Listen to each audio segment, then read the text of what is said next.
Recording in progress.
Good evening, everybody.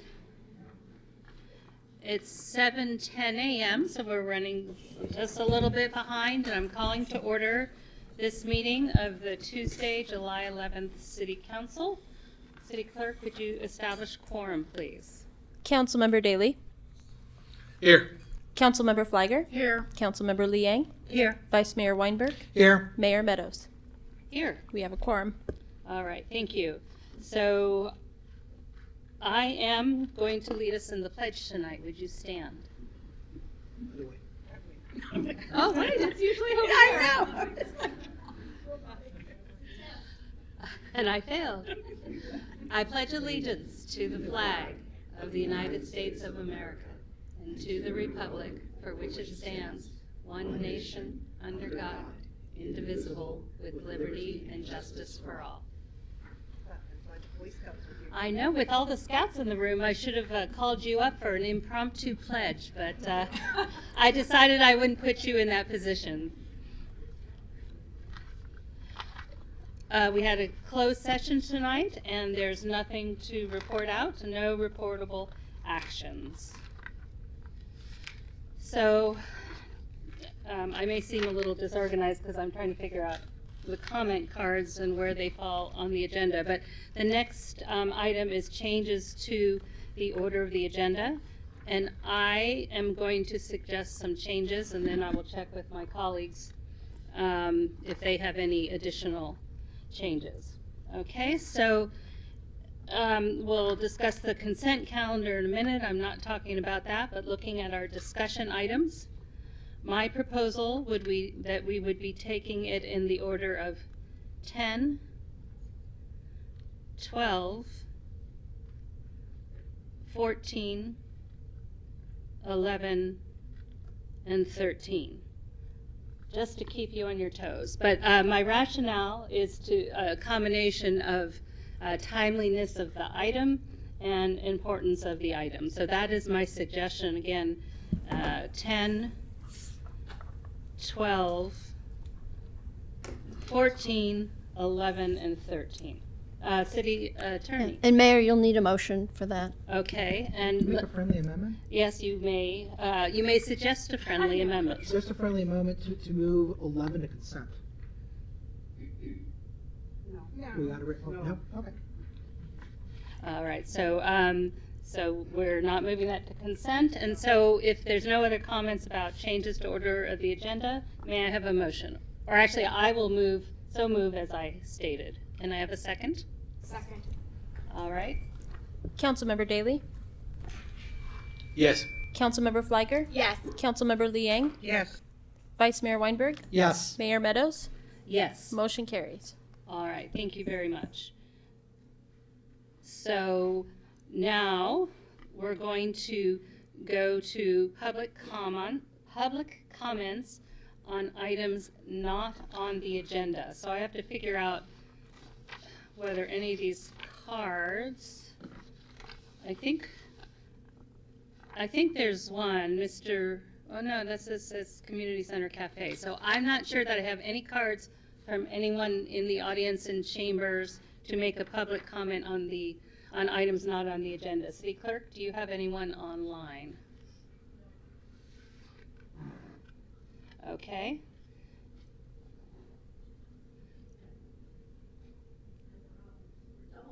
Yes, I'm triple checking. So we see no hands. All right. So I will go ahead and close public comments on items not on the agenda. So we have two special items this evening, and the first is recognition of our employee award recipients this year. So Ms. Sullivan, this is you, right? Yes, it is. All right. Then let me make sure you're on. Good evening, Mayor, Vice Mayor, and Council. Irene Barragan, Human Resources Director. I have the honor of presenting to you today the Employee Recognition Award recipients. But before I do that, I would like to give you a little background on how we got here today and our Employee Award program. The executive team has identified as one of many priorities recognizing our employees. As you know, retention is a huge factor. And one way of doing that is recognizing our employees not only for their years of service, but also for the great performance that they do for the community. So what we did this year is at our annual staff retreat, we dedicated time in the retreat to honor all the employees that have reached a significant milestone of service. So ranging from 5 years of service up to 40 years of service. So we have an employee that has been with us that long. So we spent time doing that. And along with that, first year, we did recognize other categories that we would like to introduce you to today. We recognize the category of Employee of the Year, Exemplary Performance, and Rising Star. But before I introduce you to the recipients, I would like to show you a short clip video that will give you a glimpse of the culture and that day. So if you could please show that.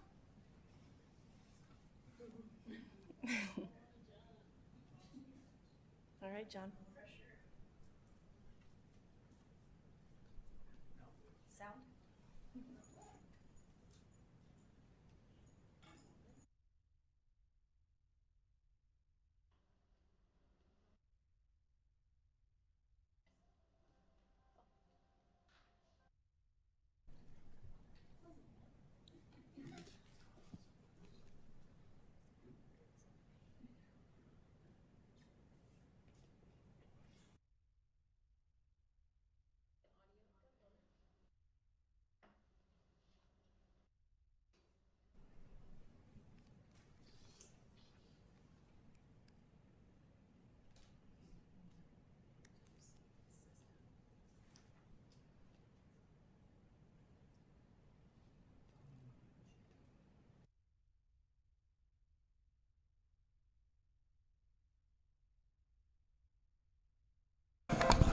It was a big event that had a lot of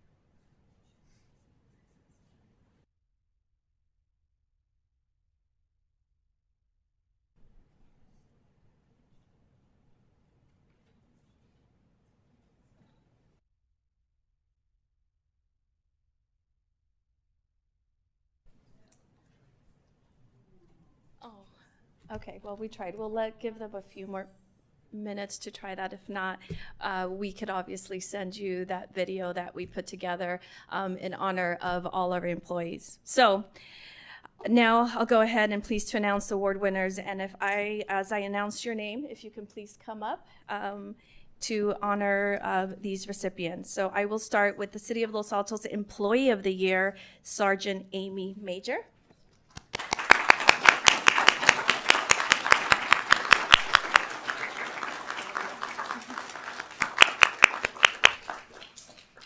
For the next category is our exemplary performance, Laura Knott, accounting technician.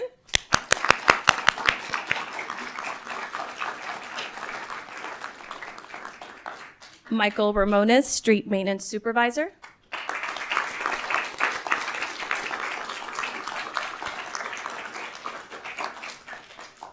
And Min Nguyen, Senior Accountant, unfortunately unable to attend today, but he was also identified as one of our exemplary performance employees.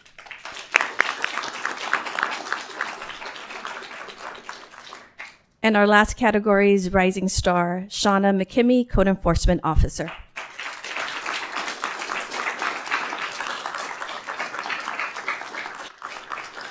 So I present to you this year's employee recognition programs and the honorees.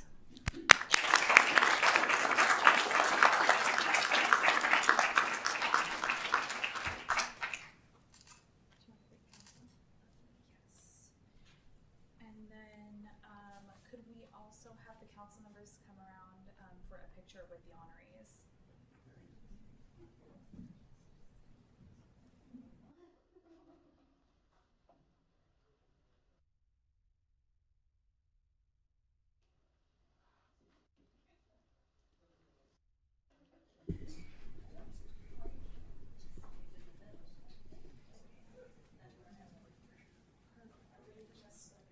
No, no, you guys look great. Perfect. Yes, you do. Yeah, who's camera? Okay, wait, look at me first. Okay, now I'm gonna take one with the fancy camera.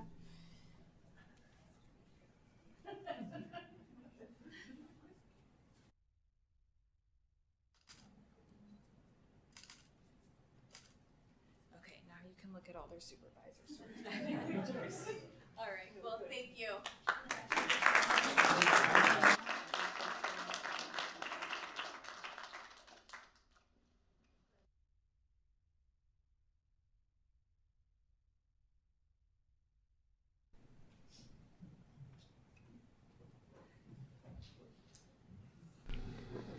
Did you ever have any luck with the video? No?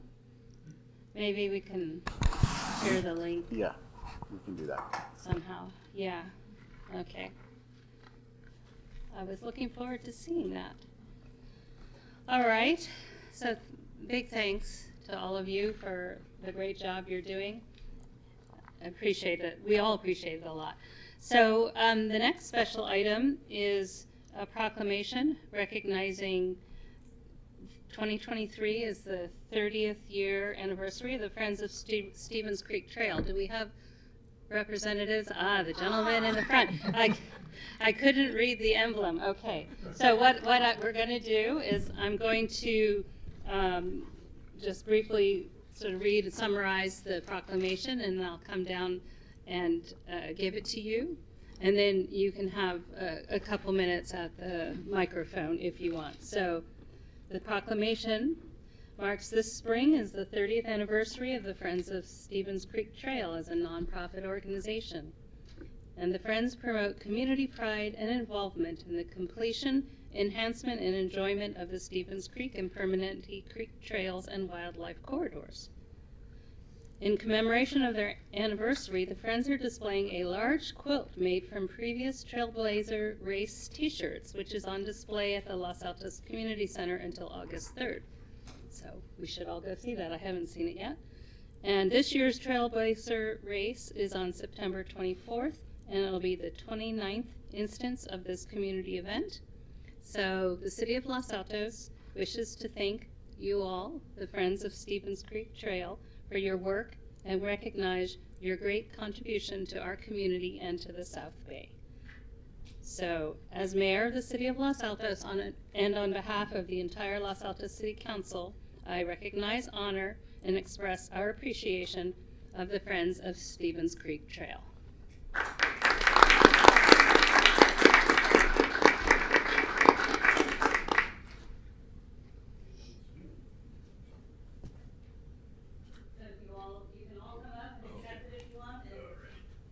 We've got this. Can you hear me? Yeah, I guess so. Okay. So which of you, gentlemen, Mr. Unangst. So I don't know if you want a photo op or you want to say a few words. Oh, we got someone here for the photo.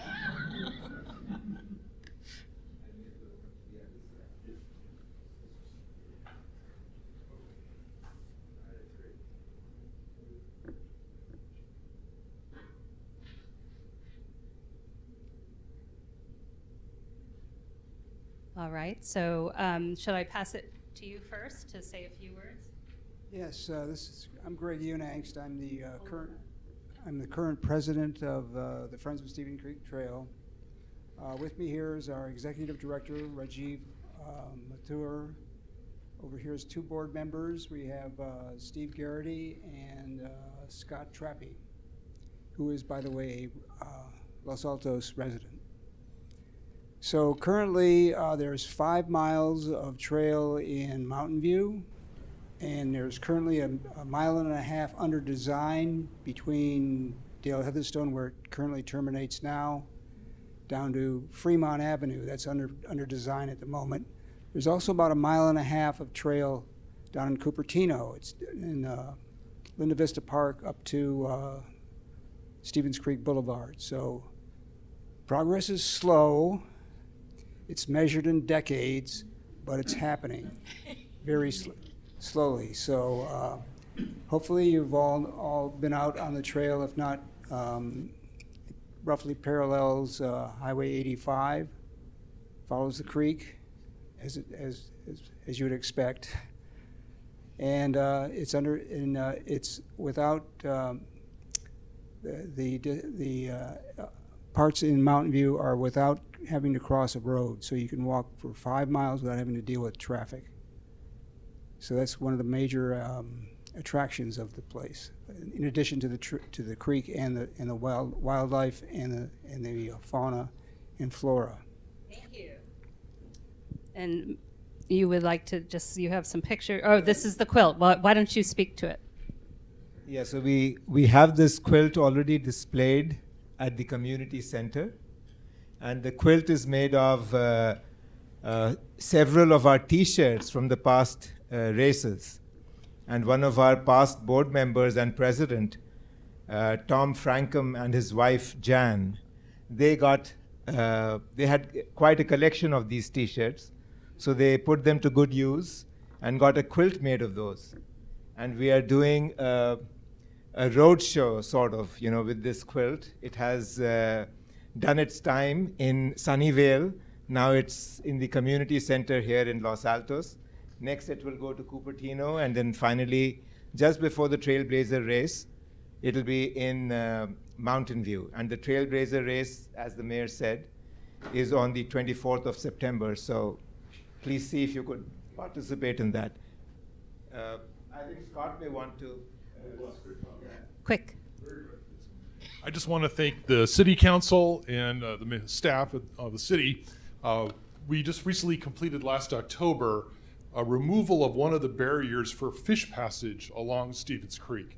When the creek was channelized back in the 50s, it prevents immature trout from going from the bay up the creek.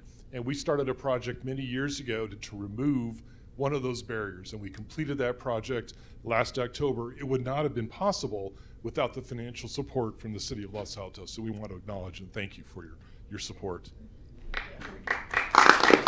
Well, thank you, gentlemen, and your other volunteers. We very much appreciate and enjoy the efforts. Thank you so much. Thank you.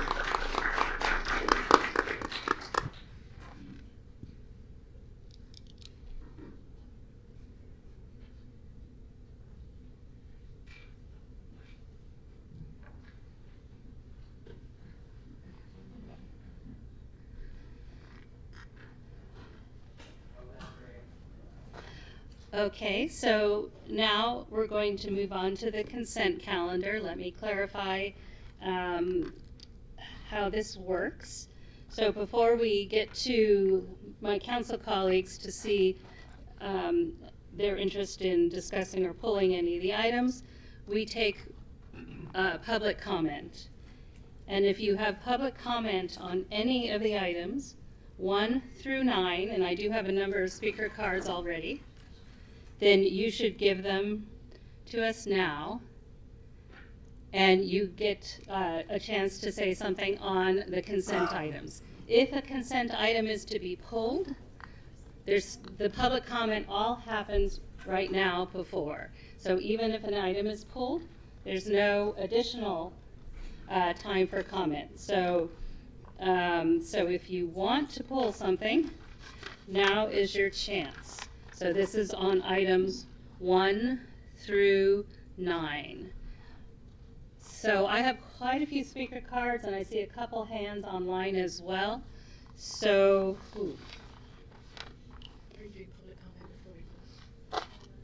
yes, so we take public comment on, on the consent. They make their comments, and then we have heard the comments, and then we can act or not on the consent agenda. Right, yes. So we have quite a few. I will give 2 minutes. Please don't feel that you have to take the whole 2 minutes if you don't want to. So this is kind of a random assortment of the order of the comments, because some of you are speaking on different items, so it'll jump around a little bit. We're going to start in chambers here. Eric Muller will be first, Don Bray will be next, and Don Whedon will follow. So Mr. Muller. Number 7, mechanical ordinance. Good evening. My name is Eric. Can you? Yes, thank you.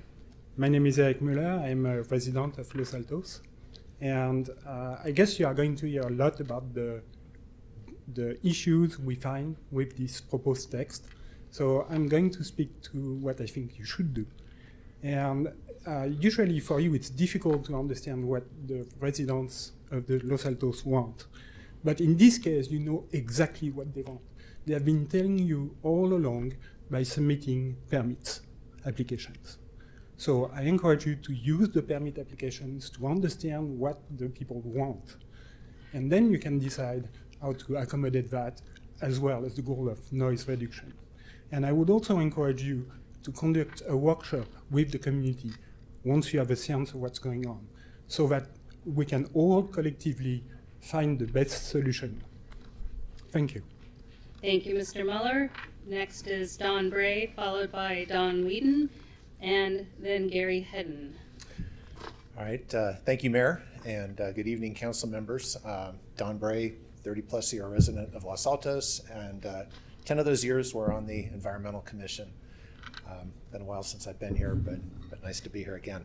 I'm concerned about item number 7, mechanical ordinance, specifically the portion of it that that stipulates that the gear under consideration, such as heat pumps and the like, can't be placed within 10 feet of a property line.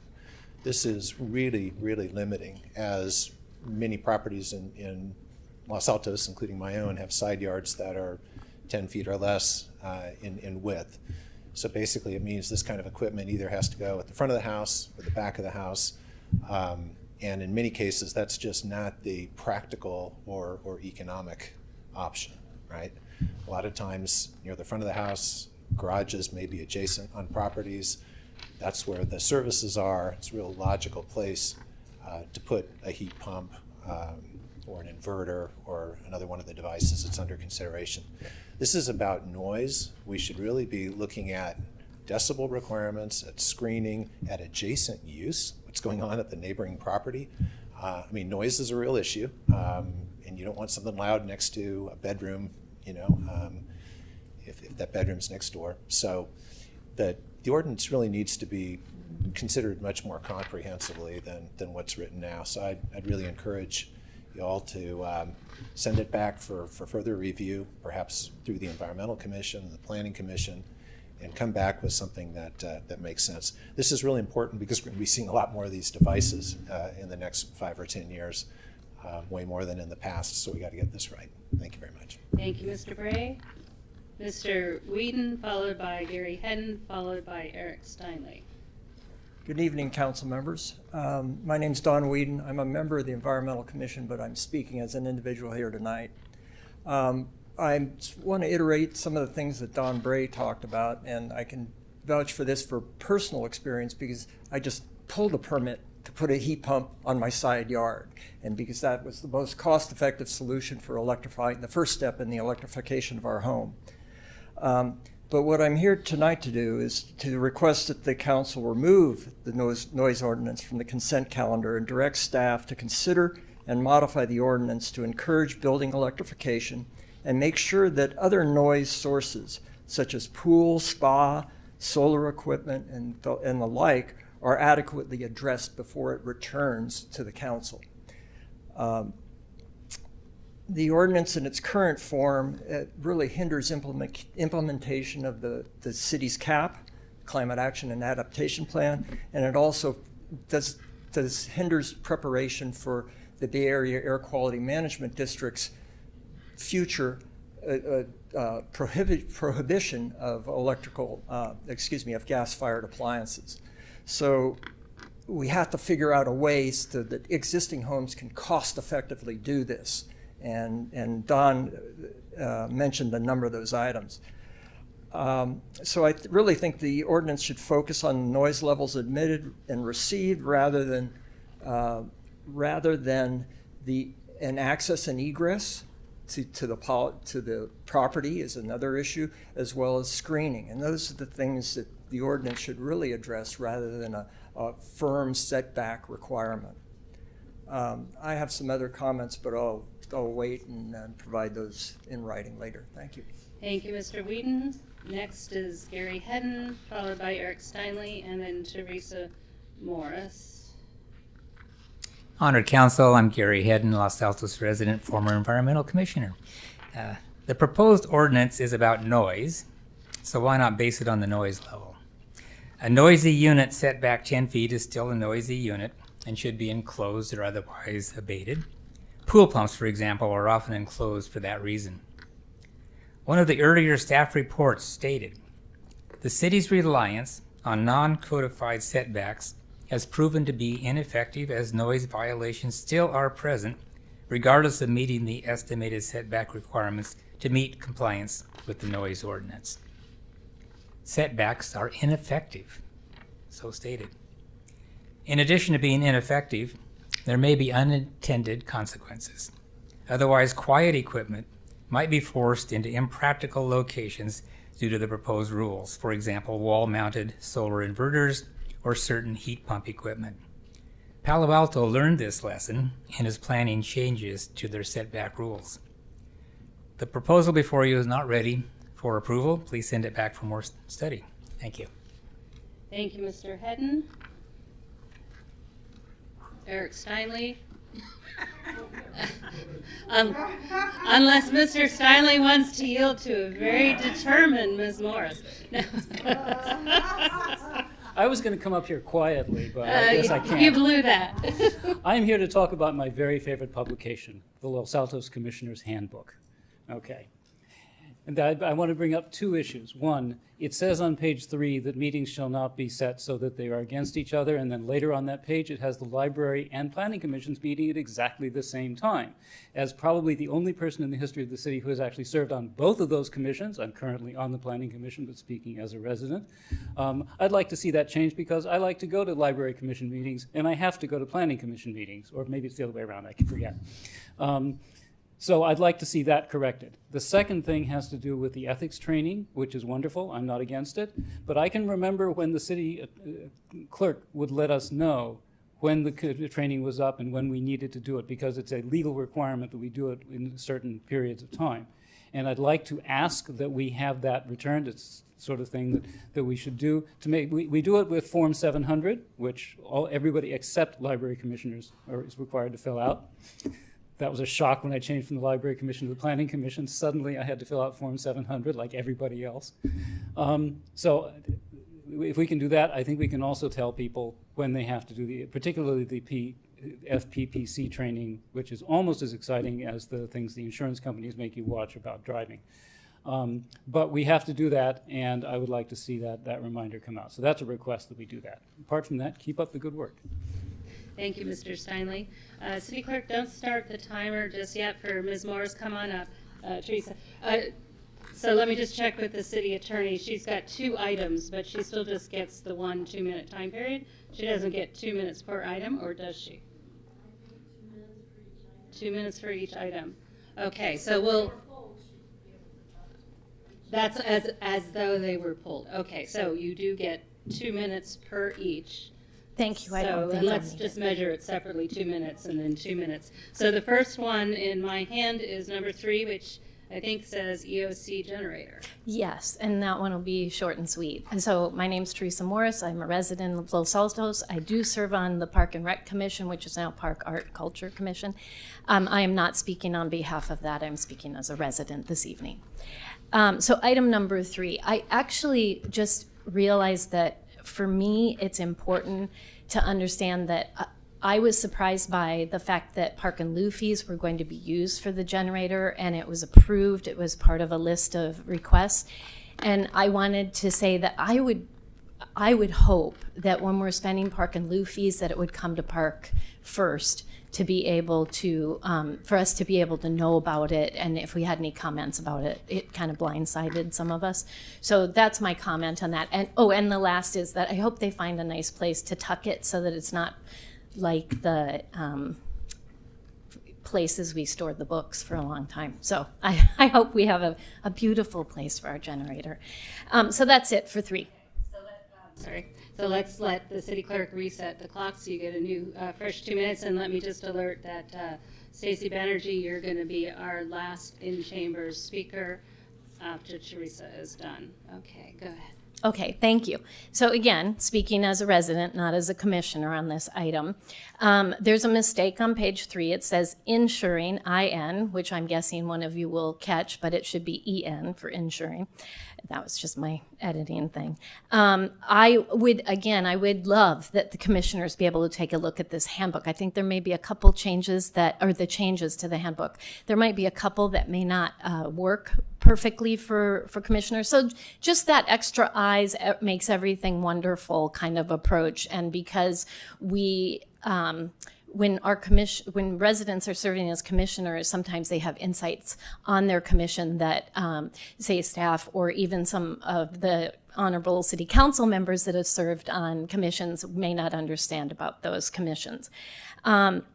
There was something, and it looks like it was pulled out of it. It was very convoluted thing about having a head speaker, and I couldn't find it when I just was reading this online, and there was something about assigning a head speaker, and I thought that didn't make any sense. I'm afraid I didn't make a note of the page number, but it didn't make sense because it sounded like we were supposed to assign someone to speak at a council meeting. We can't do that. We won't know what's on the agenda ahead of time, so it won't mesh with the meeting. So maybe that was pulled.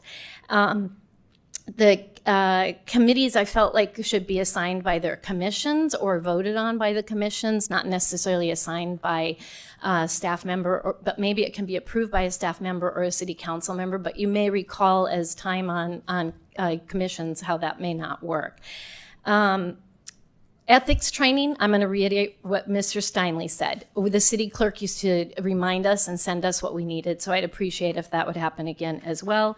And then the 2-week notice idea on page 3, not great for people if somebody in their family dies or they have a major illness. So that's it. Thank you for your time. Thank you, Ms. Morris. Ms. Banerjee, and you are the last speaker in chambers. As far as I can tell, we'll then move online. Great, thank you. Good evening. I'm speaking as a resident, not as a commissioner. Number one, it'd be great if you had more as commissioners as sort of your employees. It'd be great if you would reach out to us and get some feedback from us before things like this appear on your consent agenda. I think a council conversation was also bypassed. It leaves me to ask, is democratic participation being systematically dismantled, one slice at a time, through administrative action? Happy to email any of that to any of you, but I think it requires very, very careful thought on what's happening here. I have a little bit of time left, so I can quickly go through a couple things. I meant to send an email, but you know what? It's the middle of summer. Lots of commissioners couldn't even come. They're out of town. And I was busy too, so I didn't get that done. Couple of things. Number one, meeting days. Great idea that there's no overlap in meeting days and times, but what if you have to create a special meeting? What if you couldn't get a quorum in 1 month? What if Thanksgiving, December, you combine your meetings and you need to find another slot? If you go look at that schedule, I think Mondays were busy, probably Tuesdays with council meeting. There's 2 Tuesdays open. Wednesdays were kind of pretty busy. Maybe there were 2 Wednesdays you could have. Thursdays were also pretty full, but maybe there were some. Fridays is probably not going to happen because we don't want to ask our staff to say. So I think what happens herein, and when you go to the commissioners and say, when are you available and how do we get a quorum, this is not an easy task. So pretty restrictive. Work plans. Plans are important. So I think we can improve the planning process, but we need to improve that process and have plans. And I also think that plans need some flexibility. So for example, today I attended a mid-pen meeting. Sometimes mid-pen items need to come to our agenda. We can't come to you once a quarter to get approval and then come back and put it on our calendar. I have more things too, but I'm out of time, and I hope the council will give more discussion to these Thank items. you, Ms. Banerjee. All right, we're going to go to online speakers. City Clerk. John McKenna. Hello, can you hear me? Yes. Can you? Okay, great. So thank you, Honorable Mayor, council members, and city staff. My name is John McKenna. I am a former Los Altos resident. I went to Loyola Elementary Block Middle School and graduated from Los Altos High School. So Los Altos has a special place in my heart, but I now live in Menlo Park and I serve on the Environmental Quality Commission, but I'm speaking as an individual. I'm here to ask the city to reconsider the adoption of the ordinance described in agenda item 7. And I wanted to share with you what is happening in Menlo Park regarding zoning modifications to ease electrification. Buildings account for 25% of California's greenhouse gas emissions, and that number is more like 40% in a typical Bay Area city. So we're all in this together, and each and every city can make an impact by making it easier for its building owners to electrify. A few months ago, the Menlo Park Environmental Quality Commission made a few zoning modification recommendations as it relates to electrification projects. One, allow electrification equipment on the side yard as long as it does not occupy an area more than 15 square feet, is no taller than 1 story, and does not impact egress. Another recommendation was adjust the noise ordinance limitations for electrification equipment installation to remove the 50 decibel limit at nighttime and set it to 60 dB regardless of the time of day. Modern heat pump equipment is a steady hum as opposed to a traditional AC equipment that tends to make a loud noise as it repeatedly turns on and off. Also allow front yard screened enclosures if side and rear yard locations are not feasible. So I urge the Los Altos to consider similar zoning rules to ease electrification so that we can all meet our collective climate goals. Thank you. Thank you very much. Dashelle Leeds. Hello, my name is Dashel Leeds. I'm the Conservation Coordinator for the Sierra Club Loma Prieta chapter, and thank you for the opportunity to speak tonight. I'd like to echo the comments of community members who have voiced concerns that the 10-foot setback in the mechanical equipment ordinance could make it more difficult for residents to electrify their homes. And as a result of these difficulties, the ordinance as written could inhibit Los Altos' progress on its climate action plan goals. In our letter to council, we identified that the electrification of residential HVAC replacements and residential water heater replacements are ranked as priority 1 actions within the climate action plan. And priority 1 is the highest possible priority. We should not move forward with an ordinance that could negatively affect our highest priority climate goals without an analysis of such impacts. We ask that you please remove this ordinance from the consent calendar, direct staff to evaluate potential impacts of this ordinance on the climate action plan goals, to reconsider the 10-foot setback, and explore alternatives that will not slow down our climate progress. Thank you. Thank you, Mr. Leeds. Roberta Phillips. Hi, good evening. I would like you to look at the minutes from that are on the agenda this week. There's a problem with the date, and on one of the items is a problem with some of the verbiage. So I hope that you will discuss that and fix the errors in the minutes. Thank you. Thank you, Ms. Phillips. Bruce Nagel.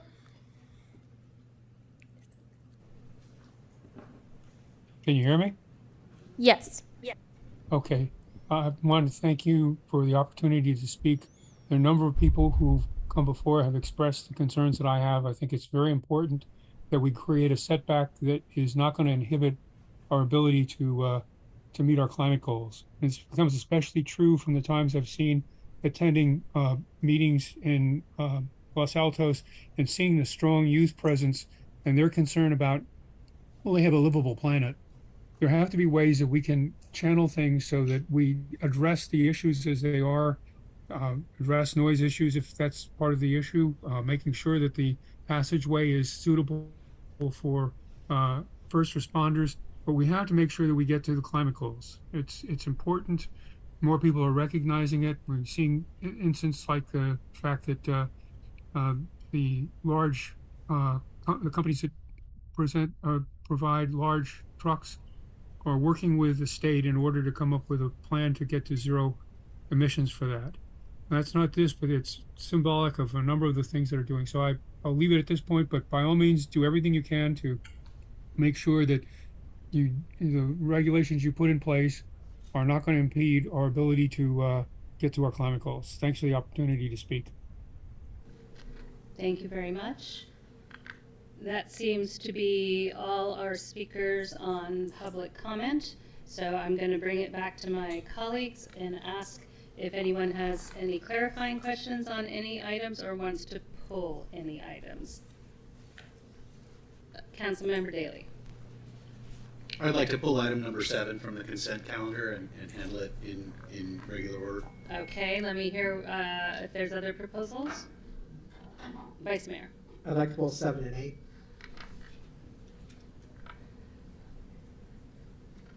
Okay, other colleagues? I'd also like to put 1 and 9 to be included.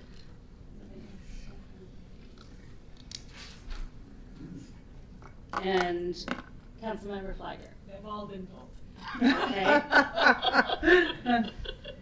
Okay, so are any of 1, 7, 8, or 9 simple clarification questions? Yes. All right, which one or ones might that be? Actually, 1 and 9 could be. All right, let's start with number 1 then.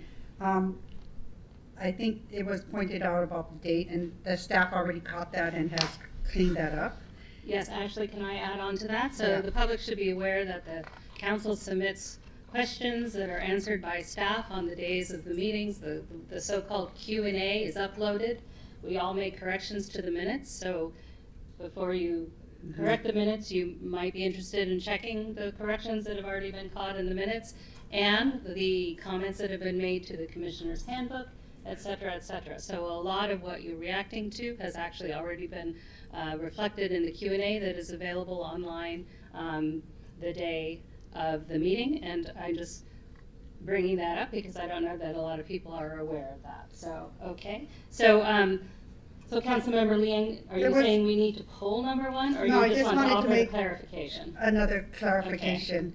Okay. I think when we looked at the language of the minutes, when we talked about we would like to provide further direction to preserve and protect and include mitigation, it should be clarified what we're further protecting and preserving, which was, we all had that conversation about the orchard and the fountain. And I think we should say that we'd like to preserve and protect the heritage apricot orchard and the venerable donation, which was the fountain, and include mitigation if necessary. I think. And let me just check before you go from that. I know that the city clerk listens to how we make our motions very specifically, and that's what the minutes reflect.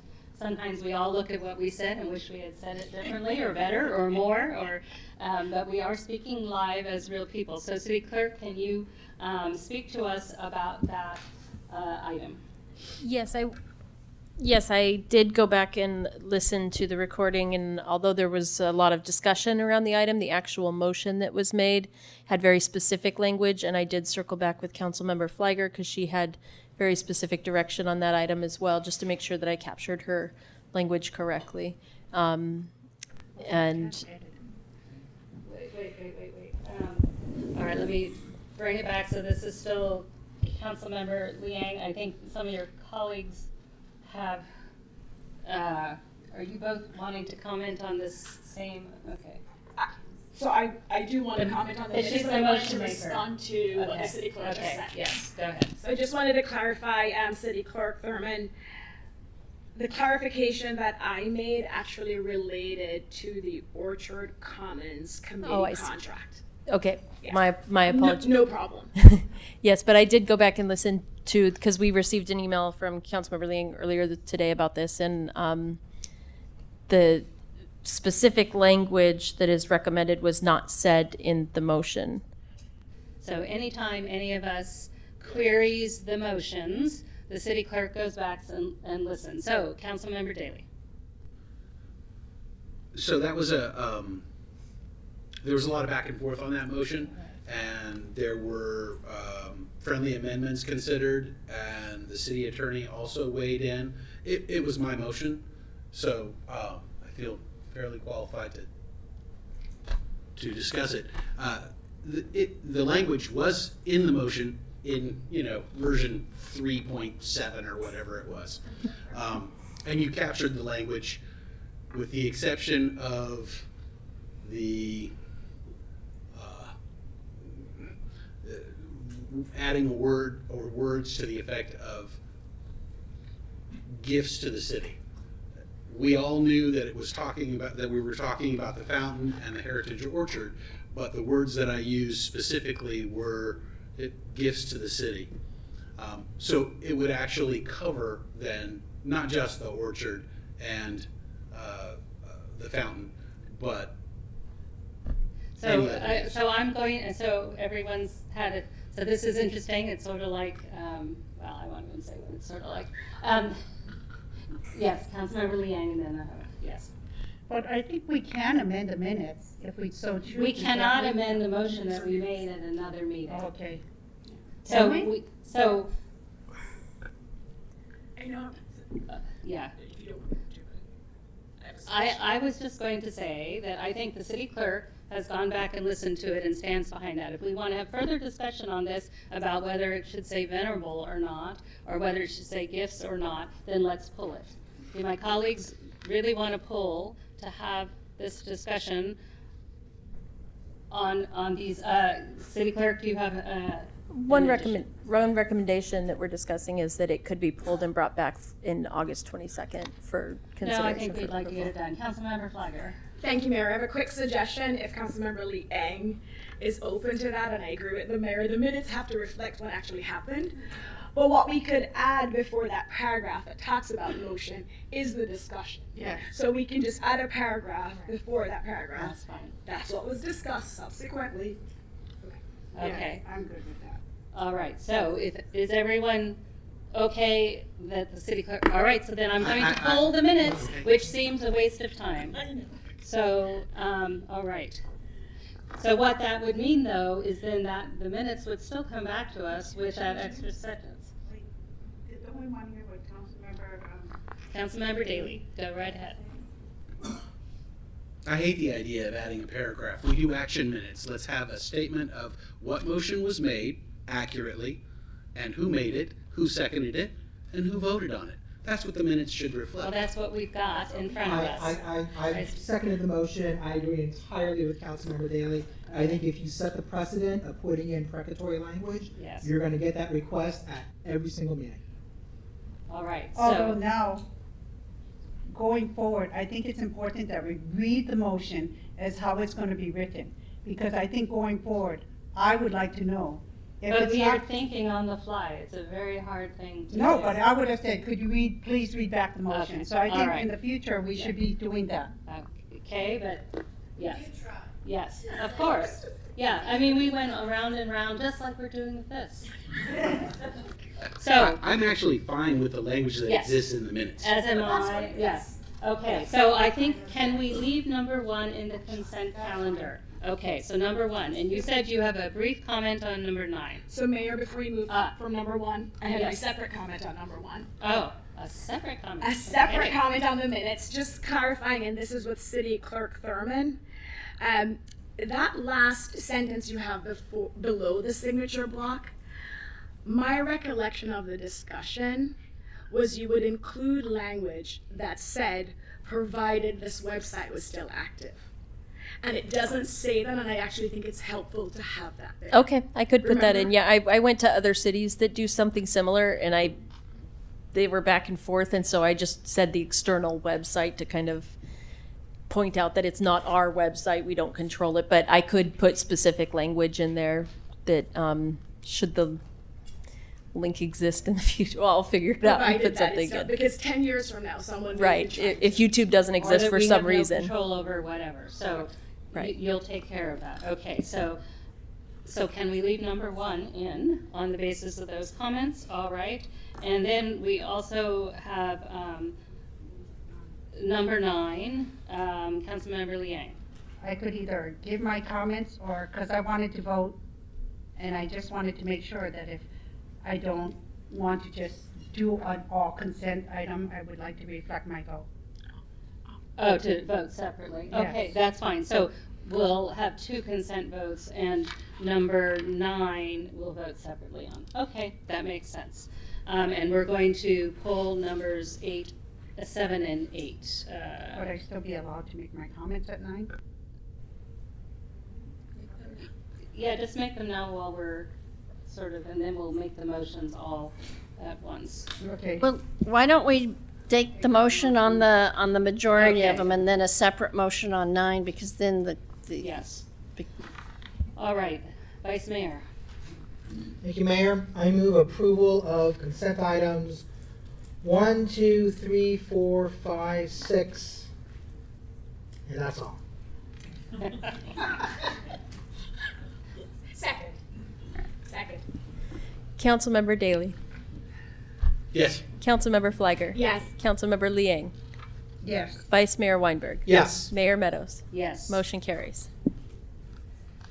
Okay, and then number 9, Councilmember Liang, we're gonna Yeah. take a motion on that. Yeah, okay. I still had concerns in how the letters were written, and especially with SB 423. The league opposed, during that time when SB 35 came before us, the league opposed this, and the city previously opposed SB 35 as well.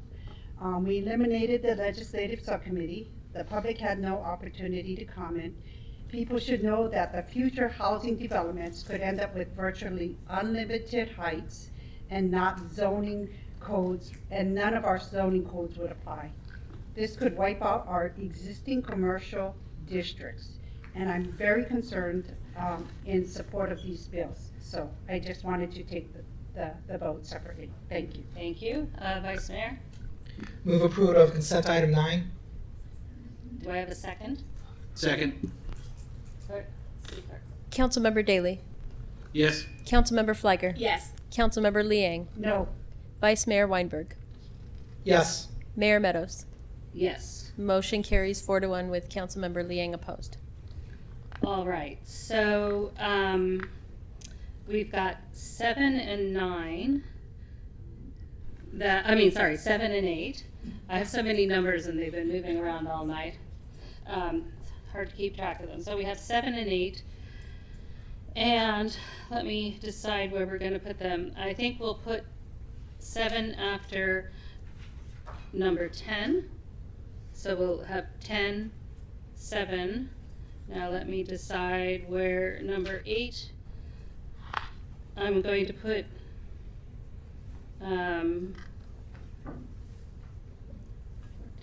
I'll put number 8 after number 14, but remember that it's all scrambled up now. So it's going to be 10, 7, 12, 14, 8, 11, and 13. Bingo! I know. I was thinking the same thing. Except that's the wrong game. Sudoku, maybe. Okay. So that is the order, and I hope I can keep us on track with that. So with that, we've finished consent other than 2 items that we pulled, and we will move on to item number 10, automated license plate readers, policy update. Oh, yes, that's right. The Vice Mayor needs to inform us of something. Thank you, Mayor. This is actually the third meeting now that the council has had on ALPRs. The first meeting was a study session. In between the first and the second meeting, staff proposed specific locations for ALPR readers. As it happened, one of the locations proposed by staff was within 500 feet of real property that I own. In contacting the FPPC, I was advised that there was a potential conflict of interest, and pending their opportunity to review the issue in greater detail, that I should recuse myself. So the last time the council met and discussed this item, I recused myself and was not a part of the discussion. Since that time, with the generous help of the city attorney, I thank you very much for this. I did have a letter written to the FPPC. Yesterday, I received clarification from the FPPC that I do not have a conflict of interest, and I'm therefore cleared to go in and participate in full. And in accordance with our council norm, I think it's 11.12, the FPPC letter is their file number A-23-108. I have emailed a copy of that letter to the city clerk. If anybody would like a copy of it, they can do a request to the clerk's office. And of course, or in the alternative, you can contact the FPPC directly. Again, it's file number A-23-108. Thank you, Mayor. Thank you, Vice Mayor. And before I go to the chief, let me just frame this a little bit. The Vice Mayor actually hinted at, this is the third time we've seen it. The council, with a 4-0 vote with the Vice Mayor recused, did approve the pilot. So what we're talking about today is the policy, and we had a subcommittee of one, Councilmember Flagger, working with the chief, and we're here to review the policy, and so Chief, take it away. Thank you and good evening, and welcome back, Councilman Weinberg, as you're here. So after the last meeting on ALPRs, Council requested another policy review, and after that last meeting, substantive changes were made to the policy, and those policy changes were underlined and highlighted and included in your packet. So I don't have a formal presentation, but I am here to answer any questions. I also have representatives from Flock on virtually if you have questions that I cannot answer. Hello, Hector. All right, so I'm going to open it up to my colleagues for questions. Do we have any questions of council for either the chief or for Mr. Flock's safety? Okay, go ahead, Vice Mayor. Thank you, Mayor. Just get my notes.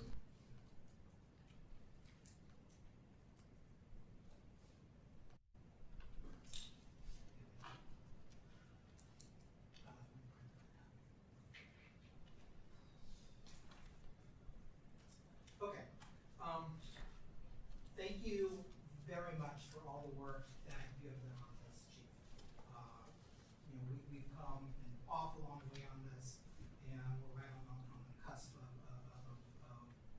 bringing ALPRs to our city, and you have everything to do with that. So I want to thank you very much. I also want to note that. I also want to thank you for the time that you spent with me, because I was on the subcommittee, but before that second meeting, before I had a potential conflict of interest identified, you and I spent, I think, well over an hour discussing the policy. And I see that most of those, not most, but a lot of the discussion that we had is reflected in the policy that we have before us now. So thank you very, very much. Let me start with the question of, how will the city coordinate, if at all, with privately owned ALPR cameras? So all that it requires is a memorandum of understanding between the Los Altos Police Department and the private entities that hold the cameras. And what do you envision that MOU would say? I think the MOU would probably have a lot of the same stipulations that the policy has. Obviously, we can't regulate private entities and how they decide to use the data, but we would request access to their data for the purposes that comply with our existing policy. Okay, and I don't want to micromanage your department, of course, so I think I need to see the MOU. But will you represent that the MOU will in no way exceed the authority under the policy that ultimately gets approved by the council? That is correct. Okay. What safeguards are in place to ensure that someone with whom we share data is not then using that data in a manner contrary to our policy? That's a great question, and I really can't give you a guarantee on what happens with the data after we share it. What we discussed in the policy is that anyone that wants access to our data will have to complete a form, and on that form, they have to state the specific purpose for the data. That doesn't stop them from, once they get the data, from doing something with it that we don't agree with. So just to be completely transparent. If an outside entity asks for the data, would it be asking for data on, say, specific license plates to see if there's a hit? Or would they ask for data over like a 3-day period? The possibilities, they may ask for both. It depends on the nature of the criminal investigation. If federal law is enacted that conflicts with our policy, is there a way for us to terminate our contract with Flock? Can you ask that one more time? Sure, let me give you a hypothetical. Suppose that Congress enacts a law that says local law enforcement agencies or companies like Flock, which store data on our behalf, must comply with federal law enforcement for immigration purposes. So that would be contrary to the policy that's in front of us tonight. However, my understanding is that such a federal law would supersede our policy and would supersede any representations that Flock is making that they won't share that data. If they're compelled to do so by federal law, then they're compelled to do so. Because that would now violate some of the core principles of our proposed policy, can we terminate our contract with Flock at that point? And this may be a question for legal rather than you. Yes, I was actually going to defer to the city attorney for clarification on that question. Well, there's a way to do it, but I think because the policy is incorporated in the contract and it's mentioned several times that the Flock needs to obey all laws, regulations, and policies. And then there is the termination section that there could be a way we could immediately terminate. But I think the better method would maybe amend the policy to make that clear, because the policy is incorporated in a couple of the sections, but I think that would make it very clear, because in the contract it just says, it's the standard, you comply with all applicable local, state, federal laws, regulations, policies, and ordinances, blah, blah, blah. So I would add something, if you want it that specific, I would add it to the policy, and because that policy is on the agenda tonight, and you could add some language. So my understanding then is that your advice is, if that's a concern that a majority of the council has, the appropriate thing to do would be to amend the policy before us, and because that policy is incorporated by the Flock contract. Yeah, and we'd have to, I'm not sure if Flock is going to accept that, but. Well, my next question was actually going to be for the Flock representative. Mr. Solomon Valdez, is it your understanding that if there is a sea change in federal law that would supersede our policies, can the city simply terminate our contract at that point?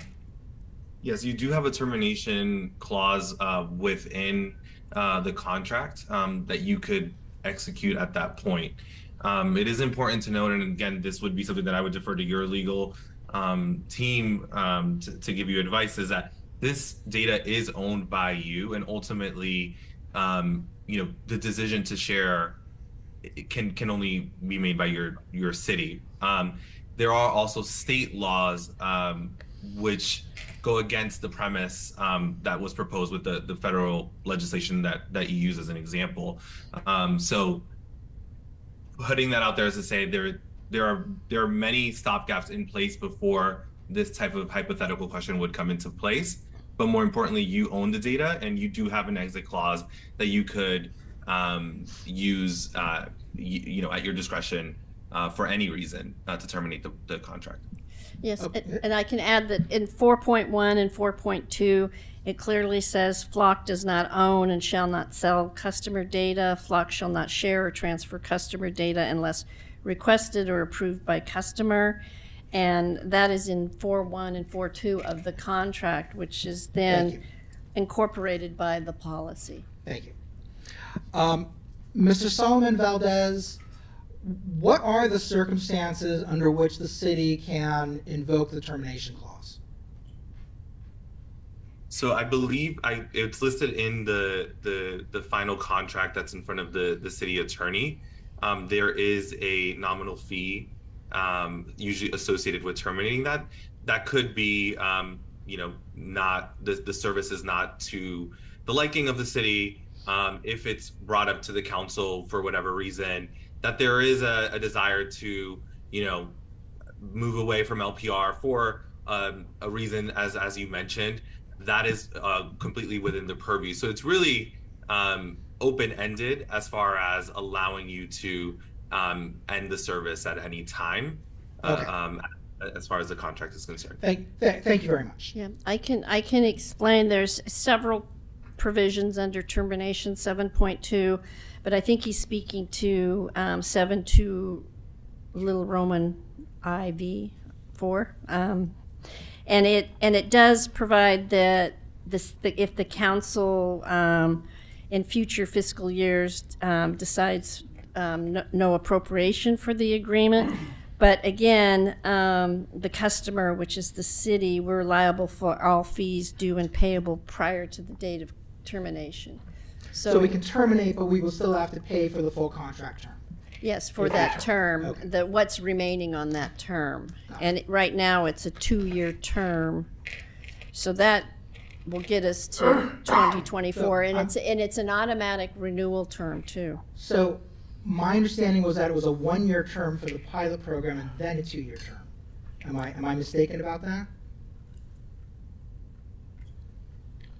But it says that the agreement shall be for 2 years as indicated on the form, and then it has automatic renewal for the terms of greater of 1 year or the length set in the order form. And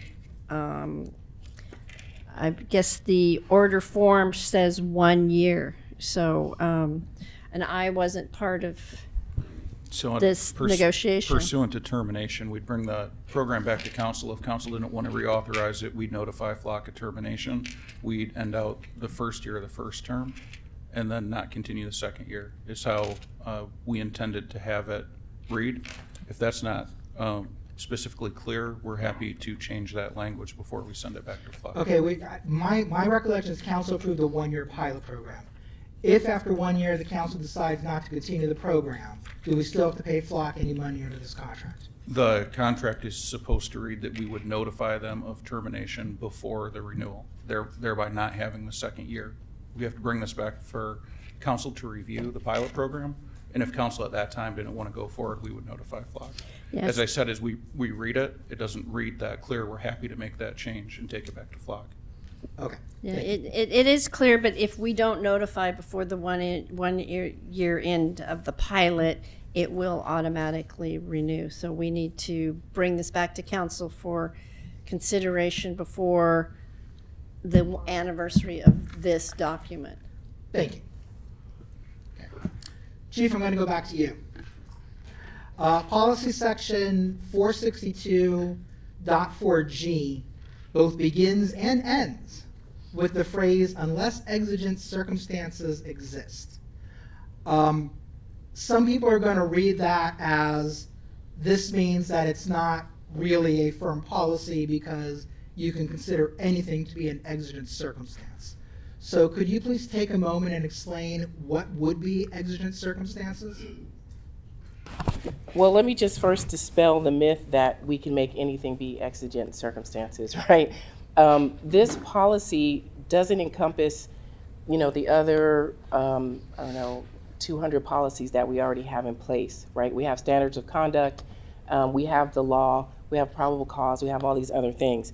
So exigent circumstances cover situations that we may not necessarily deal with every day, or circumstances that we, have not seen, but it leaves that open to make sure that we're not violating our own policy in the furtherance of carrying out our duties. So for instance, let's say that an officer gets a hit on a plate, and as they are following the vehicle, the person starts shooting at them.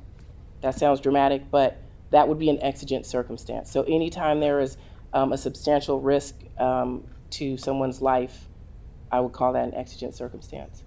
Okay, thank you. And if, Madam City Attorney, correct me if I'm wrong, but in the context of law enforcement, exigent circumstances actually has a specific legal definition, does it not? Okay, so it's not just a free-for-all to get around the policy. All right. Let me ask you a couple of questions about the audit that you're going to be doing. So the policy obligates you every 6 months to pull 15 inquiries for audit. How are you going to select those 15 inquiries? I think the proper way to carry out the audit is to pick random entries across multiple days, different times, because that gives us a better idea of the overall picture of how we're performing in sticking to our policy. So and I mean, this is not disparaging at all, but you're going to look at the past 6 months, you're going to pick a day, you're going to look at what inquiries were made, and you're going to pick an inquiry and you're going to examine that inquiry. And then you're going to do that for at least another 14 throughout that 6-month period. Yes, that's correct. Okay. And what's involved in examining each of those inquiries? Well, I can only speak in theory since we don't have the actual system yet.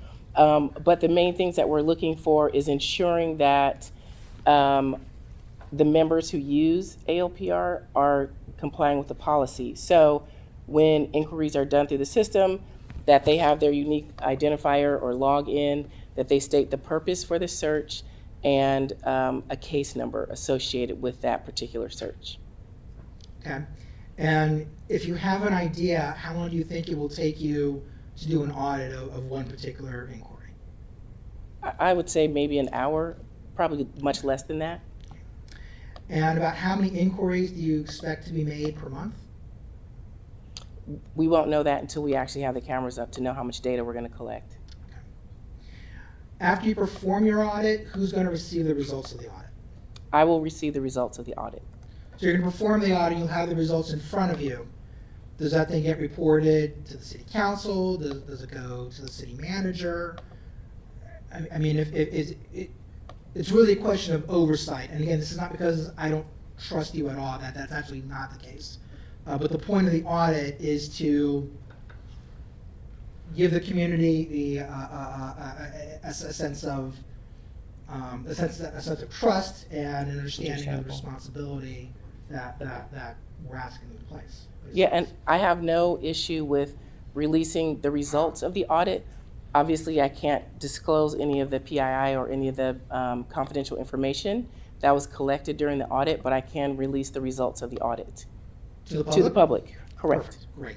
And also it states in the policy that we will have the transparency portal, and that will be updated every 30 days to show what agencies we share the data with in the previous 30 days. Wonderful. I think it was earlier today, Lair sent an email with a link to the City of Alameda's policy, and that policy identifies the specific hot lists that can be used, I guess, to cross-reference the ALPR data. Do you have any objection to Los Altos doing the same? I did review that, and no, I do not.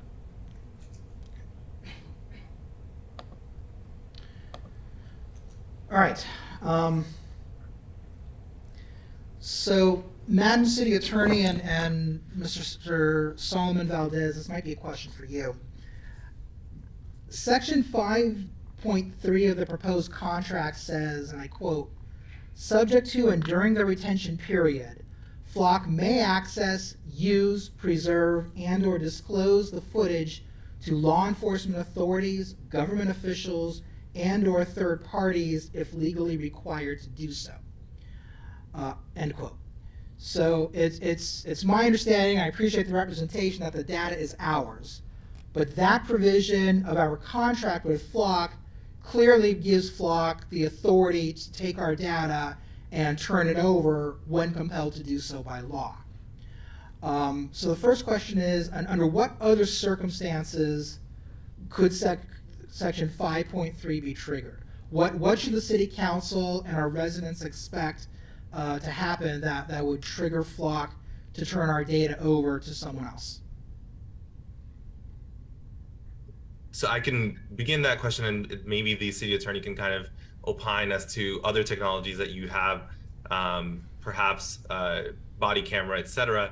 We would only, at the request of the city, assist in accessing your data if the city is being compelled to provide its own data, right? So this is something that you probably have experienced in the past or have a policy, but we would be following your lead or your permission if compelled in that way. Okay, I'm sorry. So are you representing then that Section 5.3 would only be invoked if the city first requested Flock to do so? So we would be assessing or assisting the city in a request that if they are being compelled, you own the data, so that request would be going to you all as the owners of the data. Would Flock have an objection to putting a clause into that section saying only at the request of the city? Because that's not how it reads right now. That's my concern. So that is something that we can bring to our legal department to take a look at. But I think the important thing is this is common in that type of contract. I'm sure you guys have body cameras, and there may be similar language there. So defer to your city attorney as well. Okay. So I'm assuming the proposed contract is a standard contract. So can you let us know how many times Flock has provided data to law enforcement authorities, government officials, and or third parties under that provision when they're legally required to do so? So I'm going to go ahead and let Mike Molina from our legal team, who's actually on, answer that specific question. Good evening, all. I'm Mike Molina. I'm Vice President of Legal at Flock Safety.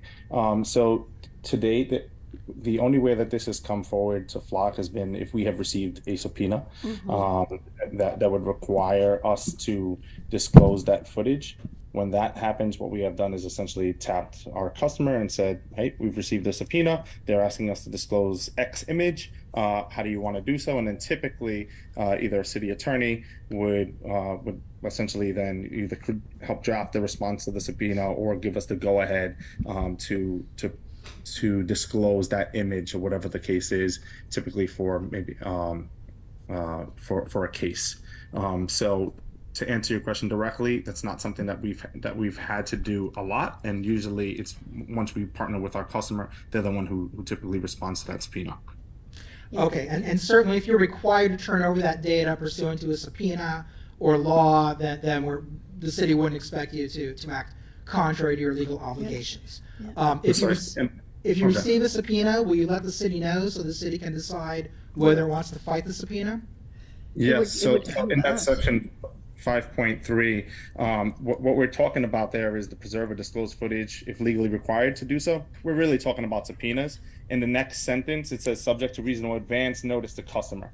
So we're going to let you know that we've received the subpoena. And the very last sentence says, except for that reason, Flock shall not disclose footage under any other circumstance without customer's express written prior authorization. So this is a very limited carve out in the event that, quite frankly, Flock is compelled to respond.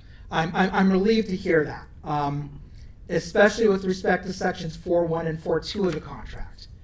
In those sections, Flock is reserving for itself a limited but irrevocable license to use our data to, quote, to perform all acts that are necessary for Flock, unquote, to provide services for its customers. So what is the limited nature of the license, and why does our flock need our data to service your other customers? No, it doesn't say customers. It says to customer. So that's just to you. Customer is a defined term in this contract. So it just says because you own the data, the only way we can really access it and provide you with the service is to craft a limited license for us to provide you with that service. It's very specifically written. Perfect. Thank you for that. So your limited license is limited to the ability that we need you to access the data in order to service our needs. Precisely. Yeah. Vice Mayor, it would be like when we get subpoenas for body cam. Got it. Okay. What is Flock's policy regarding data breaches? So Flock does have a pretty robust security and data privacy policy. And what that includes is a security. So we're what they call SOC 1 and SOC 2 compliant. So we've gone through rigorous tests to figure out, to make sure that all of the data is encrypted, and that it would be quite difficult, if not impossible. But as we know, there have been some serious breaches. For that reason, we also do have a significant insurance policy which covers cybersecurity. To be frank, that we do use Amazon Web Servers as our cloud subscription where the data is housed. This is the preeminent and probably most secure system. This is world class that the FBI is using and all other agencies in order to store the data. It's held in a separate government cloud. So in the event that there was a security breach, which was Flock's, which for some reason the breach happened because of Flock, our insurance would kick in. Otherwise, if for some reason it happened because of Amazon's gigantic insurance would kick in. But one way or another, you would notify the city right away. Absolutely. And that notification would go. Part of our policy. That notification would go to our police department. Yes. So the contract has a notification provision that tells us exactly who to notify. So it would go to the city and the PD, so the admins of the account. Great. All right. And I did want to clarify something that I didn't want to interrupt a little bit earlier. The way that the contract, the order form is written today, it is a 12-month initial term with a renewal term of 24 months. So it will automatically kick in unless you choose not to move forward. So typically we would just ask for some notice beforehand, saying, for whatever reason you don't want to move forward, but otherwise then you would move into a 24-month. So if the city wanted to terminate after 12 months after the pilot program, there'd be no further obligation. Exactly. Okay. We wouldn't call it a terminate. We would call it possibly just not renewing. Yes. So Mr. Molina, I'm glad you're on. You may want to take a look at section 9.1 of the contract. You've got a double negative there. The contract starts off with neither party, yada, yada, yada, and then says shall not be. Neither party shall not be. You may want to take a look at that. Thank you very much.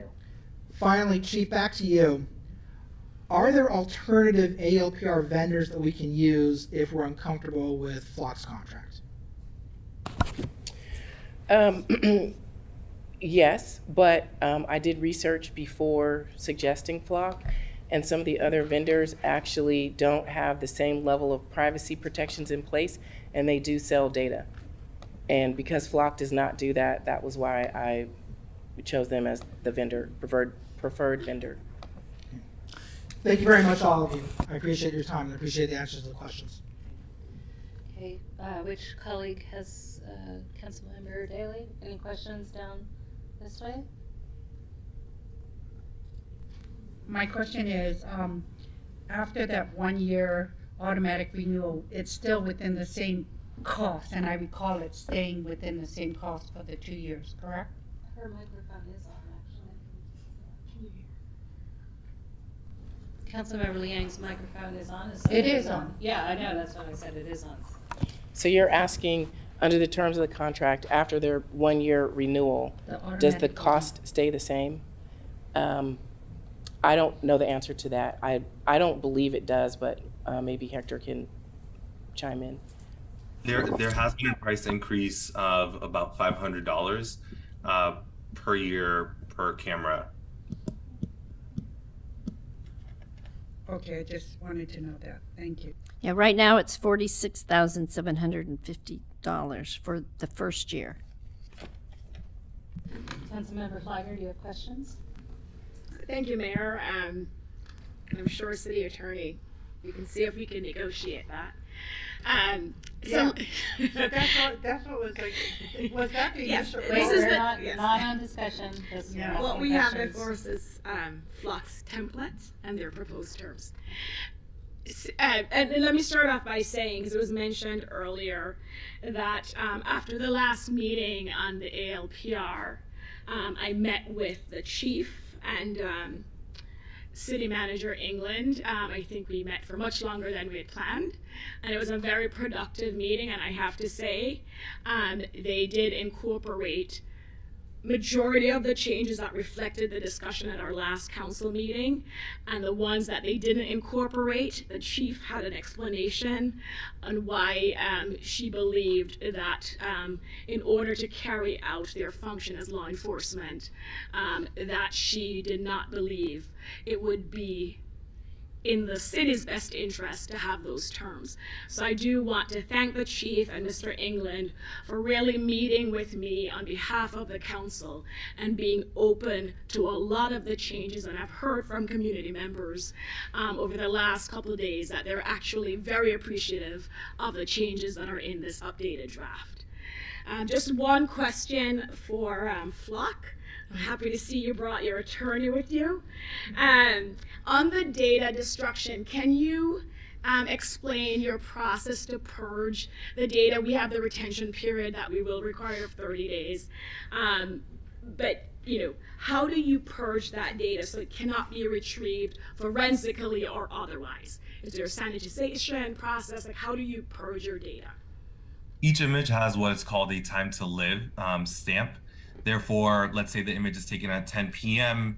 on June 1st, 30 days after that timestamp, it is automatically deleted and no longer retrievable in any system. And no form of that data is retrievable after that 30-day period. Correct. Okay. Thank you. That's it for me there. Okay.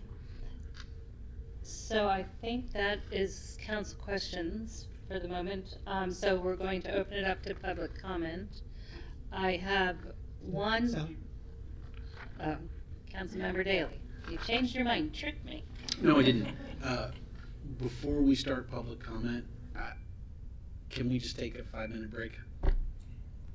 That sounds like a question that needs a yes. So 5 minutes, just 5 minutes, okay.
Because that one, the criteria is very unclear how a person.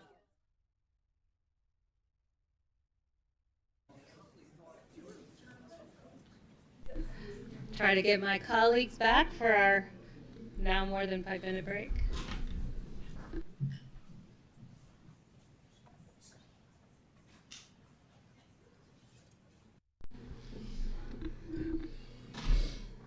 Okay, so we just finished council member questions, and we're going to go to public comment. I have 2 speaker cards in the chambers, and if people online want to speak to this item, I'm going to ask them to raise their hands now.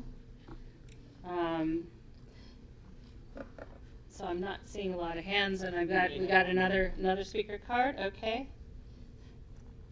So I'm going to give speakers 3 minutes, and we're going to start with Curtis Cole, followed by Teresa Morris, and I suspect followed by Stacy Banerjee.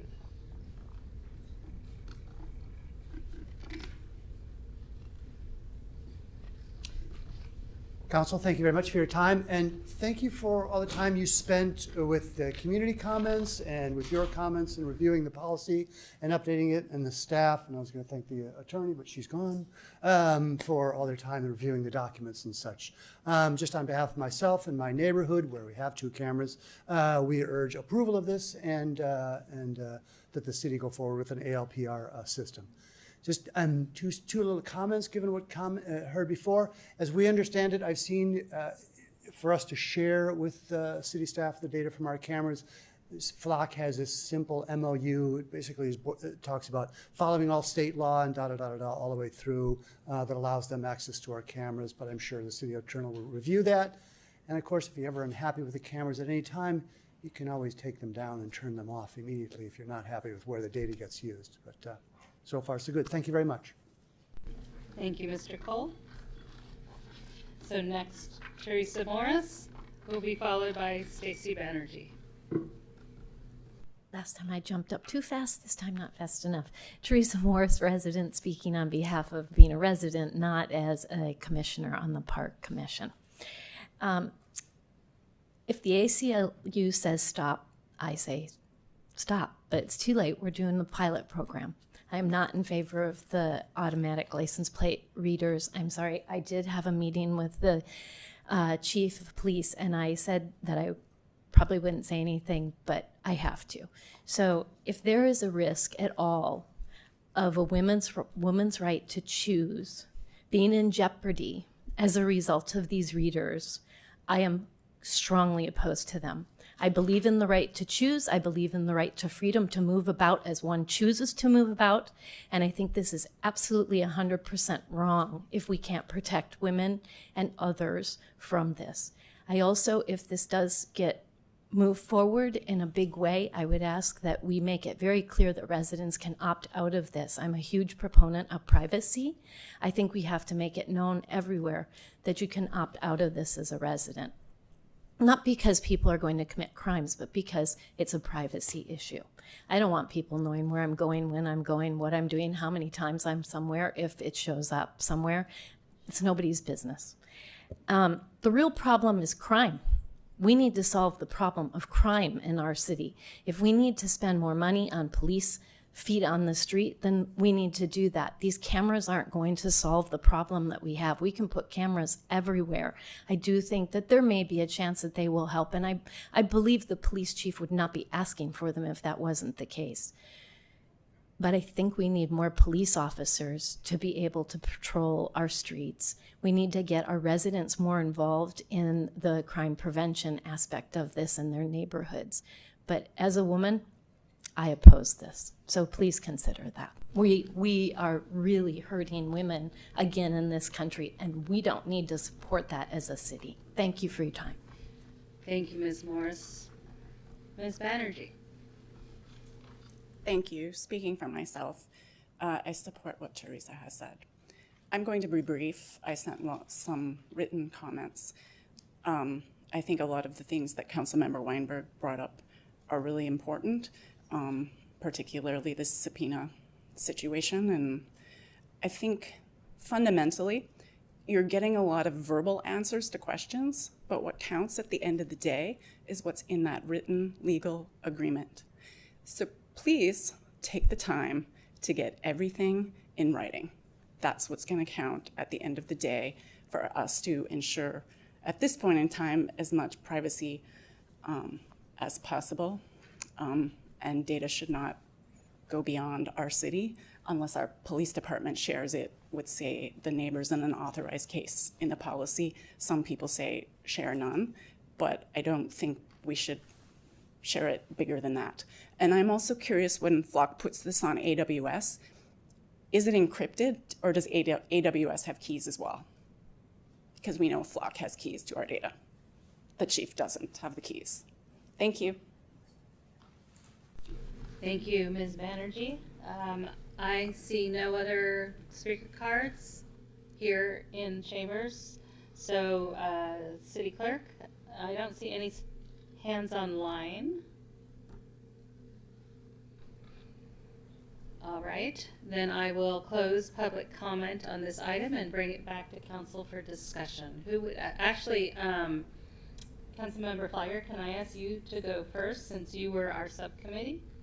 And you sort of alluded to this, but or if you prefer not to go first, that's fine too. But So, Mayor, I'm actually Brown acted with the vice mayor, and so I actually would prefer if he goes first. Okay. Oh, I nodded, but that was okay. Thank you. You couldn't hear that, so yes, okay. Yes, it is. Something apropos about hearing sirens during this discussion. So the council has already made the decision to move forward with ALPRs. And I think that the policy has come a long way. I think that after our discussion with some changes, I'll be ready to support it, but there are some changes that I would like to propose. 3 of them are simple typos. I don't know if you want to even bother going over them, but 5 of them are more substantive. So how would you like me to present them? The 3 typos are in what, the policy, or? This is all in the policy. So all in the policy. Okay. Okay. If you just read them very quickly, so we have them on the record, but I hope you know the typos. The typos. Okay. Yes. Section 462.3.1. Add the word "the" after the word "monitoring." Section 462.4G. No, excuse me, that was already taken care of. So the only other one is 462.4H1. Remove the open parentheses at the beginning of the subsection. Okay, so I assume staff that's so noted. Okay, so now you have some proposed changes, and those go ahead and we'll query. I'm not sure yet whether you're going to propose one thing and then we'll check each as we go along. That might work better to see how council feels about it than taking all 5 at the end. So pick one and go ahead. Okay. In section 462.8D, before the blue language beginning with "or any local" at the end of that paragraph, I propose that we add language, quote, "or to track persons seeking reproductive health care," unquote. So that we're making explicit that we're not just, our policy doesn't just prohibit the use of our data for immigration purposes, but it also it prohibits the use of data for anyone seeking to keep track of someone seeking to exercise their reproductive health care choices. Friendly amendment? Wait, can I just ask them, please repeat the section number? I was in the wrong place. 462.8D. Thank you. With your permission, Mayor? Yes. I like that change. I would extend it further to gender affirming care. Accepted. So in the section, before the blue language at the very end, beginning with or any local, after the CBP in parentheses, please add, or to track persons seeking reproductive or gender affirming health care.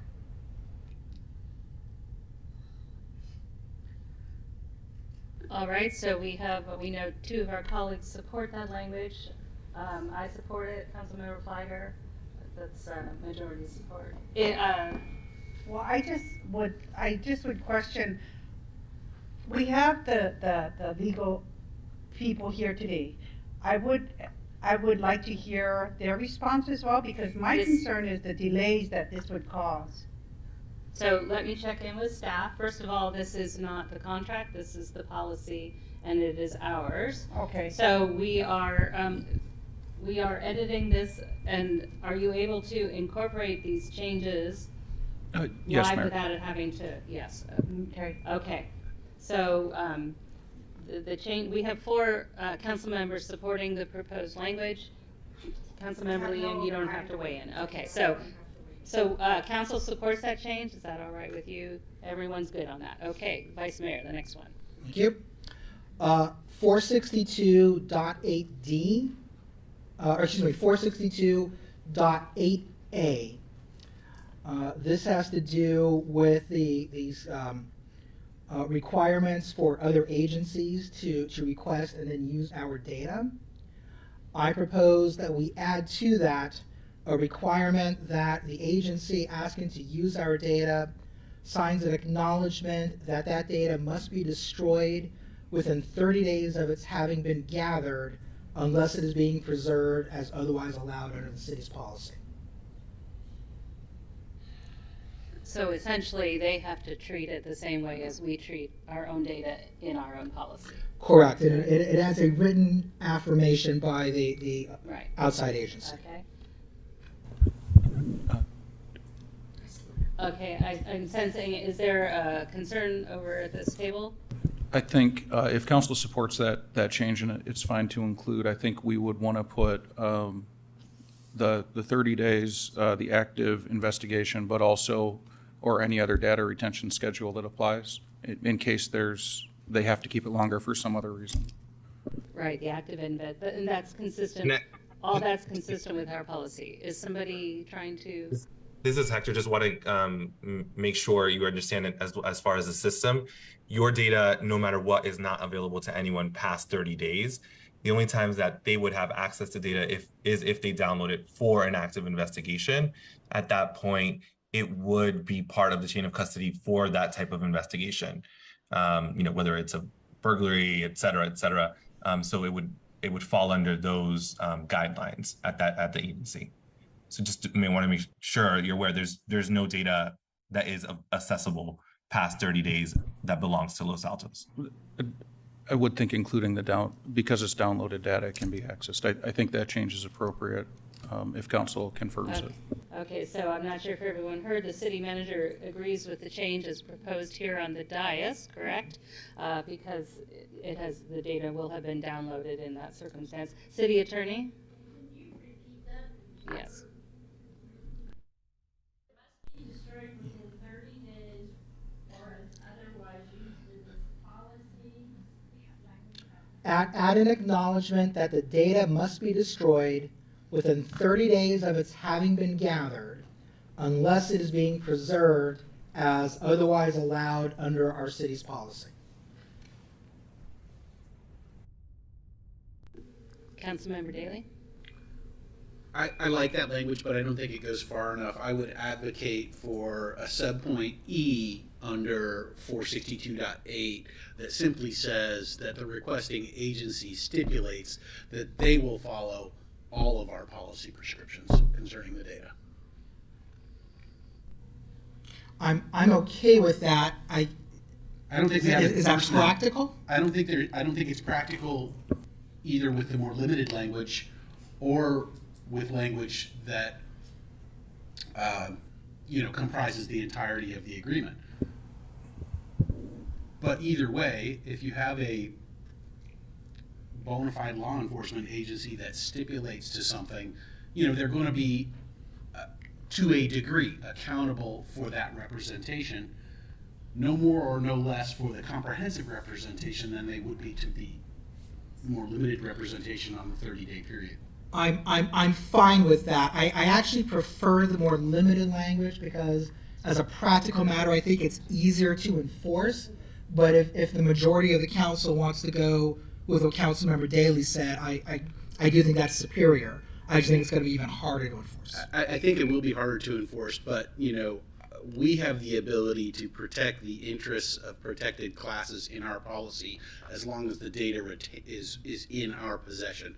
But once it's out of our possession, we have very little that we can do to protect those classes that we have already carved out. So language. So I is the best don't we have. I support the Vice Mayor's original motion. I think once you say the whole rest of the policy, they're not going to, it just becomes this big thing.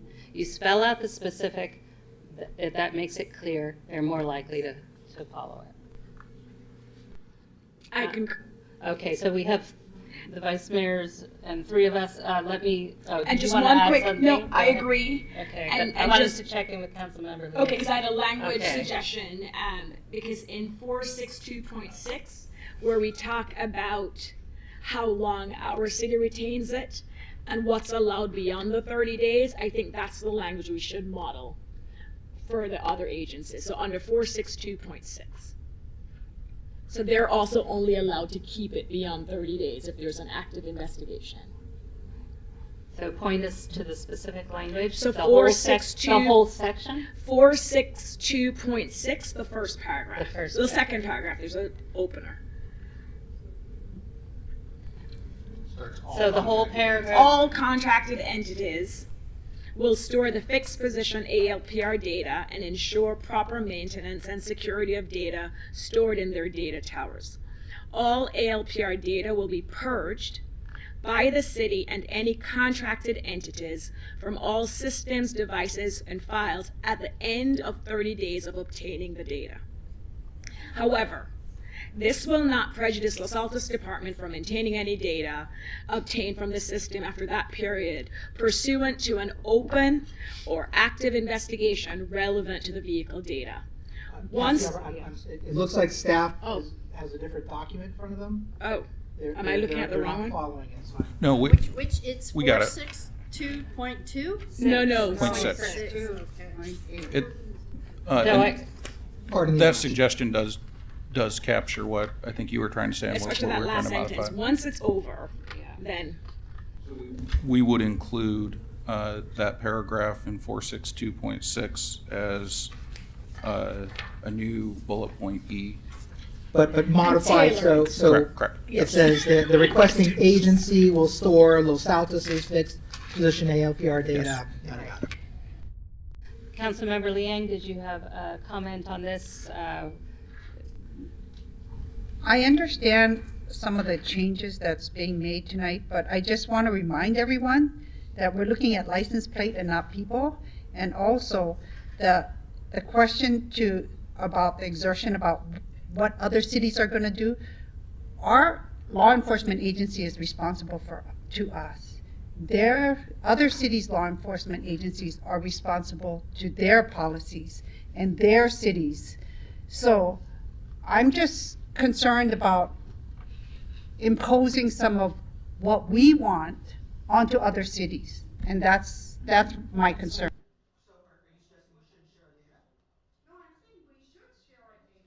There's no doubt we should share our data, but if they have a different policy on whether to purge it earlier or later, I don't think we can really dictate to them.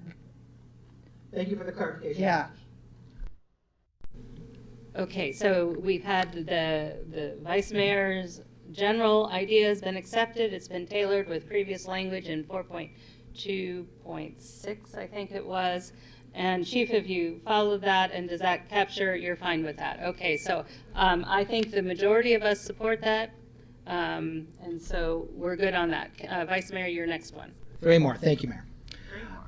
In the event that the police department is notified by Flock that there has been a data breach, I propose that our policy obligate the city to make that public, to make that known to the public within, say, 24 hours of being so notified. So if there is a data breach, the public knows that data containing their personal information has been breached. Stick it in at the very end.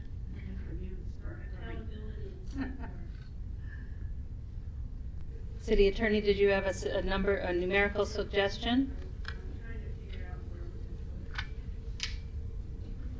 All right, why don't you move on to the next one? We'll come back to it when the City Attorney has a chance to look through the policy as where it might fit. Councilmember Daley, yes. I would suggest putting it under 462.8. I mean, releasing data, you can have a subpoint E or F, since we already have another E, that says unintended release and talks about the consequences.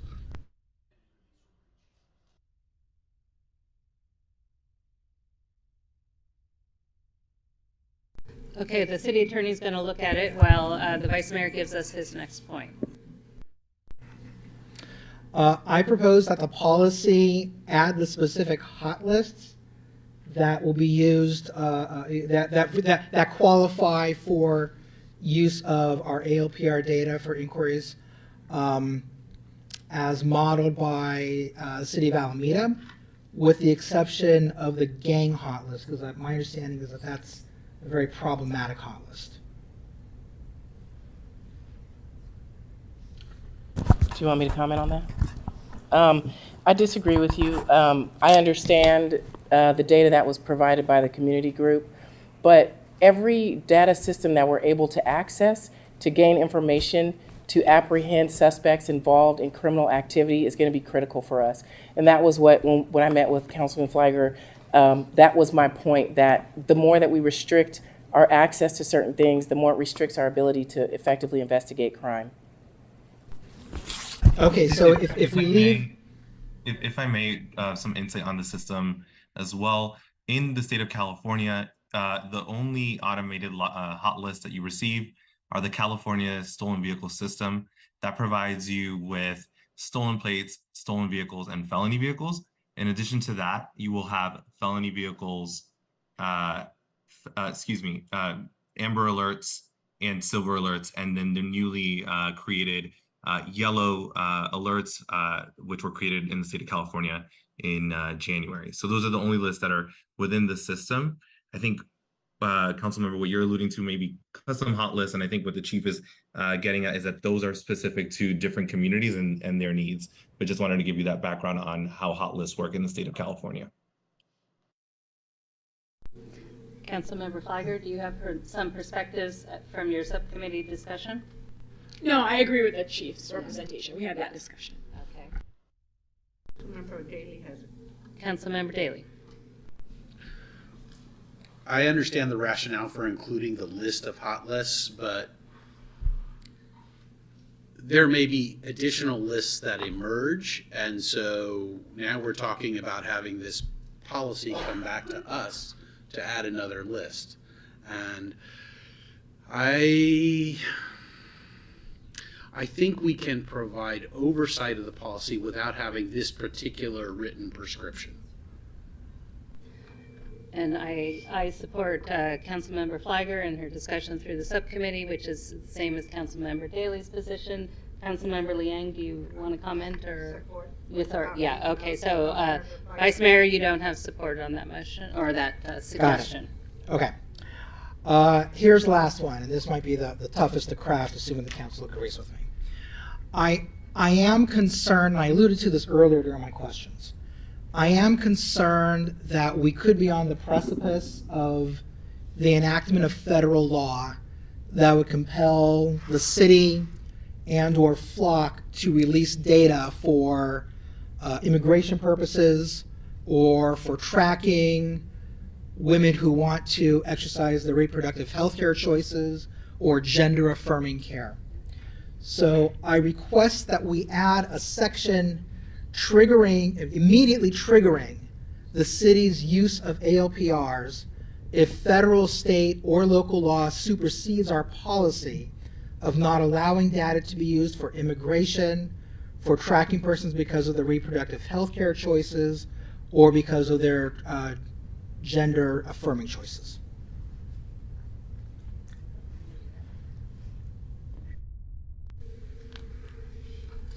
I'm supportive of the concept, so I don't know if it's a suggestion or if it fits somewhere. Councilmember Daley. I too support the concept. I think it might be most practical if we simply have a provision that says we will suspend the use of our system. In other words, literally turn the cameras off when that happens, while we review the changes in law and our policy and make a further determination whether to resume. That makes sense. Okay. How do we, I gotta ask this question. You're asking that, but we're looking at license plate numbers. And I don't understand how you feel that it can be used to identify individuals who are being tracked for healthcare purposes. And help me understand that, because I just can't understand that right now. I don't think our law enforcement agency is going to abuse this, and we're sending a message here. So help me understand that. I just need to understand Let me it. just clarify, though, or the Vice Mayor can clarify. The scenario was if federal law changes.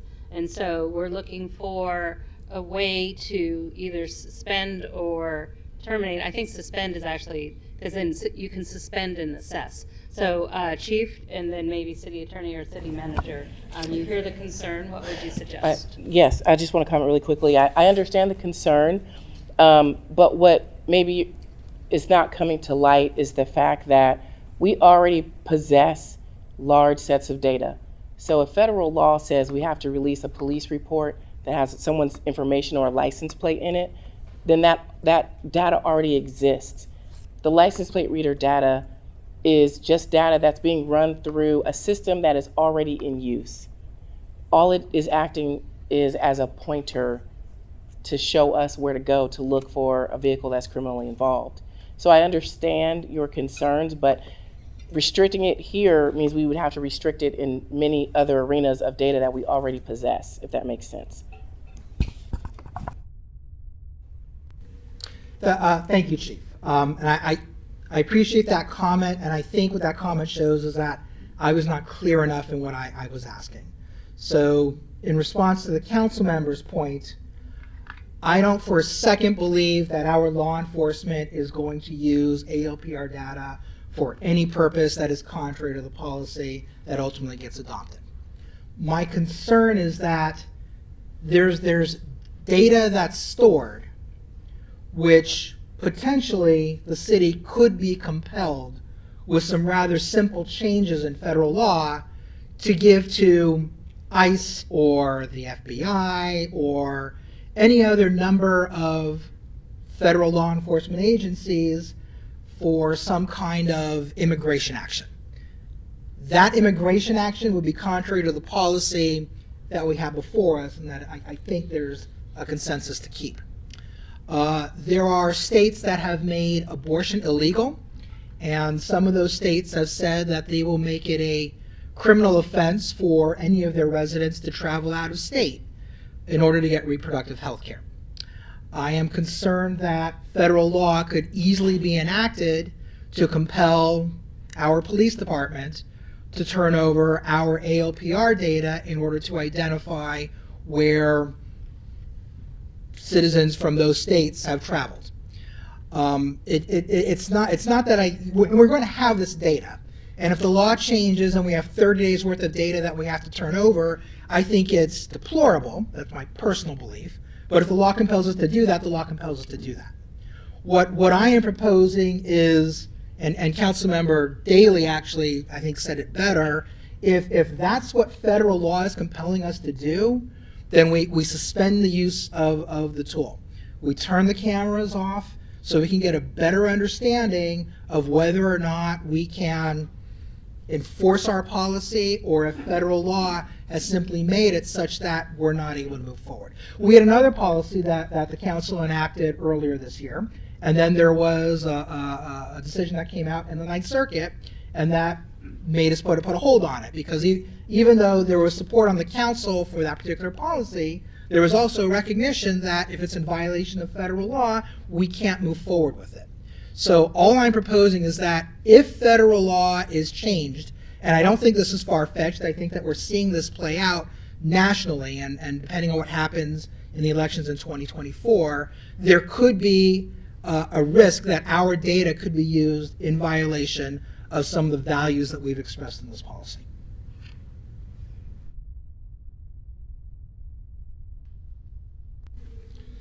If I may, Mayor, it's Councilmember Leang, it's as simple as if you lived in Texas and you left the state to come to the Planned Parenthood clinic on the border between Los Altos and Mountain View, and your license plate number was read by our flock system, and 17 days later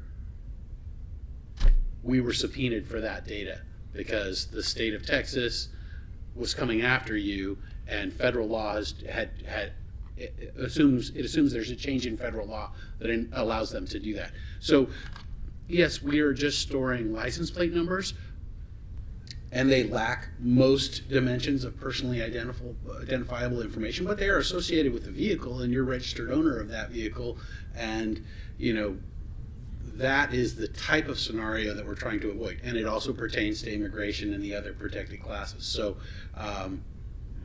it may seem... I understand your concerns. Okay. And I guess I feel confident that California has provided enough protections for all of us. And so that's why if going to another neighboring city... I hope you're right. Yeah. So, so I don't know where city attorney or staff feels this, and did you have some wording you suggest, or actually maybe Councilmember Daley's?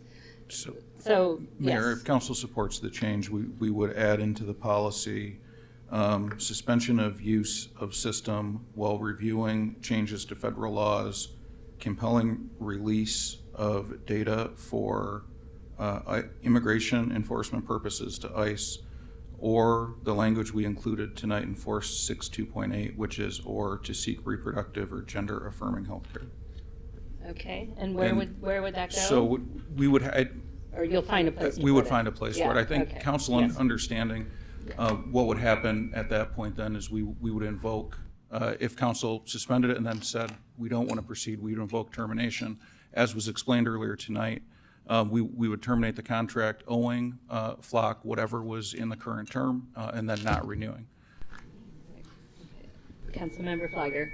Thank you, Mayor, and Mr. England and colleagues. I would suggest that we even go broader for this suspension, because what we're really saying, at least my understanding from the Vice Mayor, it's that if there is federal law enacted that conflicts with our policy, and we have more than just protecting reproductive rights or affirming our gender rights, then we want to suspend and assess. So I would actually make that broader. So any change in federal law compelling the release of data or information inconsistent with the policy? Yeah. Yes, we can add that.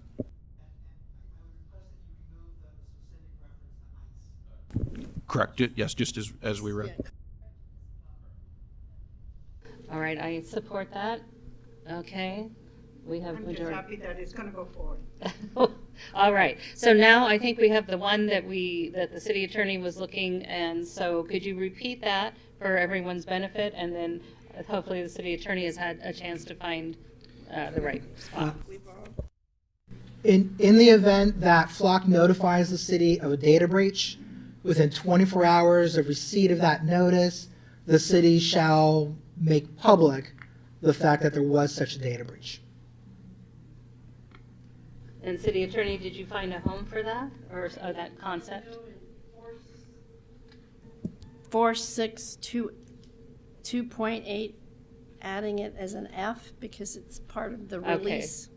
All right, and, So we're adding an E and we're adding an F. right. So just a question on the time frame. I could imagine a data breach that we're notified of that is ongoing, and there is a possibility we may not want to make that notification public until the data breach has been closed or resolved. So if there's any language we could include around that, 24 hours and less. I think that's good.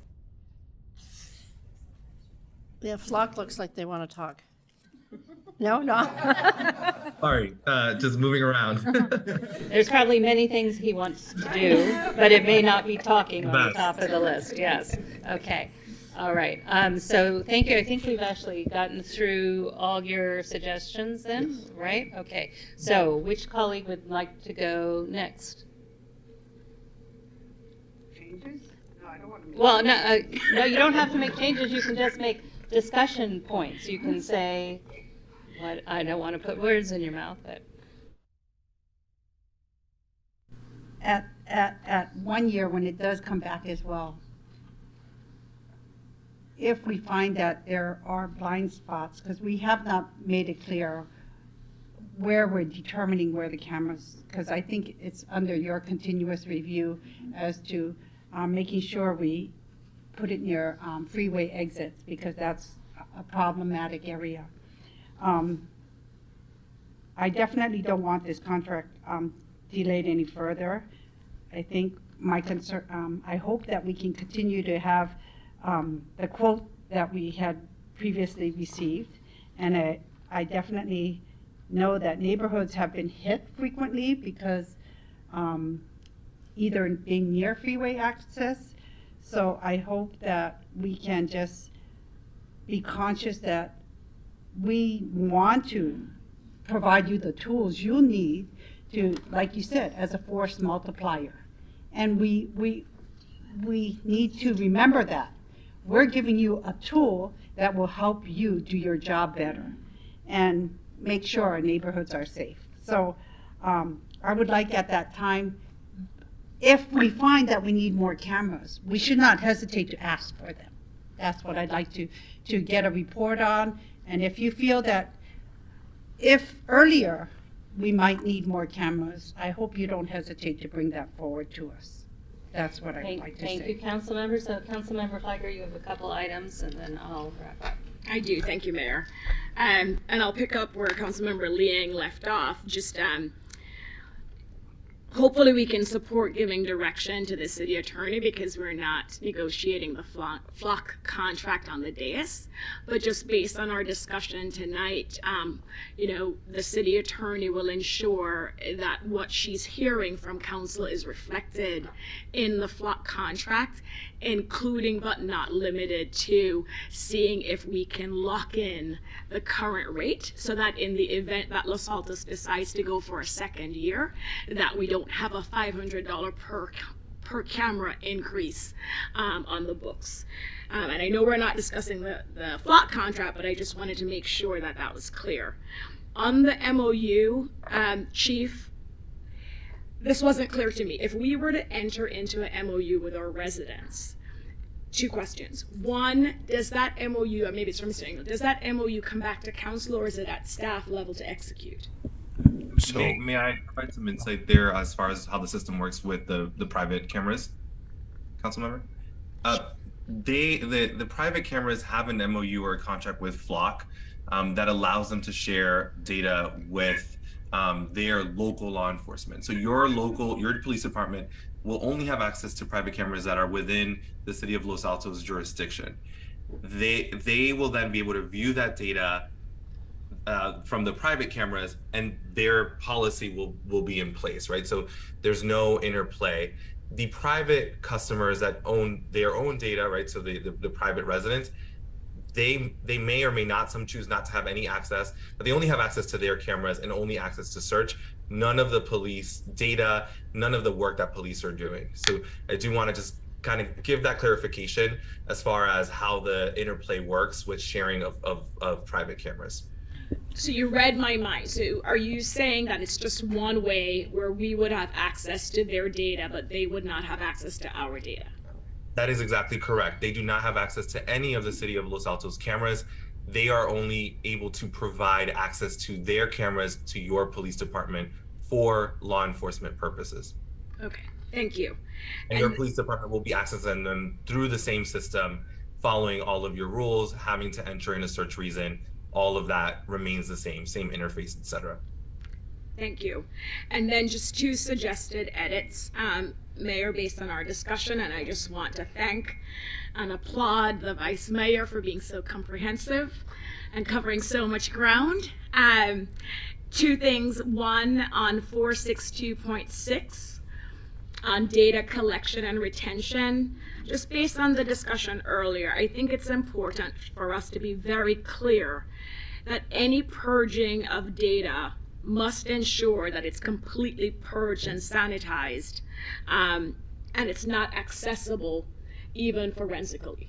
And that isn't here, and so I'd suggest adding a sentence in that second paragraph after it says, at the end of the second paragraph, I would recommend adding that sentence.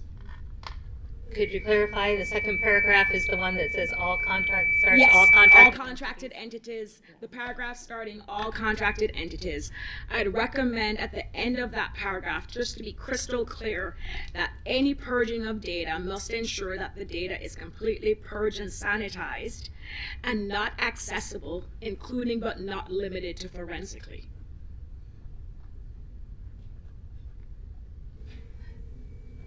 Is that doable? Our microphones interfere, sorry.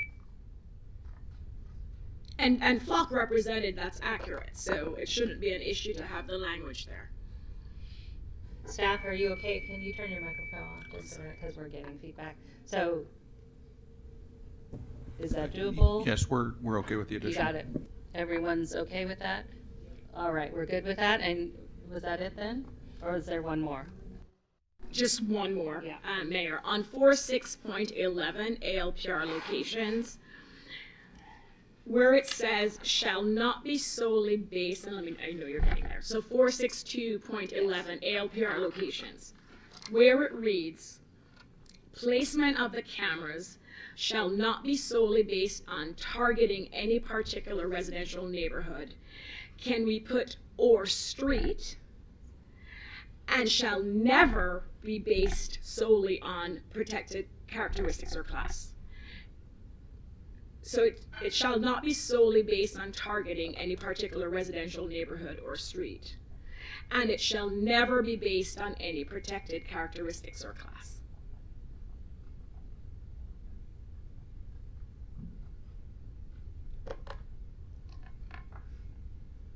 Okay, I'm fine with that. Anyone? Councilmember Daley. Again, I understand the rationale for that language, and I totally agree with the rationale. My concern is that there may well be instances where a particular street or neighborhood should be targeted based on the incidence of crime. There may well be a street that has just been, hit repeatedly. And warrants placing a reader or readers in proximity to that crime cluster. But that's not what this says. So this is actually saying that we would solely be targeting the neighborhood or street just because it's that particular street or neighborhood. If there's a crime cluster, then it clearly wouldn't just solely be based on the street. It's because of this reason. But that's why I'm adding stronger language where it comes to protected characteristics and class. We should never target groups based on that. So it's not solely based on targeting any particular residential neighborhood or street, to your point, and shall never be based on any protected characteristics or class. Does that make sense? Do I need to explain? I think the difference is targeting versus utility of the technology to solve crime. Is that correct? Yes. Well said, Mayor.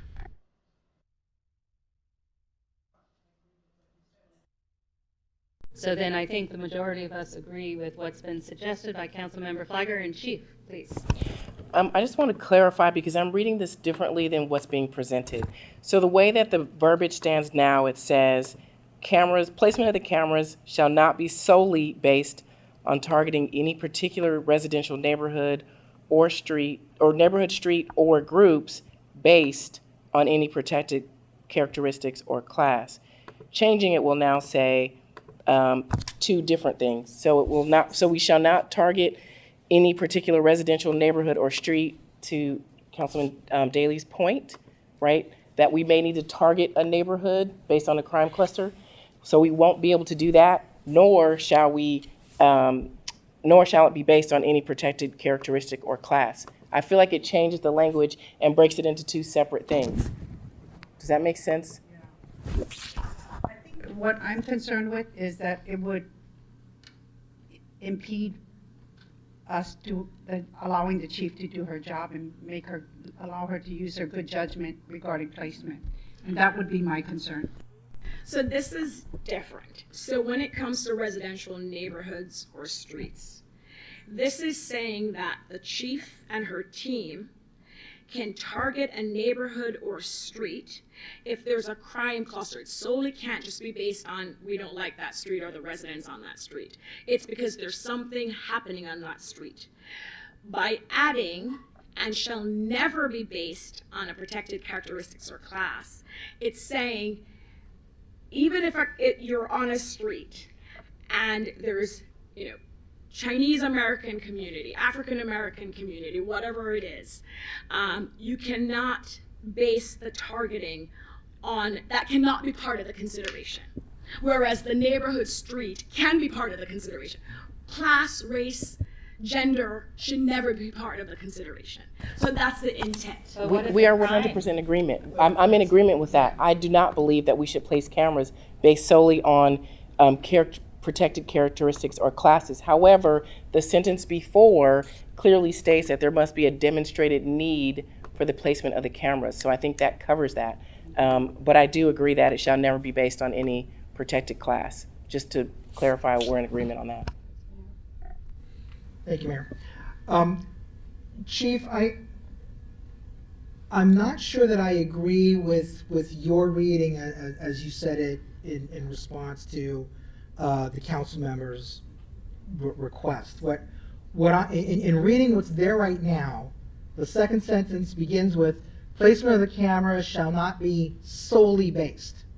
So I think the word solely is very important. If there's a crime cluster, this is now a database decision to target the street that Jonathan lives on, as opposed to, I'm just going to target that street. Of course you're not going to do that.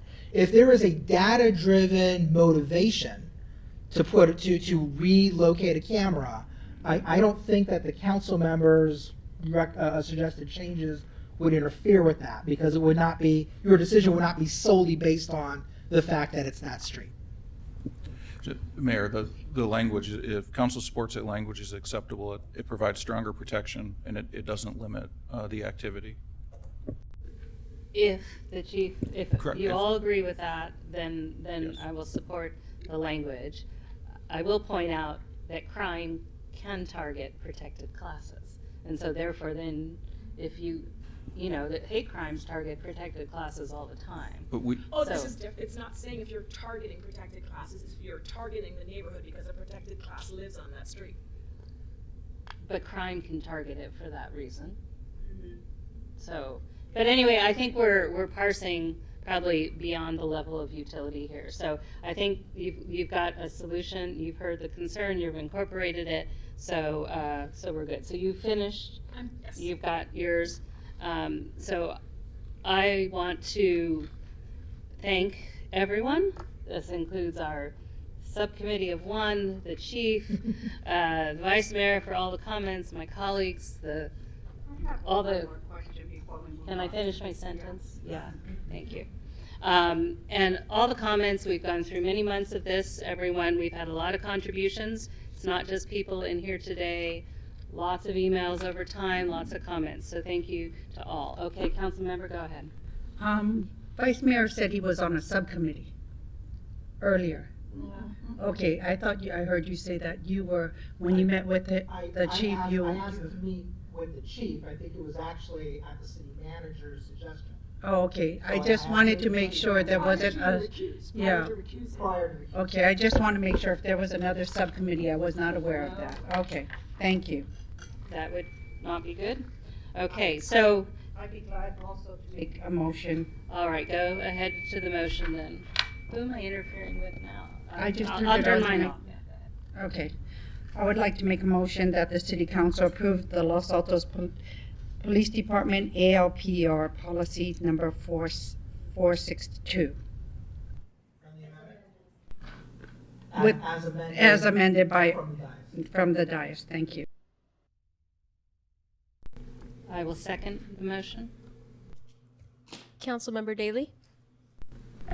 Yes. Councilmember Fleiger? Yes. Councilmember Liang? Yes. Vice Mayor Weinberg? Yes. Mayor Meadows? Yes. Motion carries. Okay, thank you. So Thank you. I'm going to check in with my colleagues. We had a brief break, but it wasn't. Thank you, Mr. Solomon Valdez. We appreciate it. Okay. Have a good one. Yeah. So we had a break, but it wasn't necessarily a real break. Do you want to go to the next item and then take a real break, or do you want to take a real break now? And if so, I need to look at our agendas and determine why. The next item is number 7, right? The next mechanical equipment item that was pulled from consent. It is, and so I don't know if that's going to take a while or not. Yeah, I could keep going. Honestly, I Okay. think. All right. So we're going to keep going.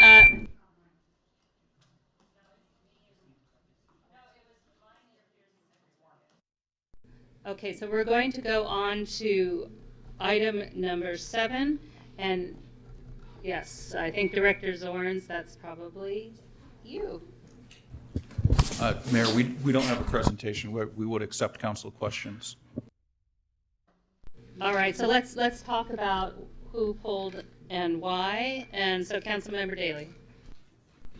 So there are 2 reasons that I pulled this from consent. The first is all of the concerns expressed by environmental advocates and the impact on electrification. And I continue to be concerned, the second concern, I continue to be concerned about residents who have legal but non-conforming units that may need to be replaced. I think we can make this quick and easy. Our neighboring jurisdictions have tackled this issue as well. As part of the items, as part of the packet, we can see what Mountain View has done, Menlo Park, Sunnyvale, Cupertino, and Campbell. And my suggestion is that rather than make things more complicated and talk about shielding and decibel levels, besides we already have a noise policy anyway that continues to pertain, I suggest that we simply go with what Mountain View has chosen, and that is a 3-foot setback.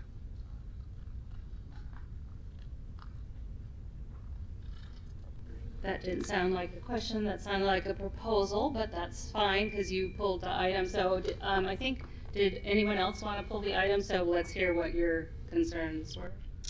Thank you, Mayor. And I share the concerns of Councilmember Daley and, of course, the comments and letters and emails that we've all received relating to the concern that the current draft that we discussed the last time doesn't address electrification and possibly other things. So my preference, Mayor, is to have this ordinance, especially because the issue that has been identified relates to the environment and electrification. I recommend that we do have this go to the Environmental Commission for a more in-depth review where they can benchmark and look at what other jurisdictions are doing and work with staff to bring back an updated, more refined, and more applicable and relevant ordinance. We talk about how important our commissions are and the work they do and the passion they have. And I missed this at the last meeting where this is an issue and a concern of mine, but I missed it. So I do want to thank our existing and former environmental commissioners for catching this. because this is important. It is one of our priorities. It's in our cap. And these are the things that I want to be brought forward to council so that they can get proper consideration. And so my preference, Mayor and colleagues, is that we refer this to the Environmental Commission, because the big gap that we've identified right now relates to what their scope of work is. So that's my preference, Mayor. Okay. I'm going to go next, actually. I have a different opinion. So this, when we talked about it a year ago, we had not, our concern was that there's a lot of noise from a lot of equipment on side yards. And this is the proposal that came forward from staff. And I don't think that sending an ordinance that is largely focused on mechanical equipment to the Environmental Commission is in their remit. So what I want to ask Director Zorns is, what does an exemption look like under this draft ordinance that we already had the first reading of? If we had someone such as the person who is putting in something and this ordinance were enacted, how would he say, I'm doing environmental stuff and I don't want to, and it makes sense to put it here in the side yard? Because, and I know I asked you a question, but let me continue my train of thought. Because I have a lot of concern about throwing the baby out with the bathwater. We've got people with loud air conditioners. We've got, there's all sorts of things going on in the side yards that we're not going to be addressing because we have this item which will grow in over time and is indeed part of our priorities, but is not that big right now. So I would prefer to think about carving out, either saying some certain appliances might be exempted, or that there's an exemption process. I don't agree with sending all this mechanical equipment stuff to the Environmental Commission. So Director Zorns, back to the question I asked you, which is, if you were to, what would an exemption look like if this ordinance were put in place as is? And I'm not suggesting that we do that, but what would that look like? So an exemption under this section could potentially go through the variance request, which is allowed in the code. There is also, we could create additionally a subsection in this specific part of the code that does provide exceptions for, some type of, I would say, call it an upgrade, because a lot of, as of right now, because of the Berkeley case, these would be considered an upgrade that is optional. These are not required by our code. It's not required by the CBC, and we cannot forcefully require it as of today. Now, in the future, that is possible. So there are options for us to be able to create the exception explicitly in this chapter of the code, or to explore the variance option. Obviously, that's a little bit kind of overkill, I would probably say, in regards to this in practicality.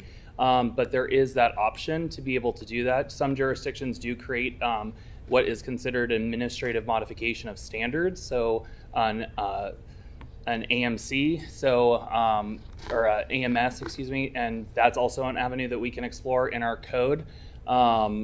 So I don't necessarily think that it's something that there needs to be a lot of wordsmithing and changes to this in order to accomplish the intent of this ordinance, as well as the concerns of electrification and potential upgrades in the future.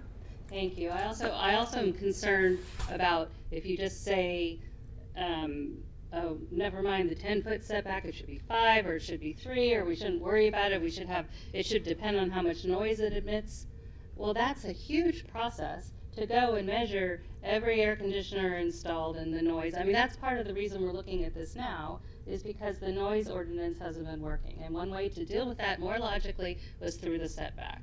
So I do not support throwing this whole thing out and sending it to Environmental Commission. I would much prefer to look at that list of appliances that we wordsmithed last time and wordsmith it again this time with an exemption in mind. So that's my opinion. Councilmember Vice Mayor. Thank you, Mayor. I really did not want to bring this back. I thought that what we had done is a done deal. But since our last meeting, in talking to some of the people that made comments tonight, I have come to believe that we kind of enacted a one-size-fits-all solution to a problem that's not one size. And the more I dug into this, which I really didn't want to do, but Councilmember Daley asked me to Brannock with them, I'd learn more about it. I have to say I'm firmly in Councilmember Daley's camp right now. A public commenter earlier today said, look, a noisy appliance is going to be a noisy appliance whether it's 3 feet or 10 feet. And I think that there is wisdom in that. But ultimately, I am really compelled by the argument that we've enacted a policy that is contrary to the very top of our cap. I think that there is wisdom in what Councilmember Flygor has suggested. My concern, though, is that we know that we need something. And I don't like that we have something that puts us as an extreme outlier. That's why I like Pete's suggestion, because it brings us in line with what some of our neighbors are doing. It's still a one-size-fits-all solution, but I think it's going to fit more than the 10-foot setback. I'm concerned about sending it to the Environmental Commission only because I think that there is a need to move forward with something, and I foresee that Director Zorns is going to have his hands full in the next 6 months because circumstances are requiring us to have all our rezoning done by the end of this year. And that's going to require, I would imagine, 1 or 2 days of work. So I think we're going to be hearing quite a lot from Director Zorns, and I'm concerned that if we send it to the Environmental Commission simply as a question of the staff resources that are available, it's just simply not going to move forward. Not because the Environmental Commission doesn't have the ability to do it, but because I don't think they're going to have the necessary support to move forward with it, because there are other things that simply have to take a higher priority because of our legal obligations. The more I think about, and I wanted to find a reason not to like it, but the more I think about what Councilmember Daley has proposed, the more I think it's a better solution. And Madam Mayor, in response to your concern about noise, we still have the noise ordinance, and residents are going to have to comply with that. Now there's problems with it, and we need to bring it back. And I know Director Zorns can't wait to put that on his list of other things to do as well. But even if the setbacks are reduced from 10 feet to 3 feet, if that's where the council wants to go, that doesn't eviscerate a resident's obligation, a property owner's obligation, to comply with the noise ordinance when installing new equipment. But I simply think that the risk of preventing or making it practically impossible or too cost prohibitive to electrify a home is not worth the gain that we're getting from a 10-foot setback. I'm going to comment on that. Again, if you change our list of appurtenances to exempt for in the basis of electrification, then you've dealt with it. The Mountain View setbacks do not translate to Los Altos. We have much bigger setbacks than Los Altos. So when you say Mountain View, I don't know what their average setback is, 5, 7.5, something like that. So I'm not comfortable with Mountain Views until you look at proportions, et cetera, et cetera. So I see that as a long process itself. So I will not support either of those. But Councilmember Liang, we haven't heard from you yet. I'm concerned that, once again, you were concerned about making a one-size-fits-all, and making the 3-foot setback is once again a one-size-fits-all, and that's not going to work for everybody. And that's definitely not going to work for the neighbors who's going to have the unit closer to them. And we're going to just have more problems with having neighbors take on litigation amongst themselves. And that's not what we're trying to do here. We were trying to protect neighbors from doing that. So I'm in line with what the mayor says. So I'm not comfortable with the changes that is recommended. And I also am concerned, the one thing I'm concerned about is when we pull an item and we get an understanding or a comment that's going to be as to what you're doing and your suggestion is, that we don't really get to hear from the public. Because I'm sure that the public who had made a comment earlier on consent items, if they heard why it was pulled and heard the comment like, oh, we'd rather have it 3 feet, their comments back to us regarding consent items would have probably been different. And if we really wanted to hear from the public, we're not doing that. So I'm just concerned that we're making substantial changes, and I think we need to trust our director to do so. He's done a great job, and I'm not comfortable with sending it to the Environmental Commission. Thank you. Councilmember Flagger. Thank you, Mayor. And I think this discussion alone, at least for me, demonstrates that this is not ready. Just a couple points based on the discussion. So I don't agree with what Councilmember Daly is proposing. Not because I don't think maybe parts of or most of the Mountain View policy would work for us. I just don't think we've done the due diligence to really review it to make that decision. I also don't agree with the mayor and Councilmember Liang that we should move forward with maybe some tweaks so that we can have something in place. Neither am I suggesting that we throw out all the good work that has been done. What I'm suggesting is that we give very clear and narrow direction to staff and the Environmental Commission to focus on how this may impact CAP and our city's priority of electrification and bring those portions back. As council, we can also direct our commission to bring this back within 2 or 3 months.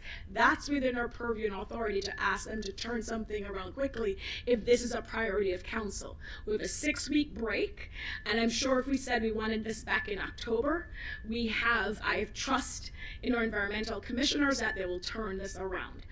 I'm also concerned that very similar to how we missed this big issue the last time we discussed this, we may also be missing something that we're not, as we sit here on the dais, we don't even know.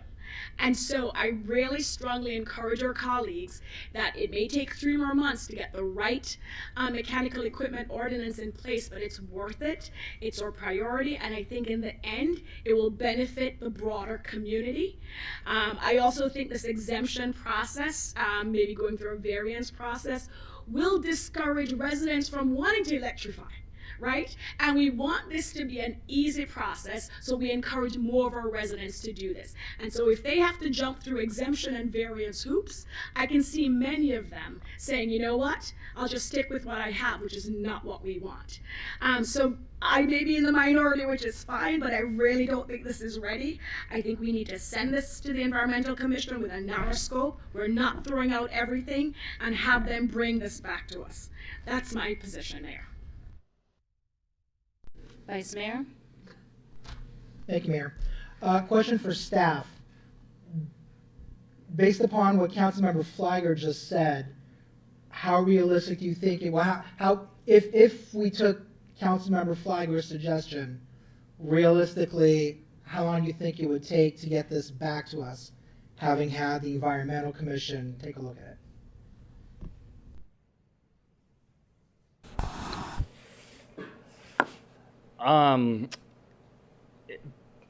It's going to be quite cumbersome given some recent information beyond the housing element that was recently provided to me by sustainability staff. So my preference would be to not add another item to the work plan and priorities of the Environmental Commission, and at that to be able to provide some modifications that are able to be discussed here. I don't really prefer wordsmithing from the dais, but in this circumstance, I think it's not realistic for this to come back in a timely manner, given some of the multiple occurring issues going on. What I will further, though, because it wasn't discussed, because I didn't think it was 100% necessary because where we were at last meeting. But I'm going to at least somewhat add to the explanation and the understanding. So this wasn't based wholly off of what other jurisdictions are or are not doing. But it is based off of our 2018 zone text amendment, which was for swimming pools and its mechanical equipment, which this ordinance is not verbatim language, but does mirror those regulations in what it actually is, which the pool equipment is only allowed within the main structure's building envelope, which means it has to exist outside of the setbacks. And in the circumstances that it's not allowed to be in any interior side yards in order to not create a potential conflict, but then additionally it has to then set a minimum of a 5-foot distance from any property line in any of the weird abnormal situations or from the rear property line. That has been working quite well. Earlier today, I pulled a report. We have not had a single noise violation for pool equipment since 2018, since this ordinance has been enacted. Obviously, that's a potential, electrification item that's going to have to come forward. If anything, I will also at least further identify is that there were items added to the definition of mechanical equipment at the last council meeting. I would not have recommended adding those to be able to provide the director the flexibility for actual interpretation. This is binding my hands with the definition being so prescriptive. So if we're concerned with potential electrification of specific items, we should actually revert back to the original proposed definition as a part of a solution for this evening's discussion. Thank you. Based upon the discussion that we've had up here and based upon what I've heard from staff and from the residents who commented earlier, I remain persuaded that Councilmember Daley's idea is the best. I would like the idea that Director Zorn suggested of going back to the original definition to give him that flexibility that he wants. I'm not opposed to this going to the Environmental Commission, to taking a harder look at it and suggesting modifications that make sense, but I don't think they could turn it around. I don't think it's realistic that they will get something good turned around in October. So that's where I stand. If there is not majority for that position, then I would back Councilmember Flagler's position before just rubber stamping it as it is. I will say no one has suggested rubber stamping it as it is. So, Councilmember Daley. Nor has anybody specifically suggested adopting mountain use policy, just the 3-foot setback for mechanical equipment. And mechanical equipment is a fairly broad category, and what applies to swimming pool appurtenances should not apply to a solar inverter on the side of a house. Now, we have this many zones, and the ones that I've highlighted in pink are ones that have side setbacks smaller than 10 feet. So that would mean none of this equipment could ever be in those setbacks. None of this equipment could be in the side yards for any of those zones. And we don't want the stuff in the front yard. I rebuilt a house in this town. I relocated this equipment. My wife would have had me strung up by my toes if I said the air conditioner needs to be in your front yard, hon. Sorry. The backyard is somewhat problematic. I mean, people have uses for that space, but we're also dealing with ducting and electrical work and a lot of other things that go into site selection for this equipment. And that is why the side yard most often is absolutely the best place for this equipment. So it doesn't have to be 3 feet. The majority of our setbacks, our building setbacks, are 10 feet in the side yard. Some of them are, some of them have more space. But if we went with 5 feet, like Menlo Park, who we heard from tonight, as a matter of fact, we heard from their environmental commissioner, who used to be a Los Altos resident, that would, I think, give enough flexibility to put all of the types of equipment in the side yards that we're talking about for electrification. It would also keep things really simple from a management perspective for the planning department. I am persuaded, after meeting with the Director of Development Services and the city manager, that complexity in this ordinance should be avoided. We don't want every individual case to have to be reviewed. It's going to chill electrification, it's going to add a burden to our staff, and so I am a strong advocate of a very simple numerical setback. I am okay if it's not 3 feet. It really can't be 10, because then we'll have 12 of our zoning districts that cannot have this equipment in the side yard. So Councilmember Daley, do I hear you accepting Director Zorn's definition and you're recommending a 5-foot setback? Is that something you're proposing? If that would get a third vote, I would applaud that. Could I suggest 6?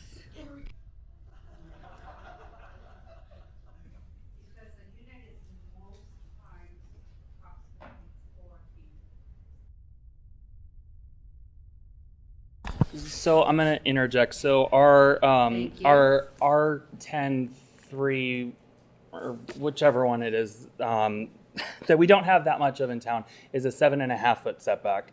If we did 6, that would leave you with a remaining of 1.5 feet, which there is no unit that's that skinny.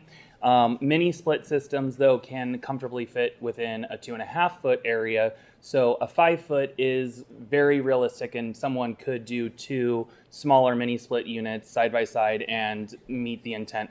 Most people that are doing newer installations anyways, even at the recommendation of heating and cooling specialists, are going down the mini split route because it's more efficient to have a mini split on one side of each of the a side of each of the house with a mini split to be able to actually help the cooling process, and it's more energy efficient that way as well. So so there is that component. I would probably recommend with going down the direction just because of that one particular zoning district, that 5-foot distance requirement would be attainable for anybody. I would add that we have no setback in our code right now. So what we are doing is actually making the code more restrictive. It's not that the alternative is more, the status quo isn't more restrictive, it's more permissive. Maybe well, yeah, exactly. That's why this is in front of us, because it's non-existent. Which that's also what I am going to advise the council on, is if there's some tweaks that we can do, like I've said time and time again with almost every ordinance that we've taken on, is I don't recommend them coming back every year, but they should be iterative if we identify that there's some errors or some tweaks that need to be made. So if in the future with some of the electrification provisions and new equipment, there's going to be equipment that none of us even have heard of in 5 years from now, to be realistic. So we should be able to, like I've said with all of our code, is come back, add to, take apart, and re-go. Because I do think that inevitably, in the absence of regulation, we have had to approve air conditioning units in the last 14 months since I've been the department head, because there is known by individuals in the industry that there is not a black and white actual codified setback requirement. Instead of just saying a 5-foot setback to accommodate that smaller, the zone with the smaller setback, we should say so many feet from the house, because then if they have a bigger setback, like you're accommodating for that smaller zone, we should say allowing so many feet on the side yard, so that if there's zones with larger setbacks and has a 10-foot setback, there's a chance of creating a wider setback. We should do that. So. Well, we have at least 3 positions here on the dais. I think we're looking for a compromise position. And I think that before I move tabling this item. Yeah, but I think that is a compromise position. But as much as possible. But I don't think there's other people. I think that Director Zorns has said 5 works from his experience. I think so. Council. So I would like to see if we can pull this together into a motion that maybe we can get 3 people to support. Do you have a motion, Councilmember Daley? I move that we adopt this ordinance with the, or I move that we change the setback and bring it back for its next reading. Yeah, Change the setback to 5 feet and bring it back for its next reading. Yeah, tonight you're introducing, and then it will be adopted at the next meeting. Wait, this is a substantive change. So it has to come back twice. Yeah, you have to come back and reintroduce and then adopt. You said that it would be adopted at the next meeting, not the meeting after. Yeah, you have to Yeah. reintroduce. We go back to and square adopt. one. So you've got 2 more after tonight. But hopefully it will remain on consent each of those times.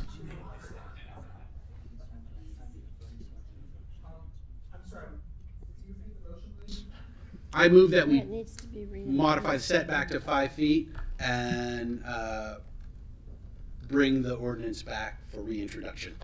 Friendly amendment or question? I thought we heard Director Zorn suggest that if we went back to the original language of appurtenances, that was more inclusive of equipment rather than less.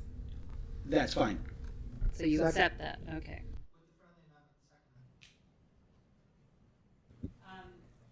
Before I have you take roll, City Clerk, let's clarify then what this means. So this would come back after break for a reintroduction as a public hearing, or would it be in consent? As for the next 2 times, would it be in consent? No, it doesn't. Well, Okay. zoning. Yes, okay. It would come back as discussion. Sorry, it's and then- discussion anyway, so never mind, yeah. So it would be in consent 2 more times. It would be on discussion during the meeting of August 22nd. Okay. Because it will be the reintroduction of the Reintroduction. ordinance. And then it will be on consent for adoption Yeah, at the first meeting in September. Okay. Assuming that it will be introduced. All right, so we have a motion and we have a second. Councilmember Daley. Yes. Councilmember Fliger. No. Councilmember Liang. No. Vice Mayor Weinberg. Yes. Mayor Meadows. Yes. Motion carries 3-2 with Councilmembers Fliger and Liang opposed. Okay, so now let's talk about the rest of our agenda. It's 10 o'clock. I think we'll probably take a break, but let's look at, we have a number of items, but this is our last meeting before moving forward for 6 weeks. It's our last meeting for 6 weeks. So we have number 12, which should be quick, voting representative delegate. We have council travel policy number 14. We have commission handbook, the consent, the cafe, and the Allen bill.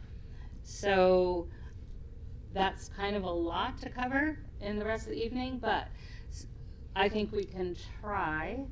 But I would tell members of the public that the later in that list that I read, particularly 11 and 13, the less likely that we might decide to call it before that.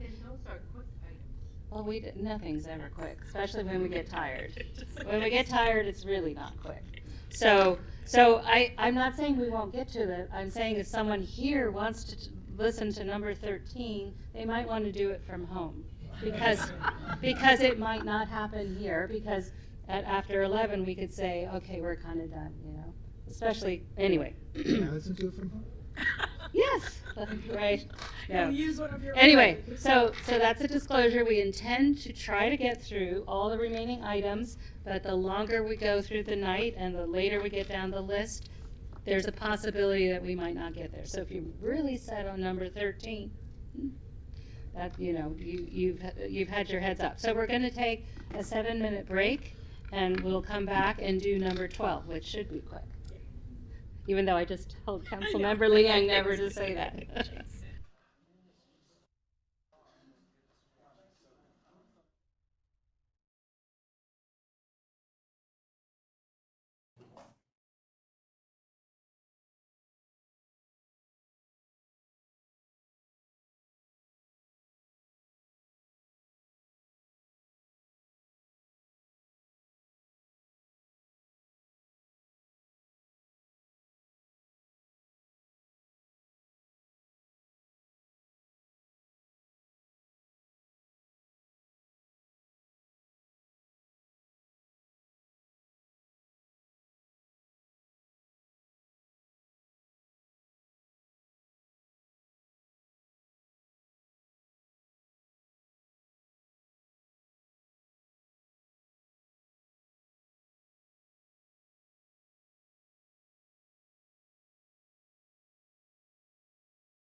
I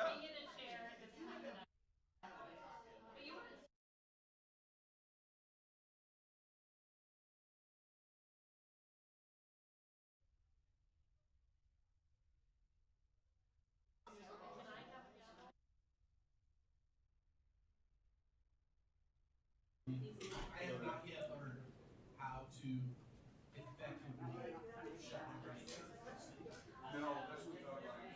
Whatever time.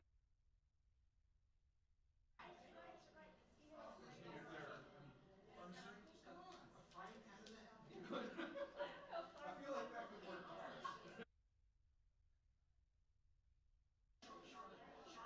Short of today.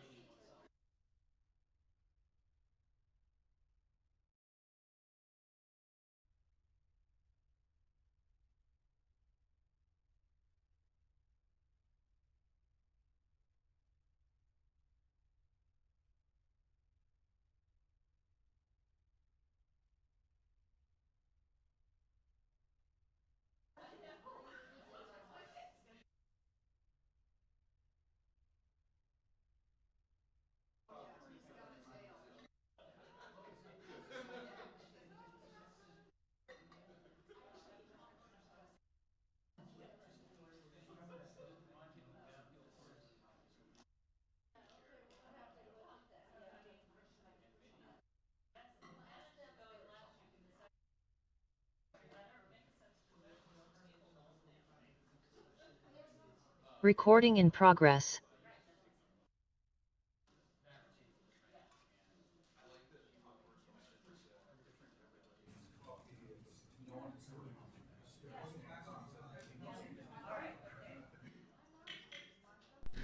All right, we're back on the dais. One council member who shall remain unnamed has popcorn up here. Where the rest of us are jealous.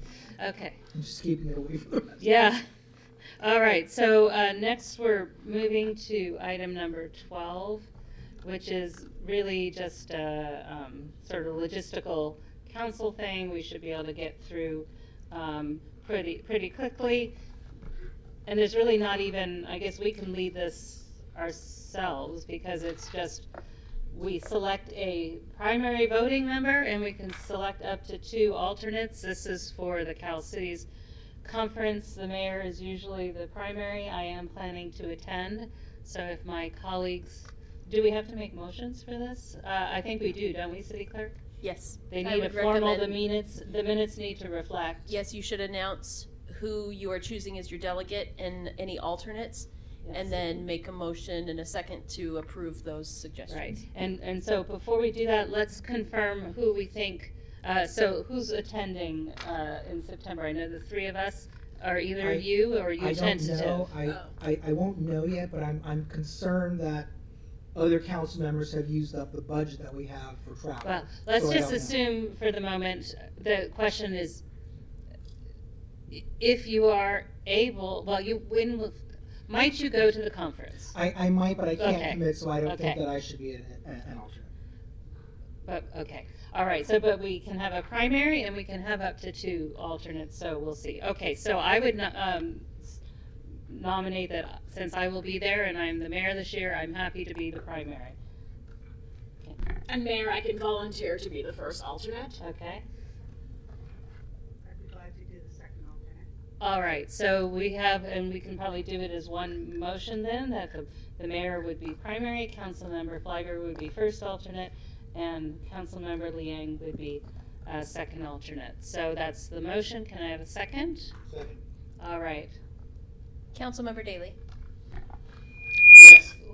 Councilmember Flagger. Yes. Councilmember Liang. Yes. Vice Mayor Weinberg. Yes. Mayor Meadows. Yes. Motion carries. Okay, so you will take care of sending it to wherever it I needs will to send go. it to Megan with the league to let her know. All right, thank you very much. All right, so now that's actually a perfect segue to number 14, which is council travel policy. Let me just find it on my screen here.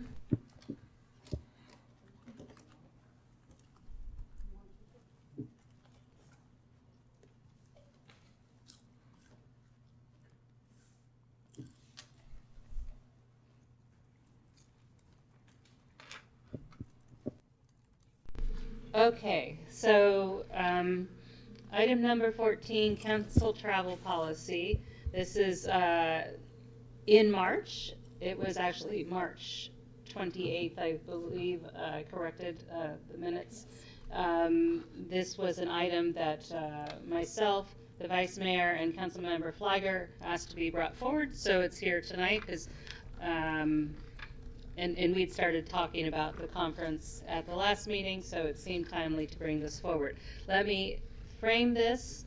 I guess we could have thought about doing this as a study session or not, but what we're just looking to do is give some direction based on what we have, some examples in front of us, and the staff would come back with a draft proposal of a travel policy, assuming that's where we want to go. So we'll have a number of shots at this thing. So what we have, and I assume I'm the one who's supposed to be talking about this. The city attorney, I may turn to you for some questions or support.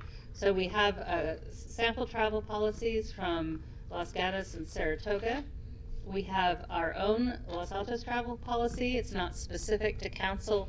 It covers staff, but it has been serving some guidelines, I guess, for council. And we also have, we're AB 1234 compliant, and the city attorney has included the FAQs they have regarding reimbursement. So what I think the question in front of us is, do we wish to direct staff to draft a travel reimbursement policy specific to council? And do any of my colleagues have any questions for probably city attorney or city manager, or can we go straight to public comment? Anyone have any questions for staff? No? Okay. So then I don't have any speaker cards for item number 14 because there's only 3 people sitting in, but there is one hand raised publicly, so I mean online. So City Clerk, I think we can give 3 minutes for public comment on the council travel policy. Roberta Phillips. Hi, good evening, everyone. So I think, that it is really a major advantage to the city council to be able to attend meetings both in state and out of state. I don't think we need to reinvent the wheel. We have a lot of cities that, that we can learn from, that we can share information with. And oftentimes council is presented with so many different topics. You can't be experts at everything. So the more training and education you can get, and the more you can speak with colleagues, I think it is to the benefit of the city. I was watching the news yesterday and I saw that London Bree, the mayor of San Francisco, made $440,000 last year. So I think when we're talking about, a couple $1,000 here or a couple $1,000 there, it's really worth the money for all of the council members to have opportunities to attend various meetings of different organizations, to keep up to date and to learn from other cities. So I would just encourage you to have a policy. Our city council members make approximately $300 a month, so they're basically volunteering, and they can't be experts in everything. And I think it's really good and it's worthwhile, spending the money for council members to all have opportunities to attend different conferences. And that's my opinion. Thank you. Thank you, Ms. Phillips. That looks like the only commenter online. So with that, we'll close public comment, and I'll bring it back to council and see. And I actually have a question for Councilmember Flagger, because I recall, I don't know when it was, maybe a year ago or something, you had mentioned that at one point, I think it was before the Vice Mayor and I, and obviously Councilmember Daley were even on council, that the council had reached an agreement, though it didn't end up as a policy, that you agreed that rather than sending one person to Cal Cities, that anyone on council who wanted to go could go. Is that correct? Can you tell us what happened and when that was? I can, Mayor, and this actually happened. So prior to you and the Vice Mayor joining council, the practice of council, at least the 2 years before you both joined, was they would allow up to 2 council members to attend Cal Cities conferences on the city dime. And that has been the practice, and it would only be for Cal Cities conferences. If a council member wanted to go to a non-Cal Cities conference, then it wasn't approved, and they would also limit it to up to 2 to attend Cal Cities conferences. In 2021, when you both had joined us on council, Councilmember Lee Eng had asked if I would support allowing more than 2 council members to attend different conferences. And that actually was brought up at a public meeting, and we all supported this. It was not memorialized in a policy, but there is a public meeting where we discussed allowing more than 2 council members to go to a Cal City conference where the city would reimburse that council member. That was what we discussed in 2021. Okay, thank you. Very helpful. So do any of my other colleagues have Councilmember Daley? Well, this is our discussion, but we can ask, it's kind of an open item we haven't addressed before, so. I don't have a lot to say other than I think it would be probably fine if we simply follow the staff policy. All right, so that's one proposal.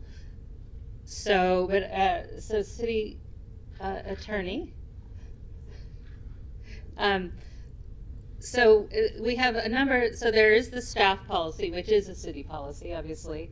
There's also I don't know with the staff policy though. There's specifics in AB 1234 that apply to council and not staff, right? So at the very least, we need a policy that's consistent with state law, AB 1234, and it can reflect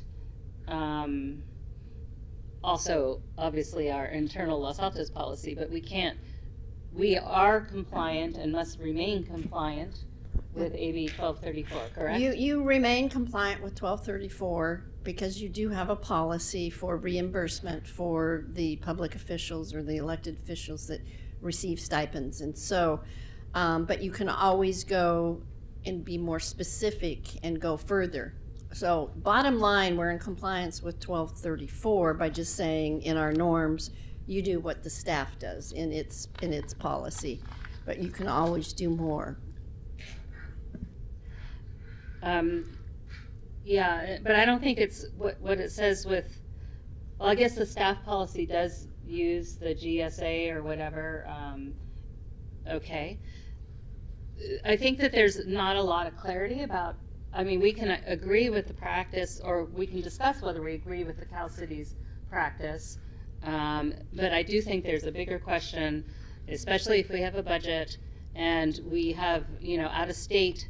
So in my mind, if there's a national, if there's something other than Cal Cities, and it could even be in the state, but something other than Cal Cities, whether it's state, national, or international, I think council needs to be able to assess that there is value for Los Altos to participate in that forum. And then the question is if there's value, who on council should represent us and represent the city? Because right now there isn't any of that.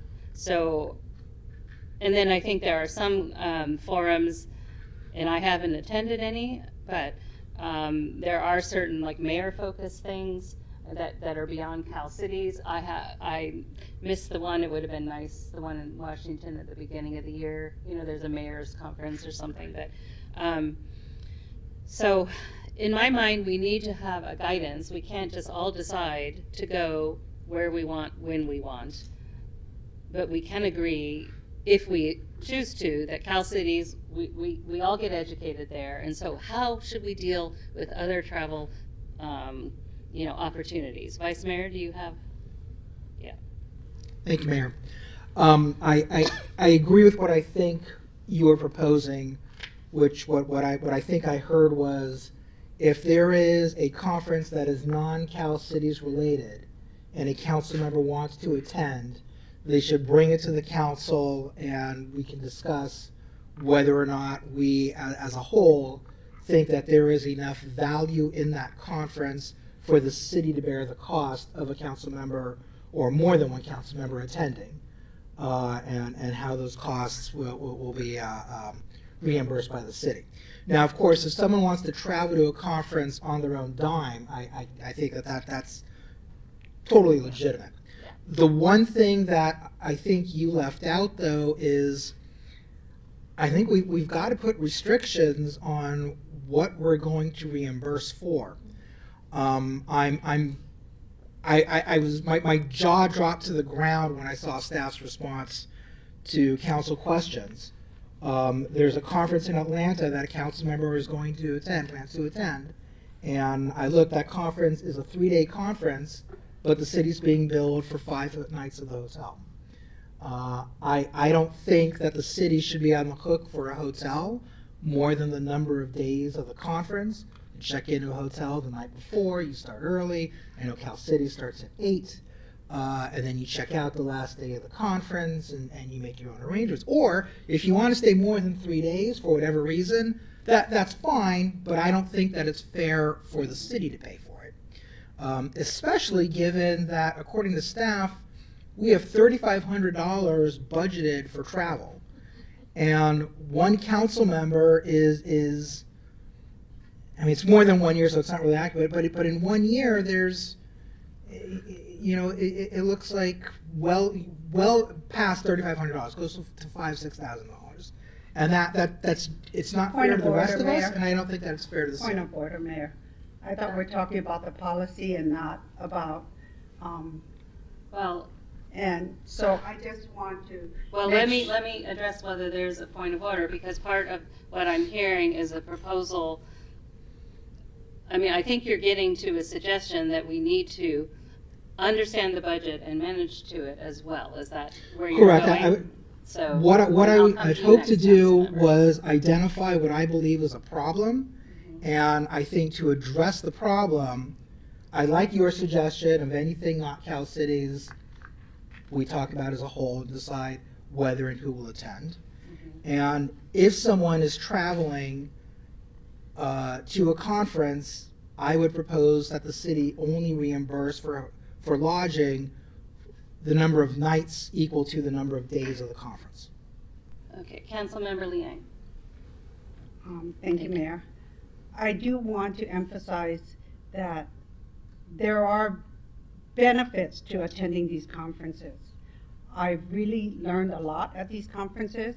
Each time you go, there are various different speakers, classes, and they teach you a lot. You get to meet everyone in one place. It's important to learn about best practices. You gather valuable information that we share with, like I've shared with staff and other regional agencies where I serve and participate.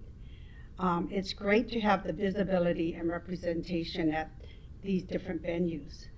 I think it's important that all of us get to go, and I believe that it would be beneficial that if we can expand the city administrative policy to include council members and commissioners, because I think the current administrative policy is sufficient, much like Councilmember Daley had stated as well. And I know how important it is, because when you attend these conferences, it is amazing. You come back you get reinvigorated, you learn so much, you get to build relationships with council members with other cities. So I just want to emphasize the positives of these conferences. The other thing is that most of these conferences, the last night, the events, they have a closing ceremony that goes to the nighttime. So the problem is that if you want to attend and get the full enjoyment of the conferences, you want to stay till the end of the conference, and then you want to fly out the next morning. And I understand that. So you also have, I was not aware of the budget that was provided for council only. I learned about as well all these national conferences and from our fellow council members in other cities. And when we talked about Cal Cities, I did bring up the national conference at that time. So it's not like it was not this, it wasn't ever brought up. I brought it up at the same time when we talked about Cal Cities. So I think it's a great benefit for all of us to be able to attend these conferences if at all possible. I think it's relationship building. I think it helps us. And I just want to make sure that it's about our policy that we're discussing here tonight. Councilmember Fliger. Thank you, Mayor. I don't think anybody's disputing the value that council members get from attending these different conferences. But I 100% agree with the vice mayor and the mayor that the current policy is not sufficient to address council's travel and attendance at conferences. So I do support crafting a specific policy for city council and the parameters within which we need to comply and abide. And it was very helpful looking at the different cities because everybody does it a little bit differently. And so I think as a council, we need to decide what works for us. We also have to be cognizant, and we always hear this from Councilmember Liang, we don't have unlimited resources, right? $1,000 here, $2,000 there could actually be used for something else in the city. It's the trade-off. And so I do think, as part of the process, I like what the vice mayor said, and I think the mayor said this as well, where if there's a national conference, for example, we need to bring it to the full dais and we decide, if we're only going to send 2 council members, who should go, who should represent us, because again, we don't have unlimited resources and these conferences can be pricey. So I do support attending California conferences, national conferences at a high level, but I do think as a council, we need to put parameters around it. Is there a maximum cost, number of council members? How do we really ensure that we do have council members attending these conferences and getting the value that Councilmember Liang is referring to, but not have it be abused or not have it where only one council member is doing it, and others are not able to participate. We all need to basically figure out, how much we think should be budgeted for travel and attendance at these conferences. And when we know the budget, then, for example, if it's $3,000 and that means only 2 of us can go, then we should have that public discussion about who on council should represent the city. And whatever, and similar to what we've all done, we bring back some of those learnings to the council, and that's where we can impart it and share it with our colleagues. So I 100% support crafting a specific policy for council. I don't think the existing staff policy fully applies or is comprehensive enough for council. I agree with that. The other thing I would say, I also didn't know we had a budget, and maybe it's not a realistic budget. I mean, even if you talk about 3 of us going to Cal Cities, that budget is already gone. Right. So we need to, once we have a policy in place, we need to think about what a realistic budget is to match that. But I'm not convinced that we're I mean, I know we're compliant, but I'm not convinced we're following. If you look at the GSA numbers, then the number of nights for some of the trips don't add up. So we need to think about, you know, some of these hotel rooms are just going to be more expensive than those rates, and that can be documented. But on the other hand, if we stay more nights, or we're staying at a fancy hotel because, you know, my husband hates my taste and won't go to the fancy hotels with me, whatever, then I bear the difference between the per diem. I mean, our policy and the AB 1234 has that outlined. So I think we need to be able to make sure that that we're fitting within the parameters that are there, but I'm not convinced we are. And then so if we have a policy, bring it forward, then we can do our budget. Councilmember Liang. I would like to understand why council and commission members would need a different guideline than employees. Then the other thing is, what we need to be mindful of is that when you're attending a conference, you have to look at safety. Because most times they have the their event at a certain venue, and if you're gonna choose a hotel that's further away to meet a certain cost, it's gonna add up, because then you gotta get travel costs that then adds up for back and forth, and you can't walk to the venue, and you gotta take all these things into account. Then you're not gonna stay at the last class, because then you're gonna be concerned about getting back to your hotel early because you don't wanna go there by yourself in the dark. I mean, there's all these factors we understand that, and that needs to be taken into account too. Well, yes. But I just want to understand that, you know, you want people, when they go to conferences, to participate fully.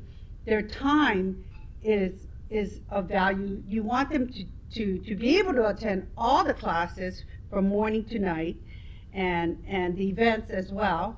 Councilmember, I don't think anyone's arguing about whether we should or shouldn't take Ubers or something like that. We're not at that level. I think we're just trying to give direction here for staff to be able to put.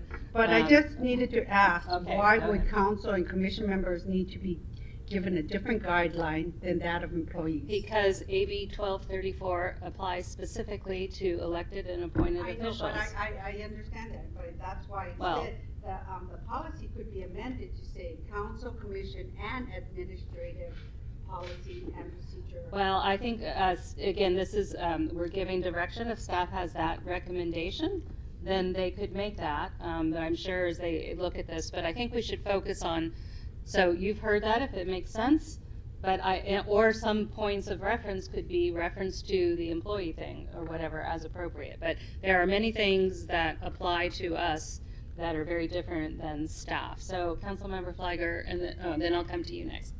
Thank you, Mayor. And I do still support having a separate policy for council, separate from city employees, so that there's no confusion when we have certain sections that we really only want to apply to council members be applied to employees. You mentioned the budget, Mayor, and since we're giving direction and we're having discussion about what the travel policy could look like, and we benchmarked a couple of jurisdictions, you know, one suggestion could be, you know, Cal Cities normally has 2 conferences annually. And we could price out, assuming all 5 of us go to the 2 Cal Cities conference, what that is. And then separately, the National League also has, I think, 2 conferences every year, and maybe for those we price out 2 council members going. And that's how we could craft a budget where it would envision all of us going to Cal Cities. It's our own state, that's where we meet with our legislators. But also for national, we only price it out for 2 council members, and that's why it would come back to us on the dais and say, we only have budget for 2, you know, who do we think should represent us? And I think that's a reasonable suggestion, and I also think that there's some, particularly like yourself as an example, but it could apply to any of us.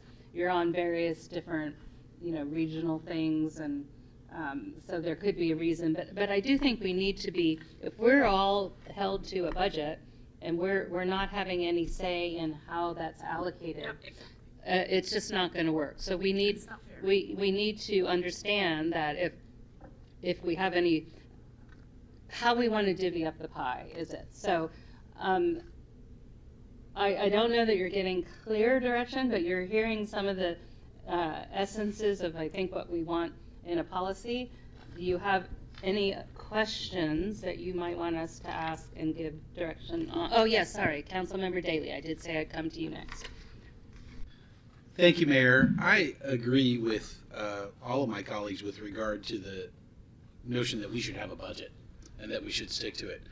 I strenuously disagree that we ought to be assigning people to go to conferences from the dais. I think our meetings last a long time, and this is small bore, and I trust my colleagues enough to defer to the mayor. My suggestion is it just be mayor's approval, not have 5 people, chew this up on the dais when we want to go to a conference. I just don't think that needs to be on our agenda, and we don't need to inflict that on the public.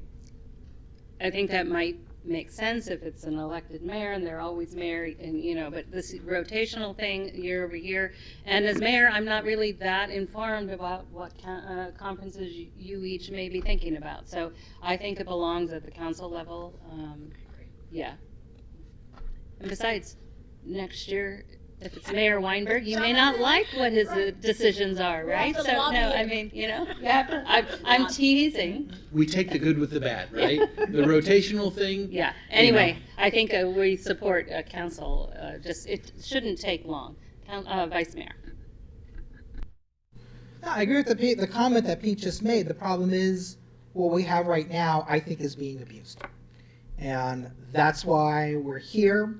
I think the data that we've been given is concerning, and it sounds like there are at least 4 of us who are in favor of... Point of order, Mayor. What point of order? I have not, if someone's being accused of abusing a policy, I take, I resent that. This is about discussion of our policy. Everything that I've done was in compliance, and it is not about discriminating or marginalizing me again, and I just would take offense to this, and I'm okay with having a new policy, which is fine, but this is not about, okay, let's try to attack someone who went out of their way to take the time. Wait, one at a time. I'm not done. I have not finished my comment. Yes, There was a part that wasn't a comment. You're making a comment that's not... I'm making a comment. I'm sorry, I'm making a comment, and I should be allowed to make my comment. I take time out of work, and I'm doing council work away, and I have to take vacation time, and I'm putting my heart. I'm doing what I think I can go and learn something that I can bring back that would be of value to the city, and I just want to make sure that if I'm doing my best interest on behalf of the people, I shouldn't be accused of abusing this policy. Well, we don't have. And I have been, but I have been in compliance. Okay. But the point is, okay, we had outstanding policy that was in place that I followed, and so no, Okay, I just want to make sure I hear you. I am not abusing this. Okay, I hear you. Vice Mayor, would you like to give I some have a additional point of direction? inquiry. Yeah. Where in the former policy does it allow 5 hotel nights at city expense for a 3-day conference? I don't think we want to get into that right now. We do want to give direction. Okay. So. Okay, so are you looking for a motion? So what we're doing is we're giving staff direction. Wait, let me finish. We're giving staff direction on what the considerations are that we think are important to see in a draft policy. The draft policy will come back to us at some point, probably in the next couple of meetings, and then we can talk about specifics. We can talk about budget, we can talk about how we decide all these things that we brought up tonight. So that's so I want to make sure that any direction you want staff to consider be included in what they put together in a draft policy they bring to us. So the only, I agree with everything that Councilmember Flagler, Councilmember Daley, and you have said. The only thing that I haven't heard anyone else say is whether or not there should be a limit on the number of nights that the city will reimburse based upon the length of the conference. I do think that we do need to find a way to clarify not just the number, but the level, because I mentioned also, like, if we stay at a fancy hotel, you might have points at these hotels and choose to do all this stuff. So I agree with that, and, all that. We need to be able to put definition around it. We need to make sure that we incorporate what we've been following in AB 1234 in our council policy and the city policy as mentioned. So, Councilmember Liang, I think we're about ready to wrap it up because they've got direction, but do you want to go ahead? I do want to ask, like when employee goes to a conference that begins early in the morning, do you allow employees to go in the day before, as well as if the conference that they attend, and like at 10 p.m. the last day, do you allow them to stay for the full conference and leave the following day as well? I just want to make sure we're treated similar to that of employees. And the one thing I am concerned about is, after hearing some of the conversations tonight about, when the colleagues vote, I would feel more comfortable if the approval was left with the city manager, because then whenever we find out what our budget is, then we can determine where we want to go, whether our budget for that year is a certain amount. And suppose I wanted my budget to go to a national conference, I can determine that. But I think it should be left with the city manager, because I just feel that it would be, like Councilmember Daley said, it would slow down our work. We're here to learn and do a better job, and not put impediments in place.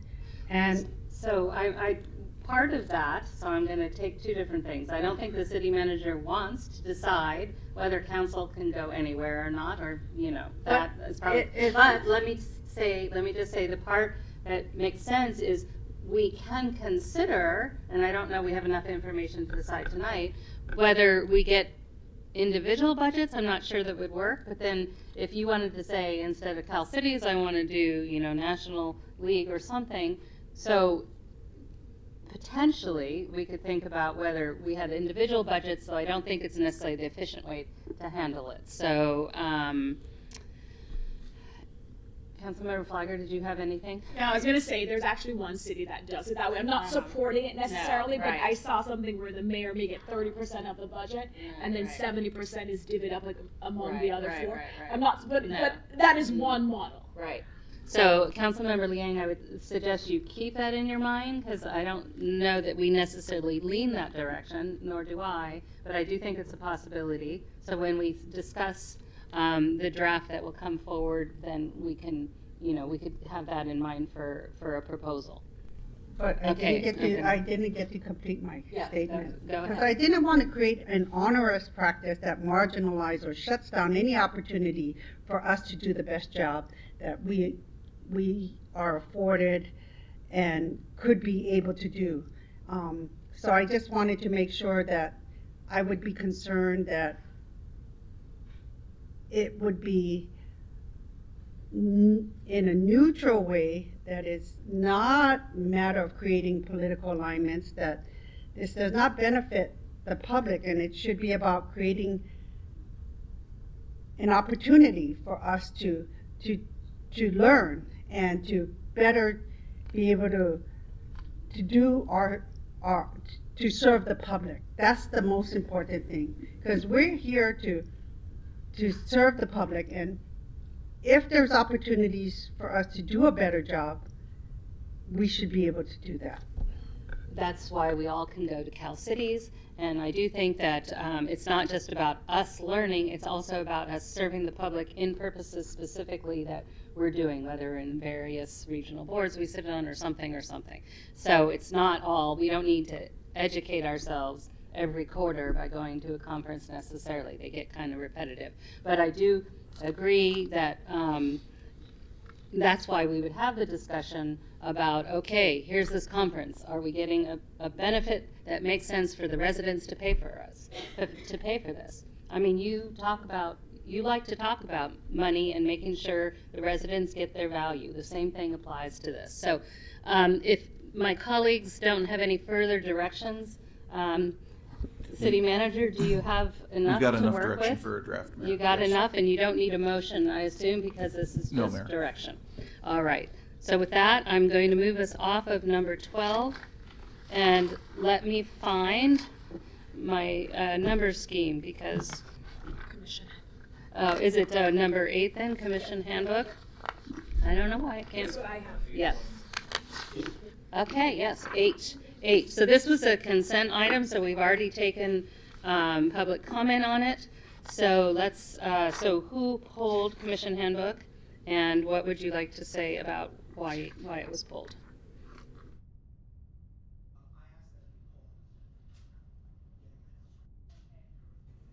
And did someone else want to pull it too? So Councilmember Flagger, are you ready to speak to? Yes. So I supported pulling item number 8, Mayor, because I 2 reasons. One, I have some additional suggested changes, and 2, I just wanted to make sure that we all understood the Q&A process that leads up to our council meetings. You know, when a council member makes a suggested change, that has to be discussed with the full council. It shouldn't just be added to the draft because we don't know if 3 or more council members would support it. And so when I saw the Q&A earlier today, I was taken aback that it would say noted and added, and this is a learning for all of us. I think going forward it should say, please bring that up, discuss it with council to see if you want it added. And so I had to keep going back to figure out, was this a council suggestion after the Q&A came out today? So that's just my first comment. The second thing, Mayor, I have some suggested additional edits to the handbook. I could go through them now if that helps.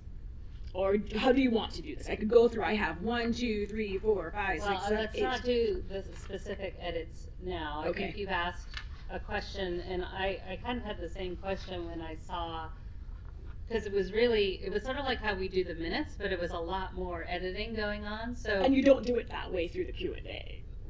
Right. Right. Well, I think we're saying, I mean, the minutes are all through the Q&A as well, but so I sort of treated it that way and read it, but right.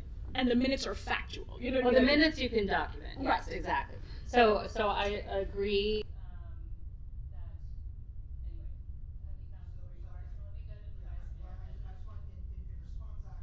What Nisa just said. I think frequently there are grammatical errors more than just the minutes, but in a resolution, and those are pointed out in comments of staff, and the response is usually noted and changed. So I think that it is appropriate when a council member has made a question to staff, and staff has taken that question or proposed revision and incorporated it. If a council member thinks that it's a substantive change, which clearly you do, I think it's appropriate to pull it. But I don't want to chill staff from every grammatical mistake or clarification. I don't want staff to be afraid from incorporating it because of the discussion that we're having right now. I think that this is the appropriate way of handling it. I don't think it's been a problem before, but clearly there's something that you think is substantive, and I think it's totally appropriate then to pull the item because there was a correction that was made which you think needs more discussion. So I think the system is working well. So Vice Mayor, do you have, so you Okay. pulled it, why did you? So I have 2 or 3 things to make individual suggestions to make, but So You have a few, you have a few. And so, Councilmember Daley, do you want to wait and see why they would listen to their specific suggestions? You're good with that? Councilmember Liang, would you also be willing to, or do you have? To theirs because Because it might be some of the ones. Okay, so we're going to have the two of you go first. I'll let you arm wrestle. Go ahead. Vice Mayor, go ahead. Okay. So the first change that I would like us to discuss is actually something that Commissioner Steinle pointed out, which is that we have a policy of not wanting to overlap commission meetings. And it was pointed out in comments to staff, and maybe that's what you want to bring up. But that the policy is that we don't want meetings overlapping with council meetings or commission meetings. And in my questions to staff, I pointed out it's been happening kind of a lot, and sometimes it can't be helped. So if we're in the middle of the budget cycle, and after our first June meeting, we want to send something back to the Finance Commission, they've got to discuss it and get their report back to us before our second June meeting. It may not be possible for them to have that important meeting without overlapping. So I think it is appropriate what staff has done, which is say that we will strive not to have overlap with an understanding that sometimes there will be overlap. And I'm glad that Commissioner Steinle pointed out, and I'm embarrassed that I didn't see it either, is that we say that we don't want commissions overlapping, but in that table we have commissions overlapping, the Library Commission and Planning. Is there a solution to this that we can implement? Well, outside of council saying they shall not overlap, I mean, we're trying to balance 9 commissions on typically 4 nights of the week, sometimes 5, and it would be hard not to have some overlap. Each commission also has their own individual availabilities. So we strive not to overlap, but commissions are going to set their regular meetings based on their availability, and they understand from the commission handbook when other commissions meet. It's one commission on here, you'll notice we haven't been able to determine a time yet because we're struggling to find a time when everyone's available. So the change to language of strive was to say this is the goal, but the practical reality is your regular meetings may overlap other meetings. Okay, but we've already scheduled 2 commissions to regularly overlap. Is it, and we're not going to change that here, it's not fair to the commissions. But can that be solved, or is that just kind of something staff thinks we're going to have to live with based on all the other constraints staff has? Well, so I think council can decide if that's something we're going to live with, not staff. We try and let the commissions schedule around their availability, and they're provided the handbook so they know when other commissions meet. But in general, the priority of each commission is completing that commission's work. So their priority is finding a meeting time that is best for that body. And Vice Mayor, I'd like to add, so I have been well aware of the overlap because I was sitting in library and knew that you were going into Planning Commission half an hour later last week, I think it was, right? So I don't see a lot of, first of all, what they try to accommodate in all commissions except for the senior one is that a lot of our commissioners, like a lot of our council people, work. And so you really actually have very limited times. I don't see a lot of overlap, even though, we have someone who's sat on both commissions. You didn't sit on both commissions at the same time. But you could, but we also record all the meetings now. And so, I don't think there's such, I don't see the Library Commission and the Planning Commission overlapping half hour as a fatal flaw in the Commissioner handbook. Pending what Councilmember Flagler's comments are, I'm okay, and I want to thank my colleagues for indulging me on the conversation. I mean, I went back just 3 or 4 months, and I came up with a list of 8 or 9 times where there was overlap, and that concerned me, and that's why I wanted to bring it up. I think we at least need to acknowledge it, and there's no perfect solution because I don't think we can function effectively by saying never an overlap. But it's more, I think, that just an occasional happens once a quarter type problem. It is something that happens regularly. Okay. While you're on that one, do you want? Should I do one topic? Yes, let's do one topic at a time. So, Vice Mayor, I had that on my list as well, but my suggestion is going to be a little bit differently because I saw what Mr. Steinley saw as well, and I know at least one commission had changed their meeting time during COVID, and they decided to keep it that way. So my question for staff was going to be, so I appreciate and I agree with Mr. England, it should be strive. This should be our goal, to avoid having overlapping meetings, but we know things happen and we need our meetings, so they need to be scheduled whenever most commissioners are available. Having said that, my question for staff is, do we need this table in the handbook? My concern is, so for example, if a commission wants to change the time, again, we're going to interview in September, and a lot of times the commissioners will discuss if the existing time works for them.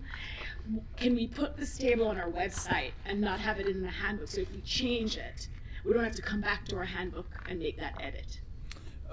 Yes, I mean, I think that's a good suggestion. We can make it available to the commissions as they're scheduling their meeting times. The purpose is so the commissions are aware of it, and where it lives is fine outside of this document. And we could add a sentence to the handbook that says, see the website for the commission times. That's a good suggestion. Just add a sentence. So that was my comment on that item. So let's decide where we are on that then before we move off. So your suggestion is to put the table or whatever on the website, and you're concerned about the overlap? Yes or no? It was the overlap, but by taking it out of the handbook, it gives the commissions flexibility in changing the time they meet. So for example, come September, when we may have a lot of new commissioners, now that we're telling them, please strive not to have an overlapping meeting, they can have that discussion amongst themselves and try to pick a time and day that doesn't conflict with one of the other commissions. Okay. So, I mean, Library Commission just set their meetings for, but again, they can do that. I want to point out also that Planning Commission tends to cancel a lot of meetings, so again, there's less chance of overlap there. But I do agree with the principle of the thing, and I do agree with putting it on the website as well. So, I mean, are we done with the topic? Okay. City staff, did you get direction on that? Yes, okay. So next one, Vice Mayor. Thank you, Mayor. I am uncomfortable with the requirement that a commission has to elect a new chair every year. I think that is micromanaging the commissions. I mean, we've seen the Complete Streets Commission, the Finance Commission, the Youth Commission, all re-elect chairs, and I think from what I've witnessed, those re-elections have been for the better. So I would request that we remove that requirement and simply leave it up to the commissions themselves whether or not they want to change the leadership every year.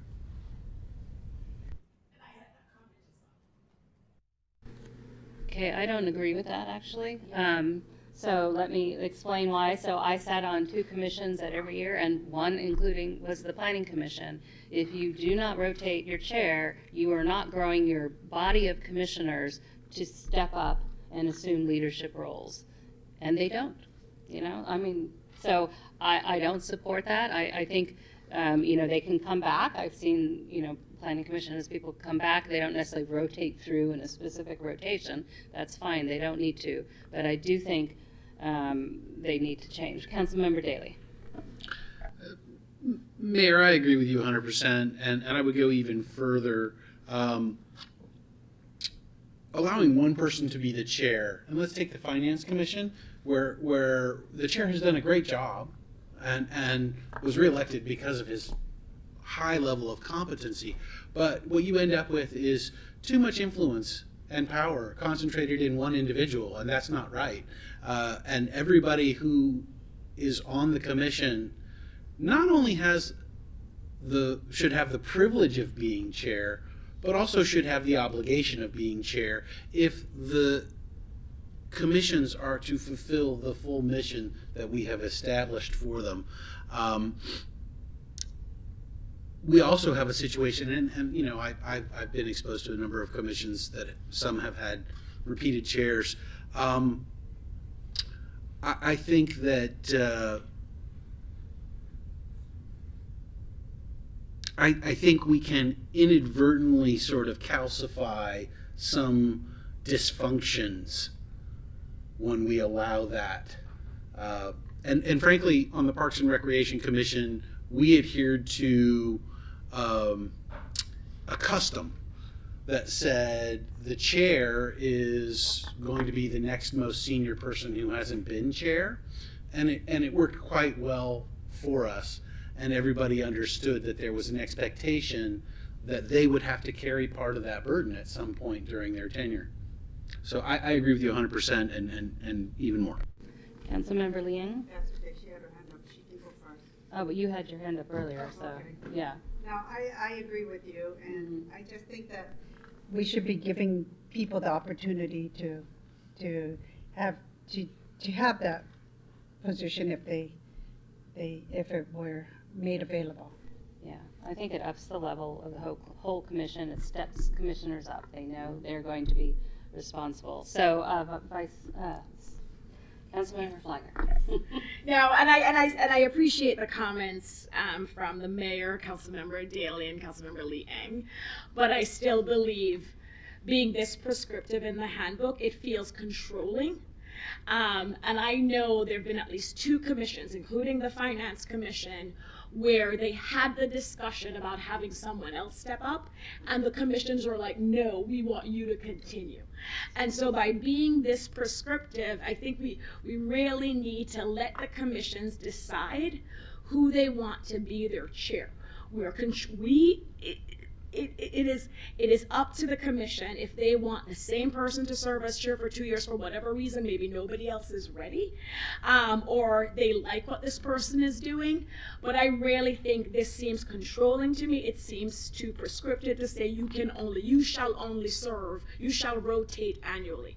I mean, we could soften the language, and if no one else is available, then maybe you can continue.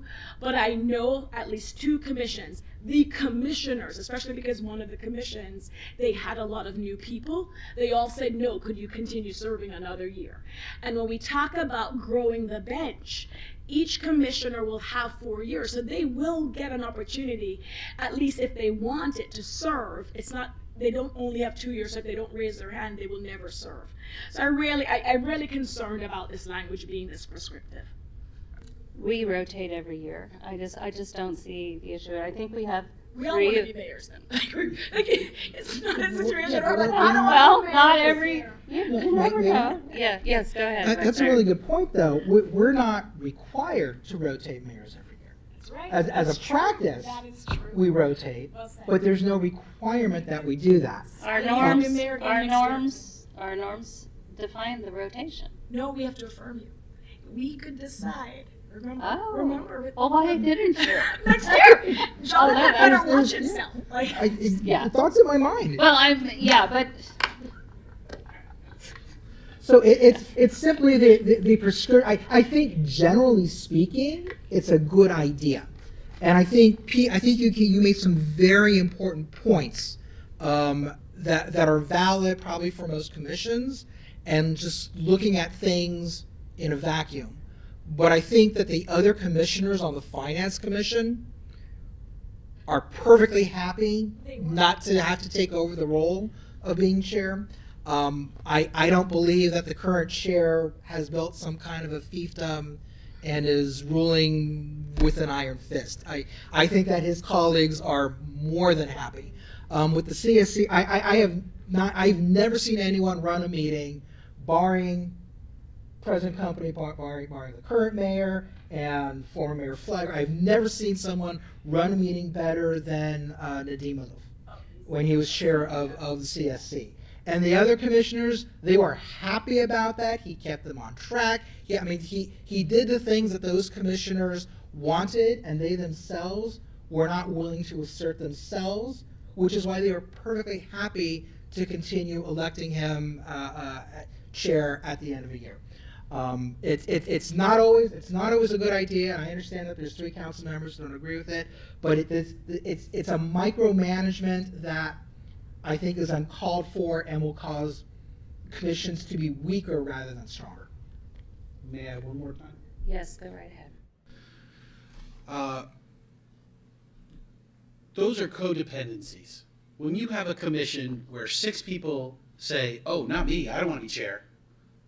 Let's let Nadeem be chair again. Or let's let Kuljit be chair again. Or let's let Bruno be chair again.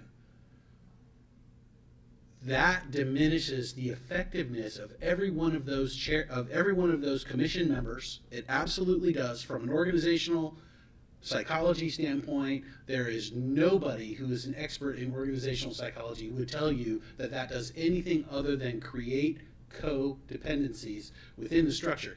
Now let's imagine a situation where Kuljit says, you know what?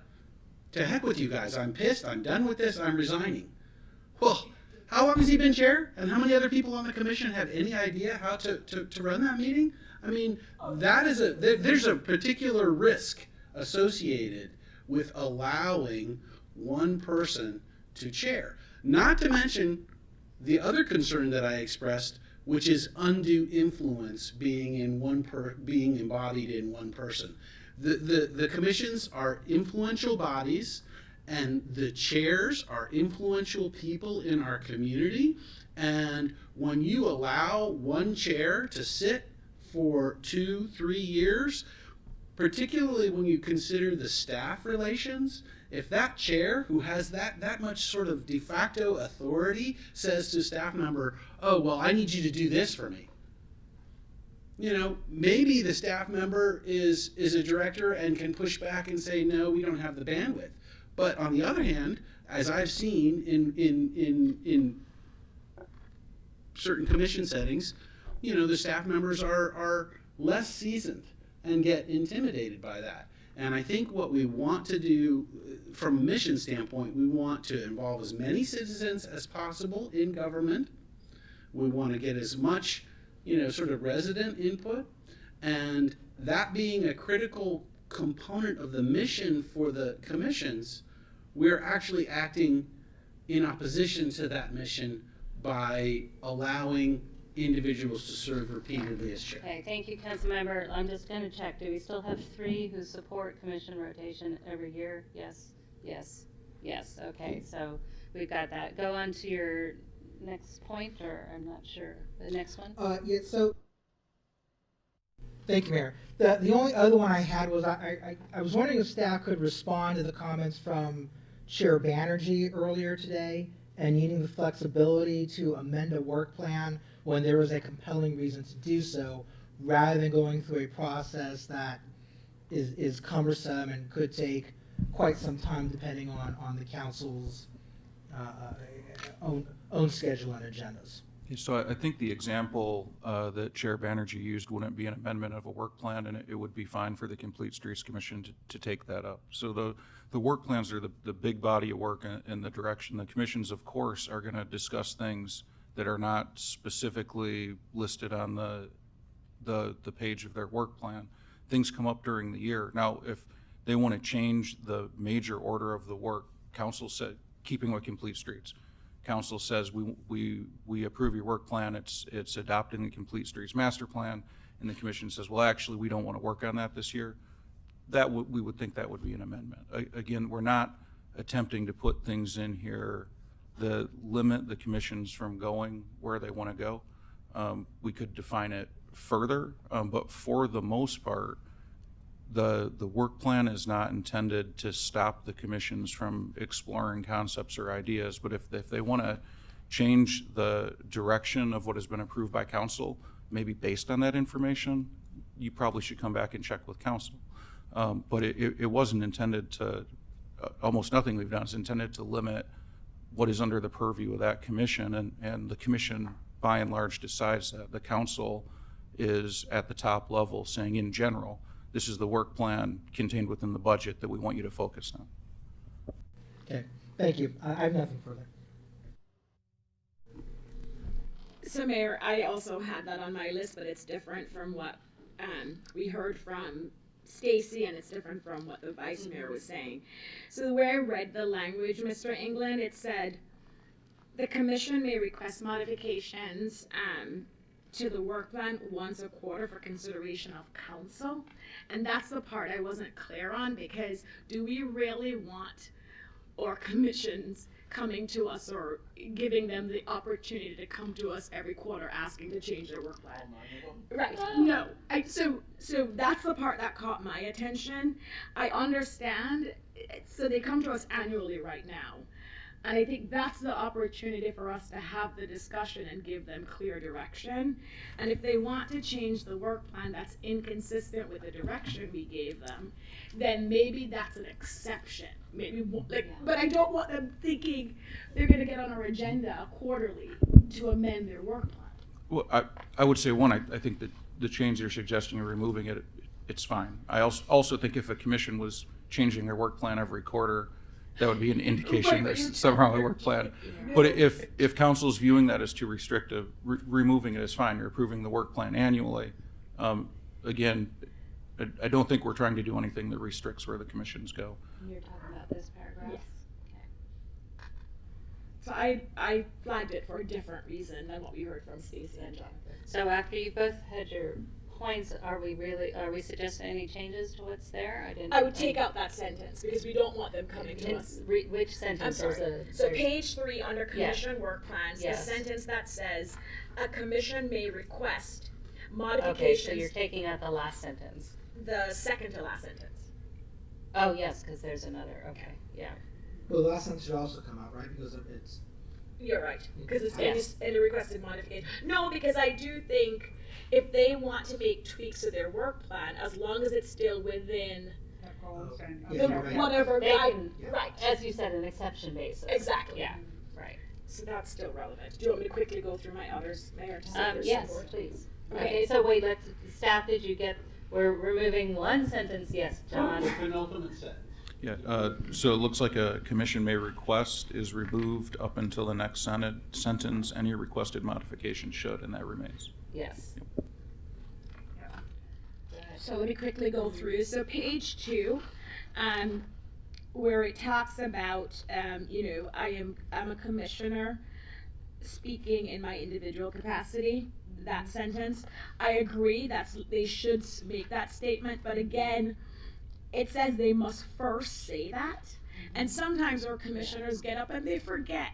Like, we just need to let them say it in their comment. This again seems like we're like, you'll be in violation if you don't immediately say it. And I think we can soften this just to say they need to say this if they're making comments not in their capacity as a commissioner. I think it's the intent, and we don't penalize anyone when they forget, We remind them. Yeah, But this says they must begin all written communication, oral communication with I'm speaking. Well, ideally, they should begin with that. They should, So it's yes. the intent, and that's what I get from this. I'll just change must to should and we're Yeah. all good. Yeah. And then, Just soften that. and then still on page 2, where it says direction has to be given by the department head, and I'm trying to find that section. It's on the last paragraph. Request by a commissioner for assistance for research analysis shall be directed towards the department head.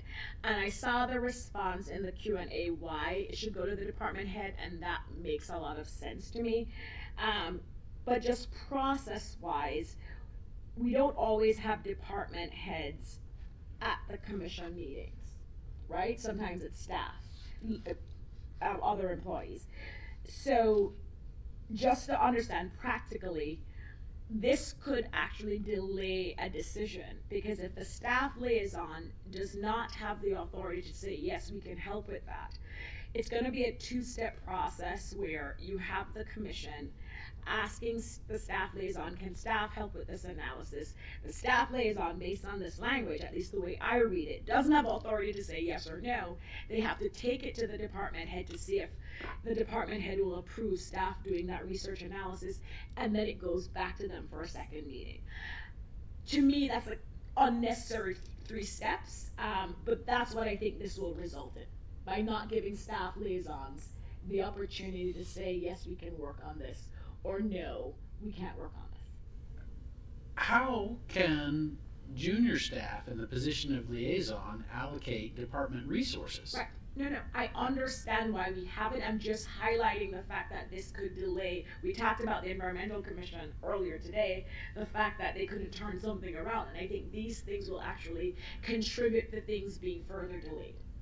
I don't know how to solve it. Normally I have I just caught that as something that could further delay turnaround time from commission. But in reality, this is always the case. The department head will always have, let's say you gave the staff the ability to say, okay, well, we're going to do this. The department head can still say, well, we're not going to do this. I mean, there's always going to be, do you have something to contribute? No, sorry. Okay, anyway, I think it's always the case that the department head may say, no, you shouldn't be spending, that time on XYZ, whatever it is. Okay. Is there another amendment? No, I couldn't think of. Does anyone support? What is I would the have to amendment try. you're suggesting? Exactly. I don't have a suggestion. I'm more highlighting this because when I read it, I was thinking this is going to delay turnaround even more, and it will. And Mayor, I actually think there are times because you and I have been liaisons to commissions and have served on commissions where staff at that meeting will actually say, yes, we can do that. They don't always take it back to the department head. Now we're requiring that additional step. Well, if it's consistent with the work plan, it really shouldn't be a problem. Yeah. It's when something's not consistent with So the work could we plan. add, okay. So, I think in practice, the way we set up, department heads are like empowered to make decisions. Staff members are also empowered to make decisions. This doesn't require an explicit approval from a department head. The staff liaison is going to use their judgment. They may need to refer it to a department head, but they may know that the department head has set up a system where they can make decisions within that to approve or deny that request. I think if we read it to the letter, it would certainly delay things. I don't think what's going to happen is the actual practice that's currently taking place. well, again, I'm going to wordsmith and say it should be maybe directed instead of shall be, and then let's move on. Yeah. If everyone's okay with that. I'm good with that. Okay, maybe directed towards the department head. And my last suggested edit is on page 5, and I think it was Teresa, one of our public commenters said this too, and I agreed. I had it in my notes. It's the minimum of 2 weeks notice. Can we include language about emergencies? Like ideally, yes. Oh, I'm sorry. Page 5 under attendance and participation, where we say if a commissioner must miss a meeting, they shall inform our staff liaison a minimum of 2 weeks notice prior to the regular schedule. And I think we need an exception here for emergencies. That's true. And that's it. Or death in the family. Councilmember Daley. No, I mean, yes. You just change it to the word should. Whenever possible. Say should whenever possible. Well, whenever possible, yes. Okay, so we slipped into wordsmithing. So does anyone else have any comments? I appreciate, Vice Mayor? Thank you. This isn't something I think should be in the workbook, but several of the commissioners that commented tonight were concerned that they were not getting timely updates about their training requirements and opportunities. I was hoping staff could just mention a sentence or two about what the current process is to make sure that all the commissioners are getting the training that they're required to have and need to have. So I think there's a difference between the required training and the additional training that we provide. The required training, as far as I know, is done to the minute by the city attorney or city clerk when it comes out, because we get notified and then we notify anyone who's required to take that. I do think there are other trainings that are not required by the state, but they have less of a formal schedule.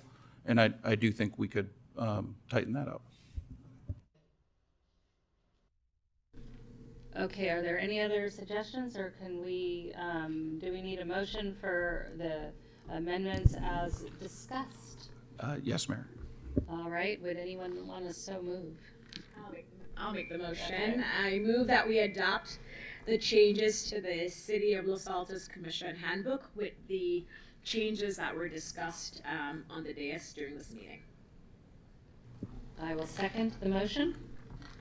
Councilmember Daley? Yes. Councilmember Fliger? Yes. Councilmember Liang? Yes. Vice Mayor Weinberg? Yes. Mayor Meadows? Yes. Motion carries.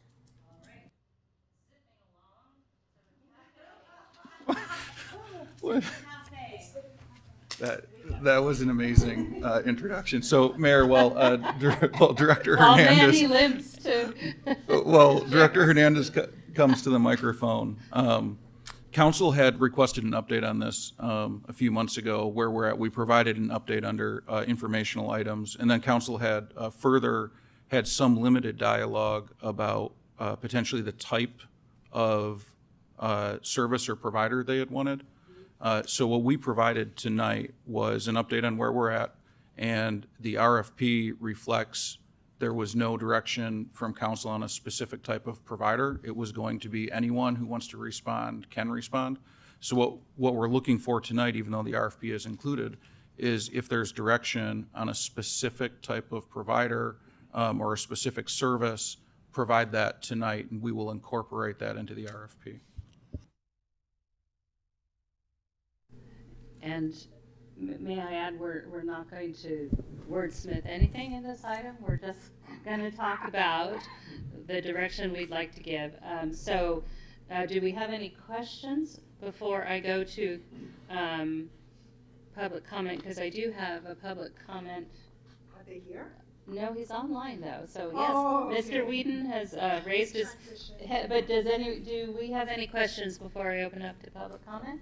No. Okay. So I'm not seeing any questions here.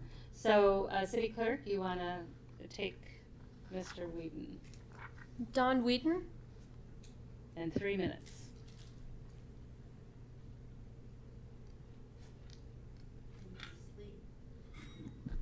No, he raised his hand. Mr. Whedon, are you there?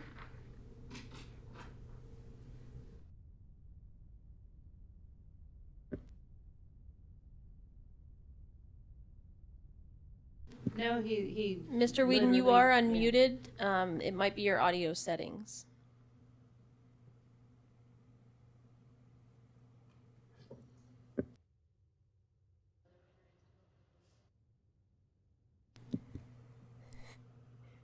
Mr. Whedon, we are going to move to the next speaker. We'll come back to you. Just one moment.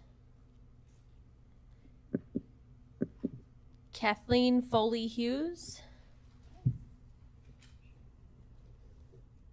Good evening. Thank you so much. My name is Kathleen Foley Hughes, and thank you, Honorable Mayor, City Council members, and City staff. I am the founder and executive director of Ada's Cafe at the Mitchell Park Community Center in Palo Alto. Ada's is a 501c3 nonprofit with a mission to hire, train, and empower adults with disabilities through work in our food service business. We've been in operation for over 12 years, and we've paid about $1.5 million to adults with disabilities through our work in our cafe and food preparation business. The community in Palo Alto loves our food and our employees, and we're recognized and valued for the sense of community we foster and the goodness that emanates from all of our employees. Excuse me. It has been called a business with a soul, and we would love to bring an Ada's Cafe with a delicious small menu to your beautiful Los Altos Community Center, and to bring the Los Altos community our trademark soul, which lifts and elevates our employees and customers alike. We do something very special through creating jobs that also create community and connections between people with disabilities and the general public. Many people are uncomfortable with disabilities and don't have any experience navigating that, and our cafe creates a natural, positive way to communicate, especially because it's all about good food and good drinks. Ada's Cafe motto is where good food and community meet. I wanted to just reach out to let you know about us, and would love to be a part of the RFP process if that happens. Thank you very much. Thank you, Ms. Foley Hughes, and for staying up with us this evening. Don Whedon, we're going to try again.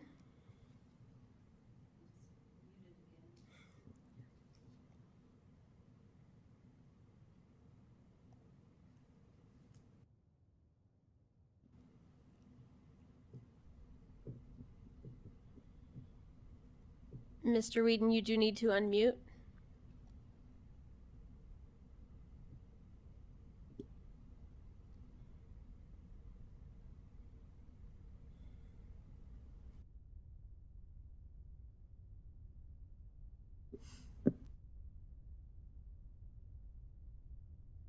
He's unmuted now.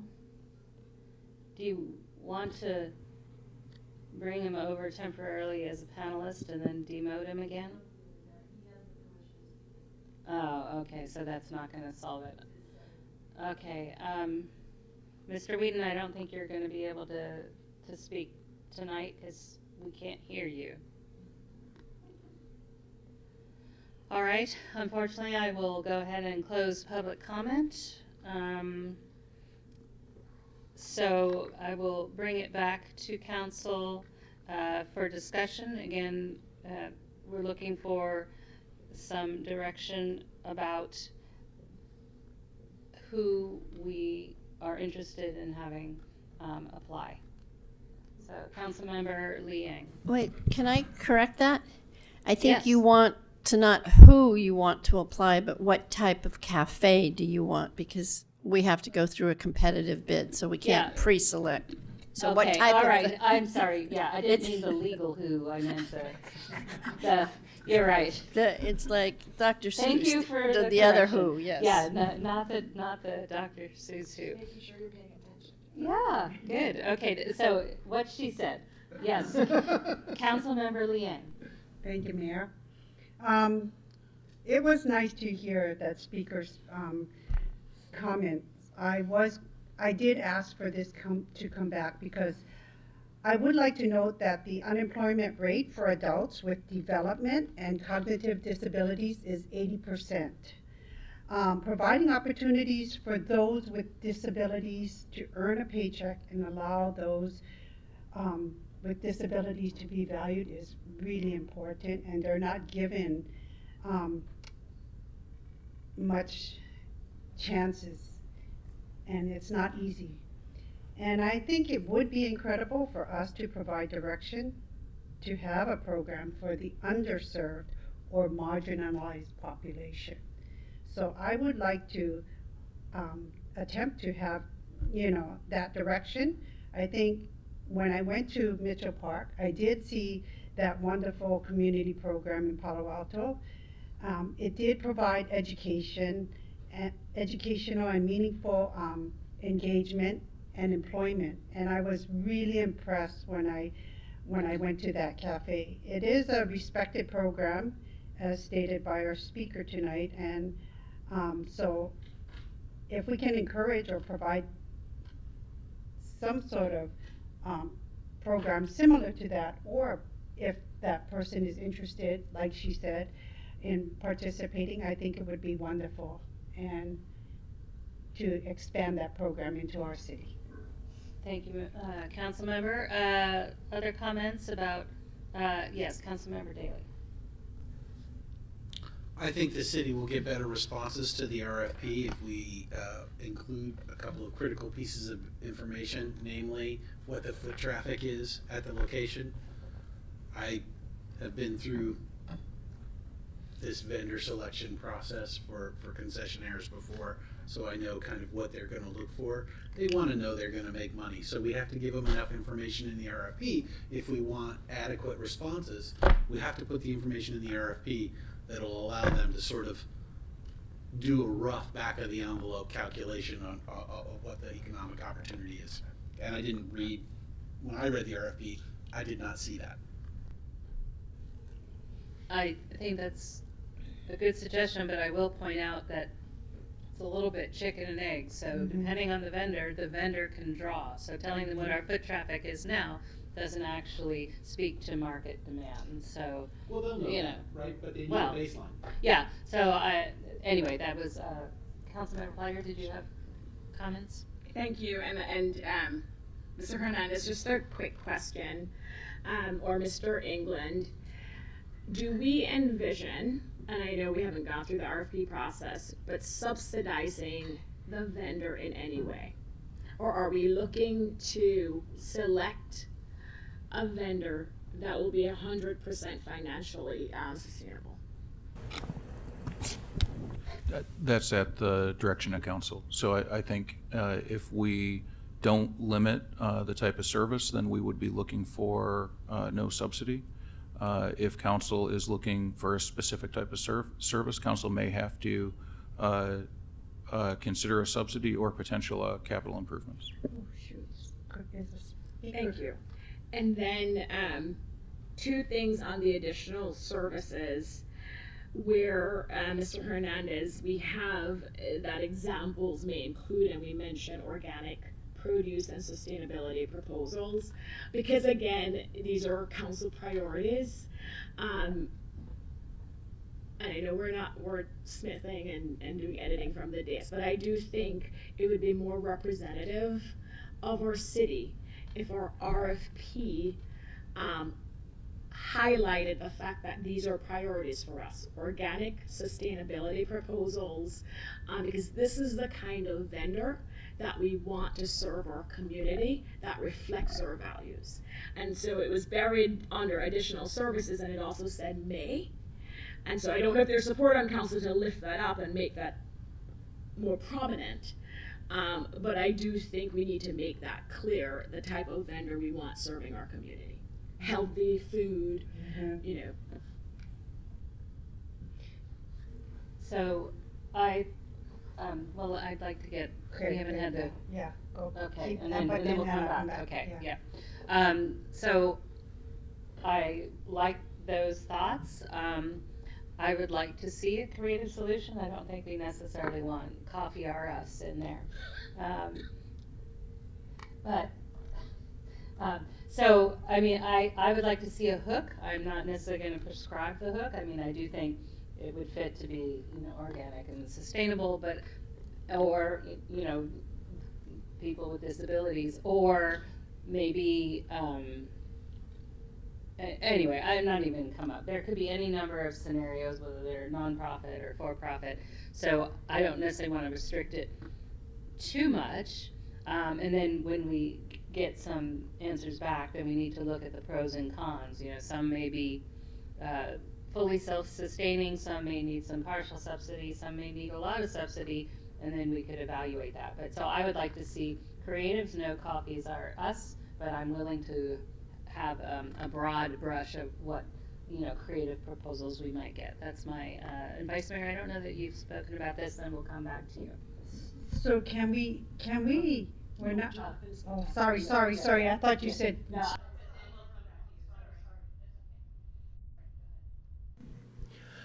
I agree largely with everything that's been said. I think that staff understands that we hope that the proposal that is accepted obviously will be fully responsive to the RFP. But I think staff understands that we would prefer to have a business that is more community oriented than perhaps a national chain would be. We would like to support members of the community who may otherwise face other hardships. We would like to have a vendor who is, you know, mindful of the quality of food, our, you know, customers' health, sustainability issues. I trust. I think staff understands that that's what our values are as a council. And that staff will endeavor to look into that when selecting the ultimate bidder. This isn't, council's not going to make the choice, right? And staff's not going to come back and look for council to approve the bid that you recommend, right? Correct, yes. Okay. But that's why we have specific criteria. Yeah, we need to say it now. Right. So, but I think we've expressed it. Yeah. And I think if we hadn't expressed it, staff still would have been along those lines. Yeah. Councilmember Liang, and then I Yeah, think because to me, it's not really clear, so I want to understand, like, if we have 3 vendors, I'd like to understand, like, if we have one that does public good, that addresses, like, our our marginalized population. I mean, do they get extra points? There's like, similar to how we rate things, there's added points in giving a criteria where you get a point system. You know what I'm saying? Well, we discussed pros and cons. I think they understand how to evaluate different proposals. They do it all the time. Look. No, Director like if we Hernandez, get yes. three, like someone from our downtown that has, puts in a bid, and then we have someone like that woman that called in tonight puts in the bid. How do we determine? How are we gonna determine? Well, I don't think we should answer in the hypothetical. We would have to look at the quality of the bids received, what was fully responsive. Experience.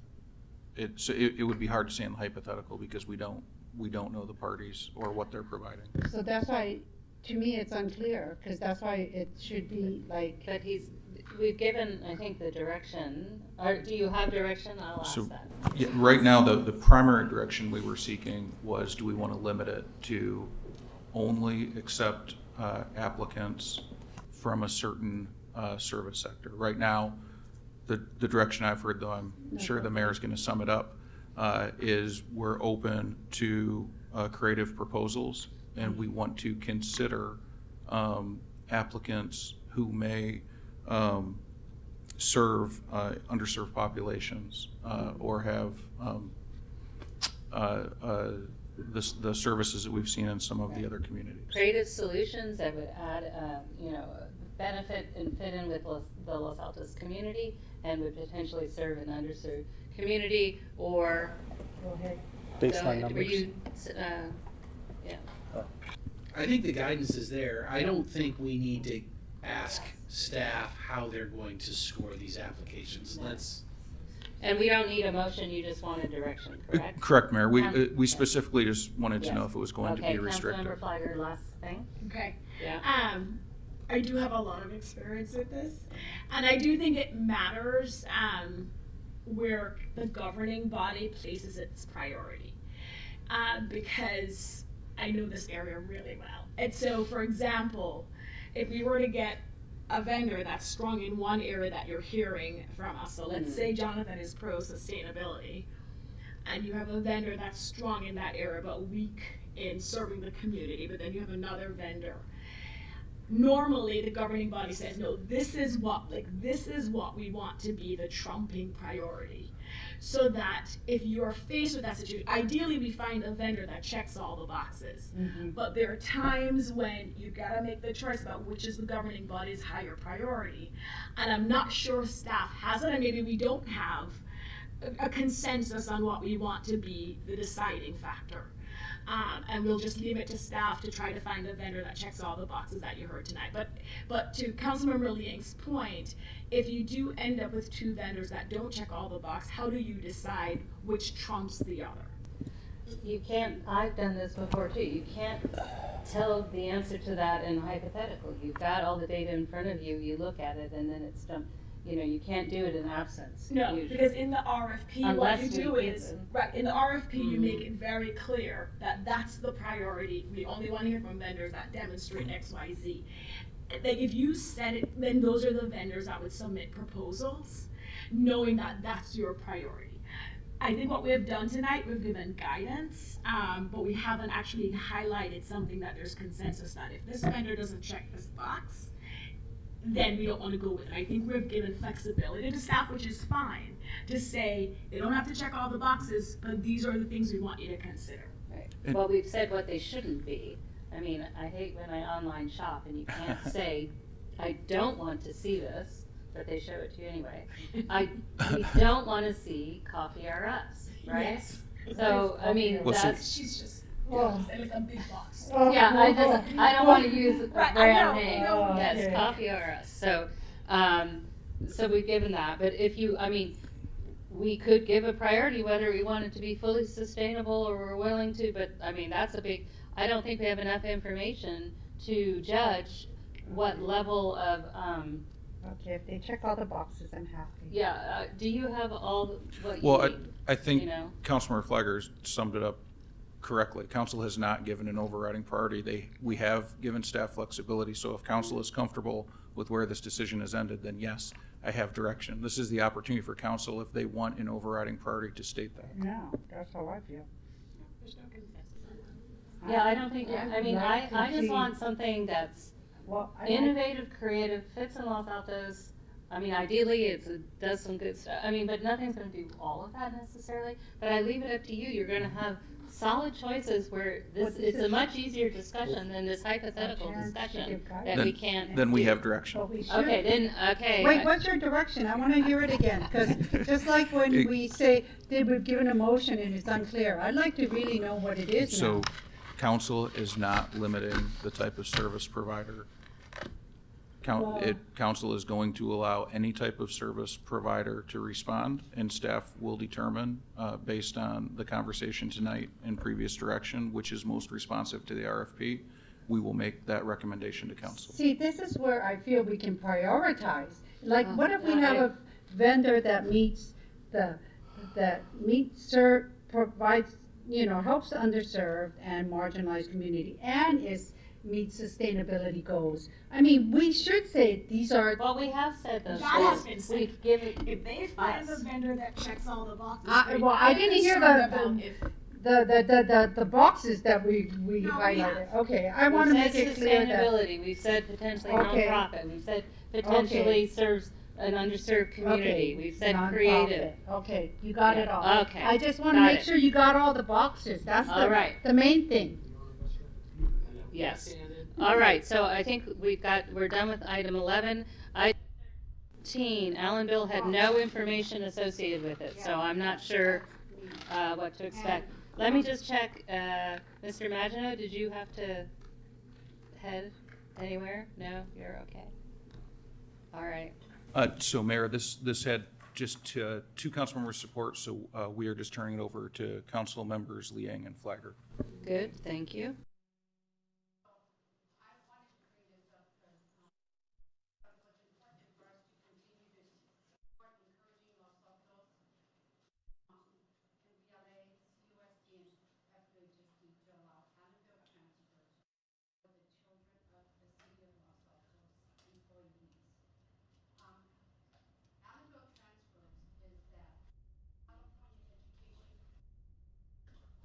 Education Code 48204B that permits a school district to deem a pupil to have complied with the residency requirements for school attendance in the district if at least one parent or guardian of the pupil is physically employed within the boundaries of that district. I think it was made clear that when I asked the question if it would be beneficial, that our employees would appreciate. Point of order. Mayor, point of order. Yeah. Well, I want to just get a little bit more, and then I have a question for her too. But It's not a question, it's a point of order. All right, go ahead. I think this is totally outside our jurisdiction. Well, I frankly don't know what the ask is of us, so I would like to understand what the ask is to know whether it's in our jurisdiction or not. And I maybe rule on so yeah, so then I would agree. Okay. So what?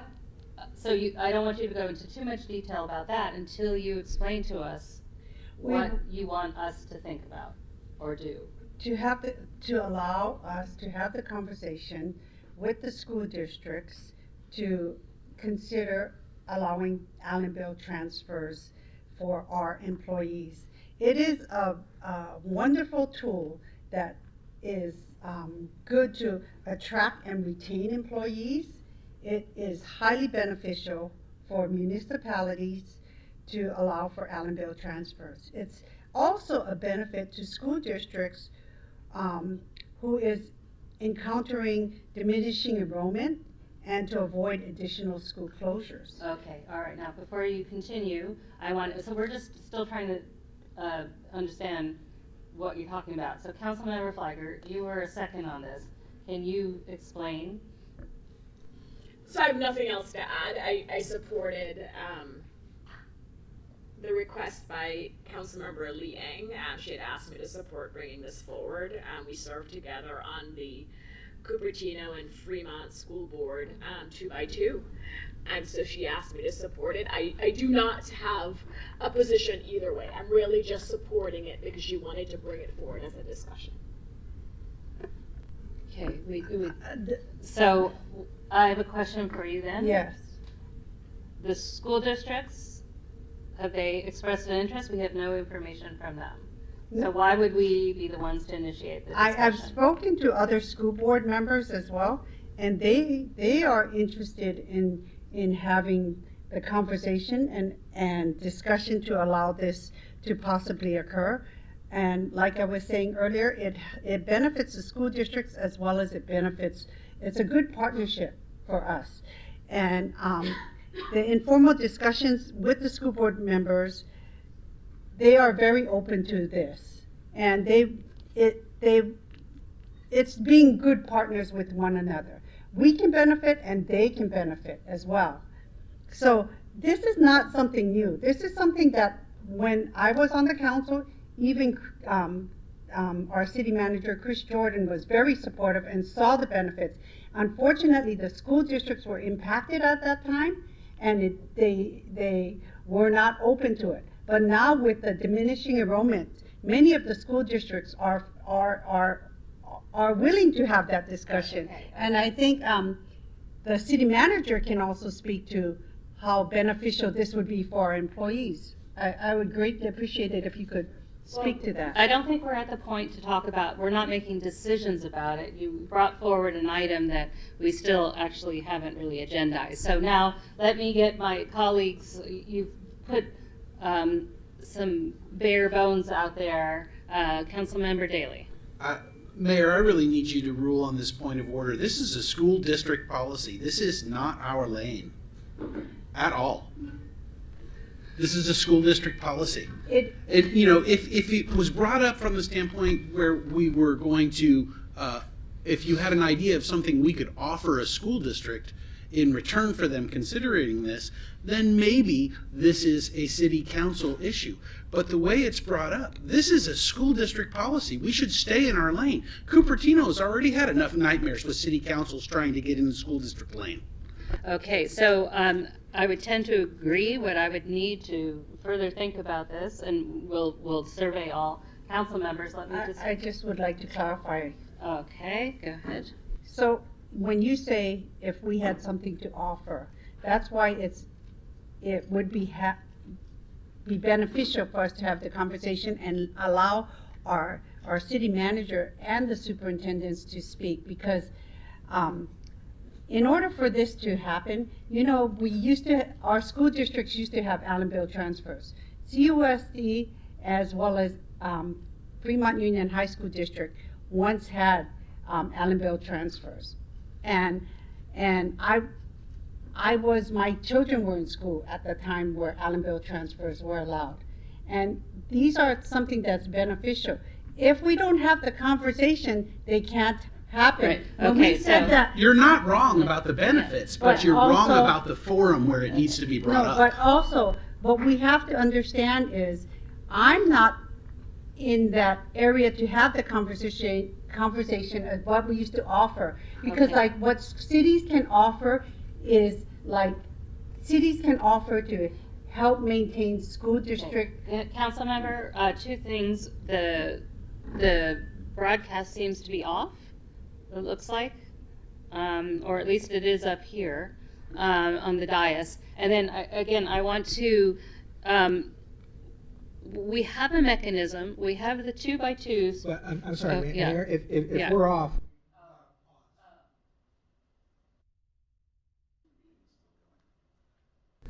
Do we know if we're off? She has Zoom meeting. The Zoom is still on. The Zoom is still mayor's on. referring to the projection. The local server, our local video server that supports these screens, just went offline. The DCS. We're still on, so it's just our front monitors that are off. Okay. All right. So we have a mechanism that we have 2x2s for, or whatever the numbers are between each of the school districts and the councils. In order for me to consider this a council matter, the 2x2s need to be report back with letters from the school district saying that that 2x2, the school counterpart, is interested in this discussion. Otherwise, I don't know why we're having it. Vice Mayor. Thank you, Mayor. I understand the point that you made, and I think you're on the right track. I remember when the council member brought this up in a 2x2 in which I served with her before. The school district was not interested in it, and they were polite but firm. However, that was then. There's been an election since then. Circumstances may have changed. I don't believe that they have. When someone tried to bring this up earlier this year, I objected vehemently to tactics that were used. But I think that it would be appropriate for the council to authorize our 2x2s to ask that it be agendized for discussion at a 2x2. And I think that it would be appropriate for us to declare that the city council would be in favor of the school districts allowing transfers under the Allen bill. Ultimately, it is up to the school districts. But I think it's okay for us to say you can agendize it and that the council would be behind it if the school board was so inclined. I only want to tag on to one thing you said that I would take I would edit slightly, which is I would say that the council might be and likely would be okay with it, but we'd have to discuss it. We're not going to presuppose that we're going to be okay with it. Agreed. Okay. Yeah, you're right. All right. Councilmember Flagger. And I agree, Mayor. I would actually change it. I would say, because we haven't had the discussion as a council about the pros and cons and how it would really work and how it would impact our resources as a city. So I know, so the vice mayor served with a council member, Lee Ang, on a 2x2 a couple years ago. I serve with her now on a 2x2, and I remember she had raised it at the meeting, and one of the school board members had reached out to me because she wanted to understand, is this something that the discussion, is this something that the council supported? And I said, no, this has not been raised with the council. So for me, I think if we're giving any support direction tonight, it's to allow the council members serving on these 2x2s to agendize it, as the vice mayor said, and really to say we're open to having this discussion, because I really don't know the pros and cons and the benefits and how our community, so that's how I think we bring it up. But I agree that we should do it at the 2x2 and see if the school boards are even receptive to it. Exactly. So I would support that. I don't know that we need any further discussion then. So the 2x2s should each have the discussions, and you can each say that council would be willing to talk about it with them. And if they're interested, then we can bring that school district here and have a chat. But we can't, it makes no sense for us to have any further conversation. The 2x2s should take this and query their school district counterparts. You're going to be hampered by this summer, but then again, we're going to be on break anyway, so they'll be back in school by the time we come back for break, so maybe September meetings or something. But other than that, I don't know what else we can say this evening. So, okay. You want to comment, City Manager?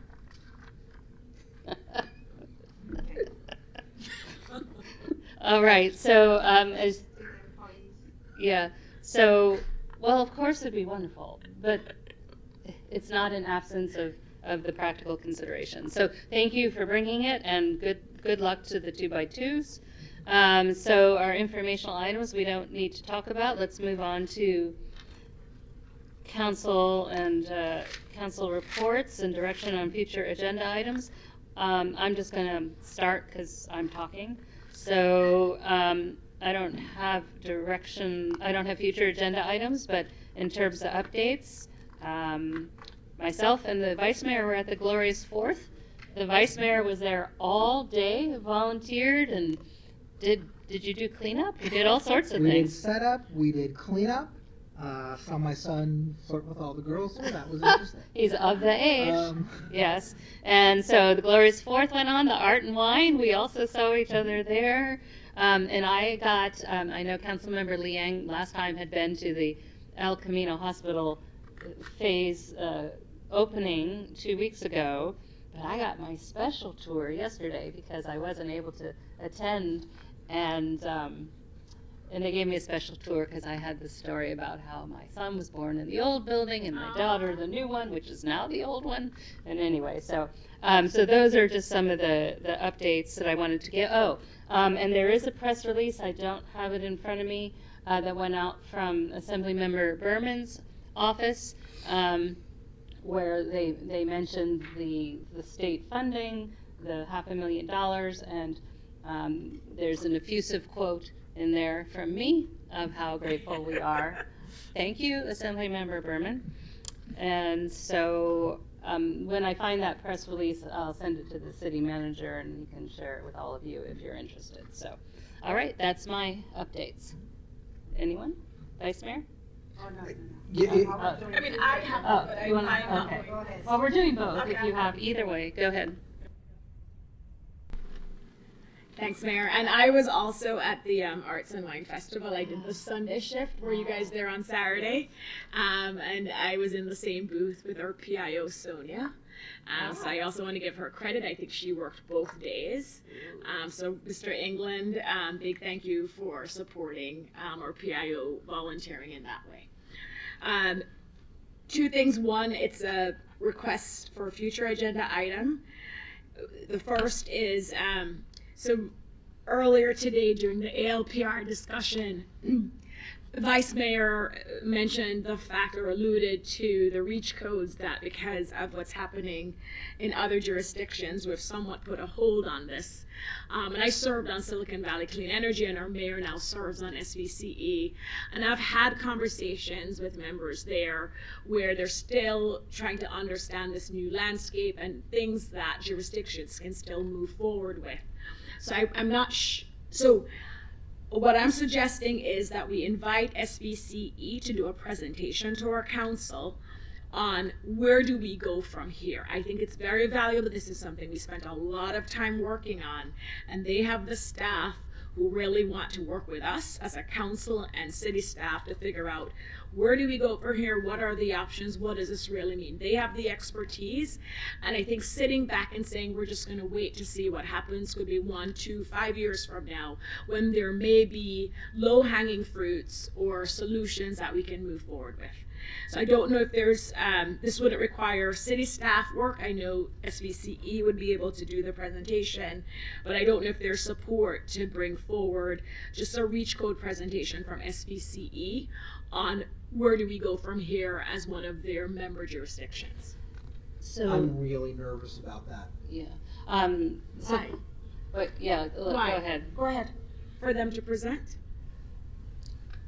They're going to be perceived as authoritative, and the things that they said publicly, I could not reconcile with the plain language of the court's ruling.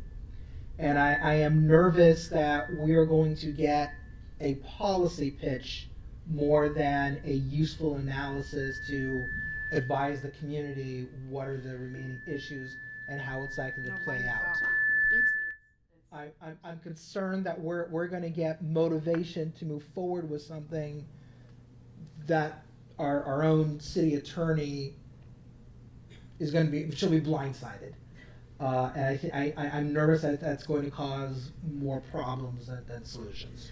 And can I add that they are, so they know, frankly, not much more than we do, because it's all tied up in the legal things. As they do have a legal team following it, and as they send updates, I share it with staff.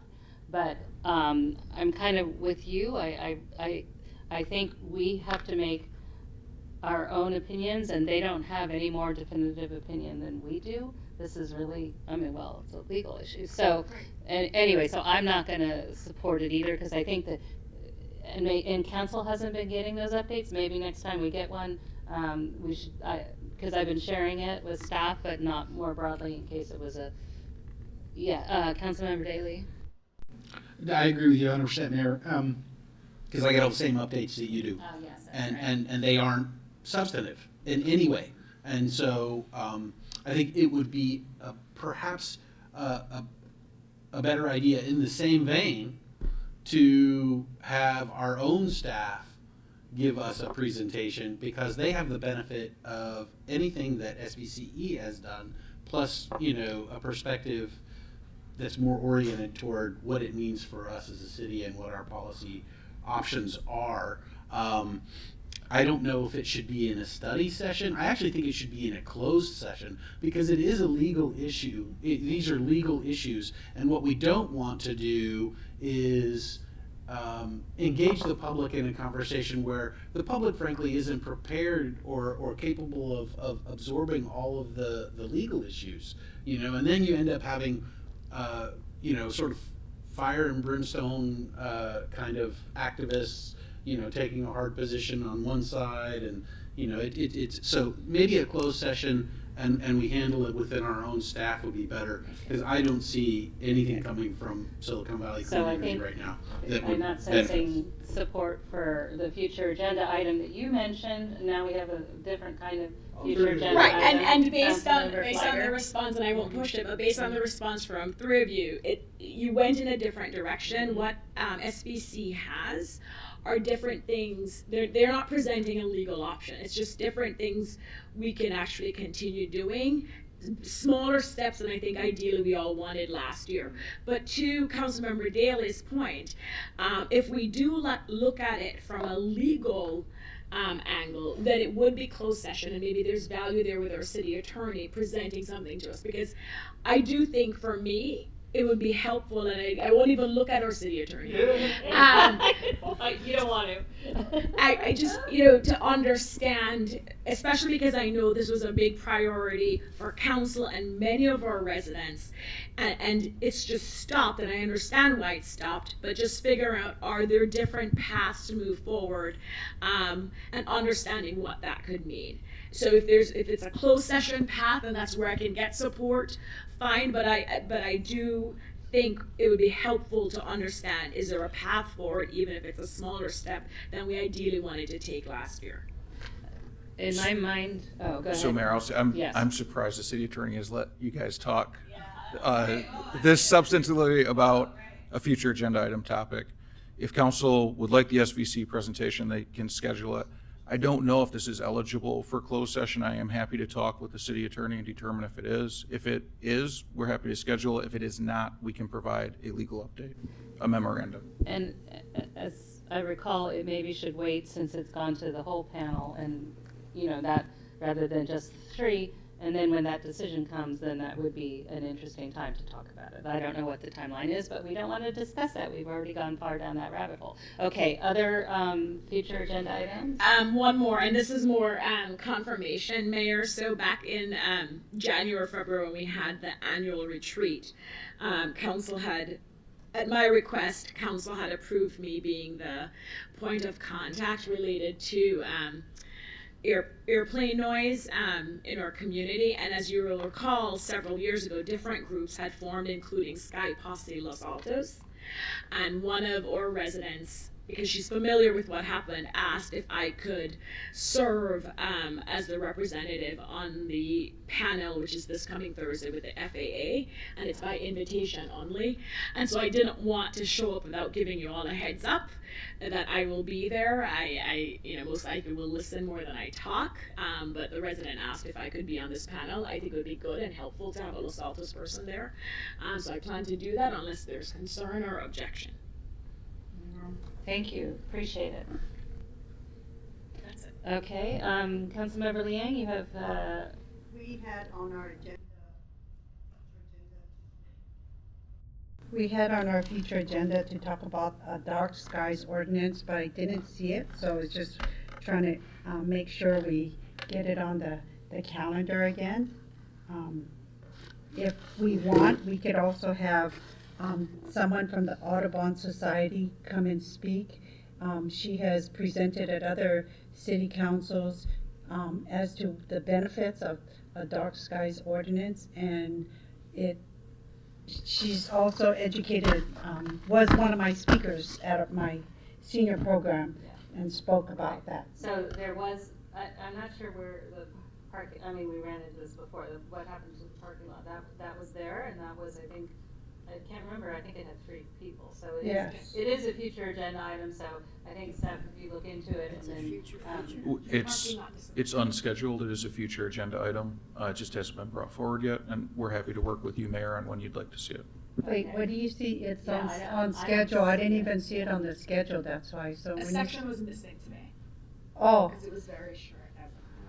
yeah, the sort of parking lot, I call it, of things that we've agreed as either a 2 or 3 person discussion, is not there lately, but yes, okay. And I'm glad you brought up the airplane noise, because if you didn't, I was gonna bring it up, and I'm glad you're Do attending. you have other ones, Councilman? No, I just want, I'll address others in the next meeting.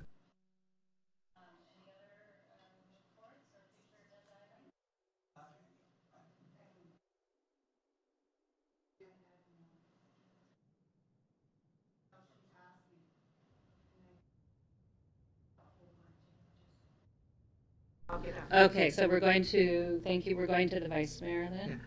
Given the late hour, I'll decline making a report tonight. Okay, same, okay. So, Mayor, will we have another, yes, yes, we have another meeting in August before I go to the council. Yeah. Before we go to the council. council, Yes, yeah. we have August 22nd, I think, is our next meeting, which is 6 weeks from tonight.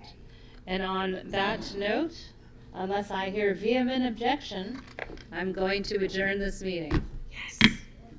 See you in 6 weeks. See you in 6 weeks, okay. Yeah.